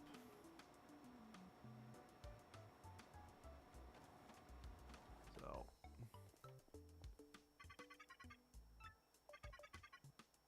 No, it did not come out correctly. Yeah, I know for a fact it did not come out correctly, so I'm not... Like, you can get some amusing results by drinking an incorrect potion, like, it'll make Peach, like, grow. I mean, I know it will make Peach grow. I know that's one failed result, but I don't know if there are others. But again, unfortunately, I'm on a bit of a time crunch, so I don't have time to play around with that.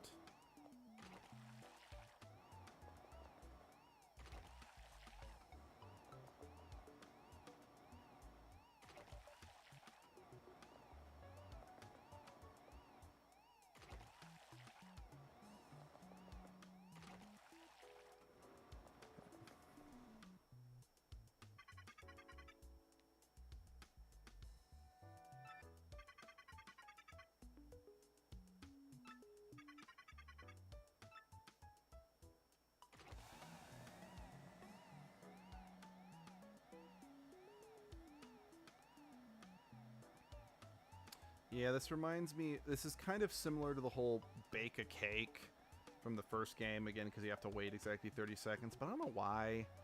I actually always kind of liked the bake a cake quest in the first one, whereas this is just way less fun to me.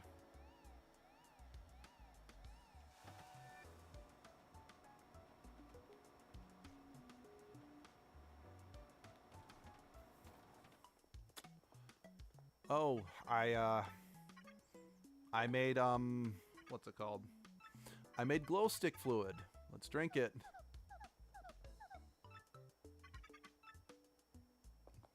And Peach died from failed organs.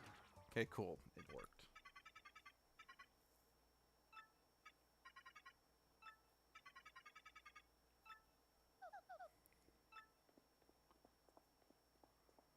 Huh. Interesting. I remember the original English dub. She had to be coaxed to strip naked. I remember this scene also caused so many perverted fans to go nuts because it's like, you gotta walk around, you gotta play as Peach completely naked. I'm like,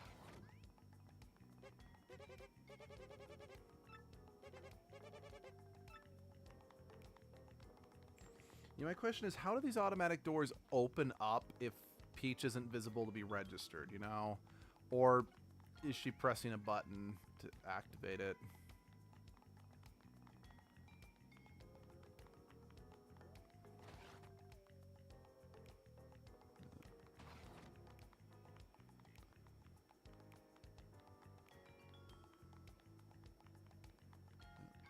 Invisibility is one of those superpowers I've always had very mixed feelings on.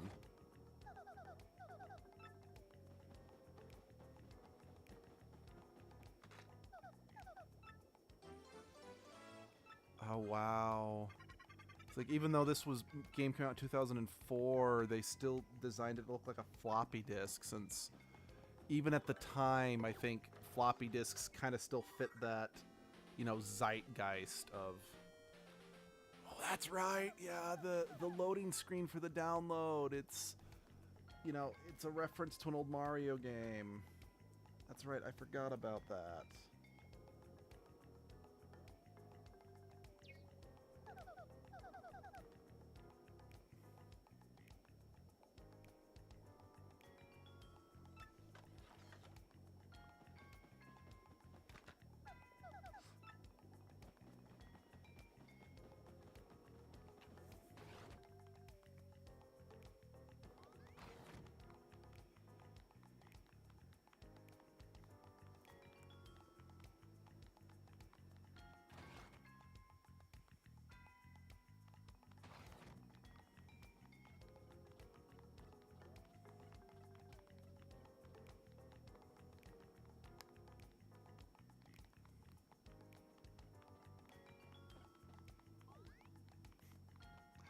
Poke, poke. I am a ghost.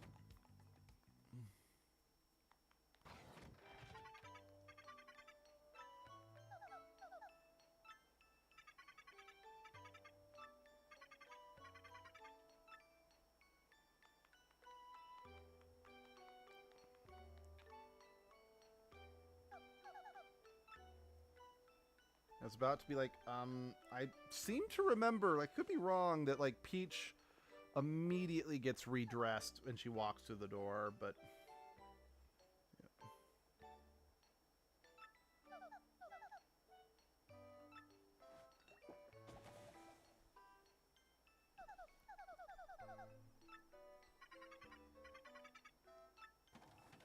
Now please return to the computer room, slave.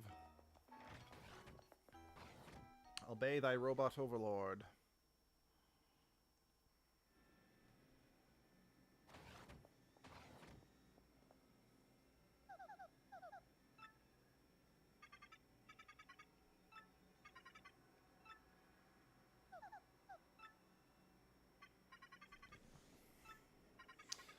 Yeah, here's another thing why I preferred the Princess Peach levels in the first game. Because every single one of the Princess Peach levels, the point is for them to find out where you're supposed to go next so they could send Mario clues. But the problem with this, like this level especially, Peach doesn't actually learn anything new to send to Mario. So all of this was more for, you know, just interactions between Peach and Tech, which, you know, don't get me wrong, there's nothing strictly wrong with that. But it does make you wonder, like, what letter was, like, what was in this particular letter that is supposed to help the player know where to go next, if you know what I mean. I mean, don't get me wrong, I know what the next, at least in this game, you know, because you have the map to guide you, you don't strictly need to rely on Peach to know how to advance. It's just by the same token, why have the Peach levels? Because again, the point of the Peach levels in the first game was a fun little diversion, which unfortunately I don't find the Peach levels in this game fun. Just a diversion. You know, I love that the people here are just not fazed by Bowser since they're kind of off and away. They probably don't know who he is, so they don't know to be afraid.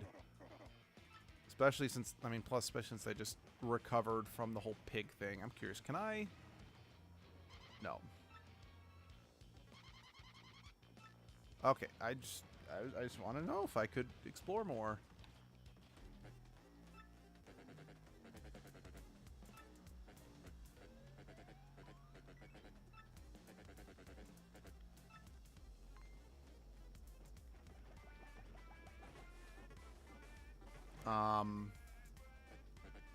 Yeah.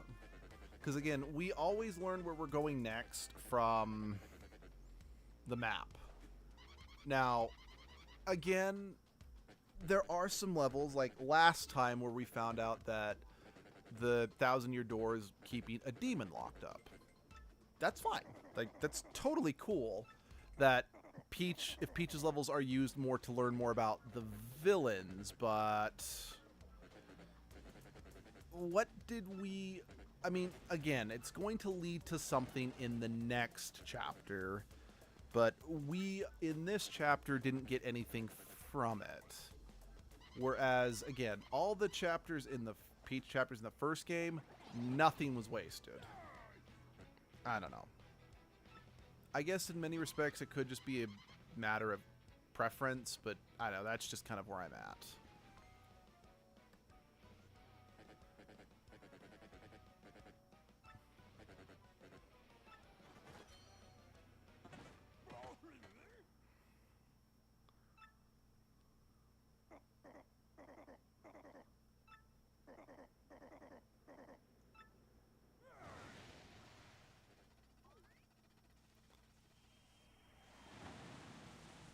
I don't really know what either of you two were expecting, because if the super bomb is big enough that simply being that close was a problem, you were going to get taken out anyway. And what did you get from, you know, lighting the bomb on fire, Bowser?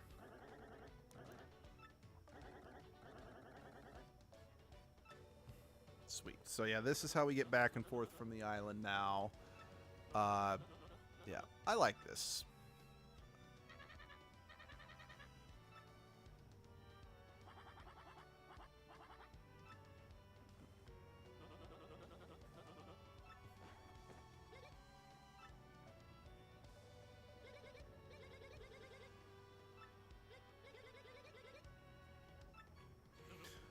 That's basically their way of saying it's like, well, because we've built a shop and whatnot on the island, we're going to need to keep some NPCs here to, you know, not make the place irrelevant, you know? Plus, I do kind of like that they have, like, more than just generic toads who stay. Like, you know, the Patch, Bob-omb, you know, Francesca and Frankie. You know, it's just, it's a little thing, but it's nice. That being said, I do really need to say that I think this is my least favorite level in this game, because quite frankly, this island is puny. Especially compared to the one in the first game, there's like nothing here. Like, sure, I think the first chapter was shorter, because it's still the first chapter. It's meant to be a little quicker. But this one to me feels really trimmed down. Like, we just cruised through that whole chapter, you know? So yeah, there's just not a whole lot to do here. Actually, that is one thing I will say about the first game over this one is the levels all felt a little longer. Like, there was a lot more meat to them. I could be remembering completely incorrectly, but that is just what I remember, is that the first one had more meat on its bones.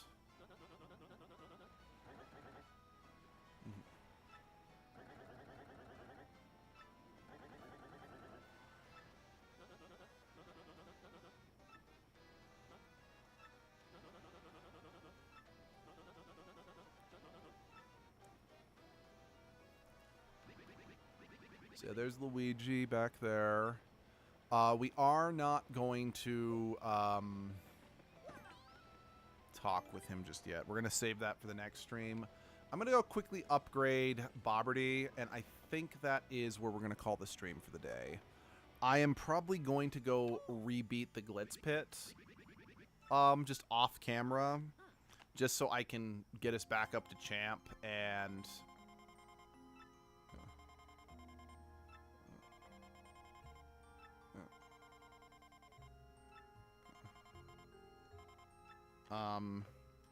Then that way I can actually give the new optional boss fight a shot on stream, just so again you don't have to rewatch the whole process of me getting all the way back up there.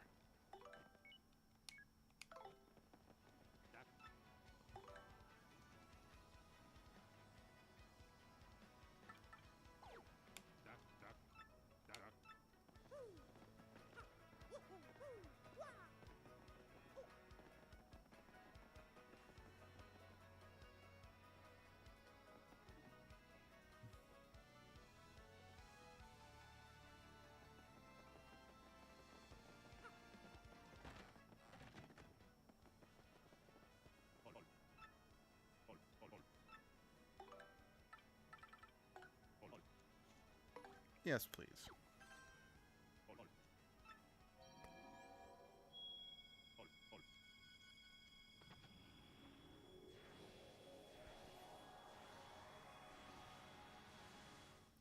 Cool. Bobberty is leveled up.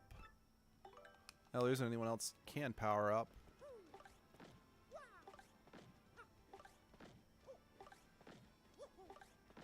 Right, that was the thing in the first game, not this one. Okay, I'm going to actually go back and save at that place out front. And yes, if I do go do the Glitz Pit stuff, I will come back and save here, just so I can remember that we need to talk to Luigi in the next stream. Because I don't want to deprive you guys of Luigi's antics, because it's funny. It's definitely one of the peaks of comedy in this game. Perfect. Okay. Thank you everyone for joining me. As I said in the stream, you have until 7 p.m. Mountain Standard Time tonight to cast your vote on what race you want Edgelord to be in Baldur's Gate 3. I will post the next Edgelord poll before I close the first one. I don't know, I just like doing it that way. If you want to join the Discord, there's a link in the description. There's also a link to our Twitter. Like, comment, and subscribe. That actually goes a long way to help the channel find, you know, a bigger audience. Yeah. I'm not sure when, but I'll see you guys then. Have a good rest of your day.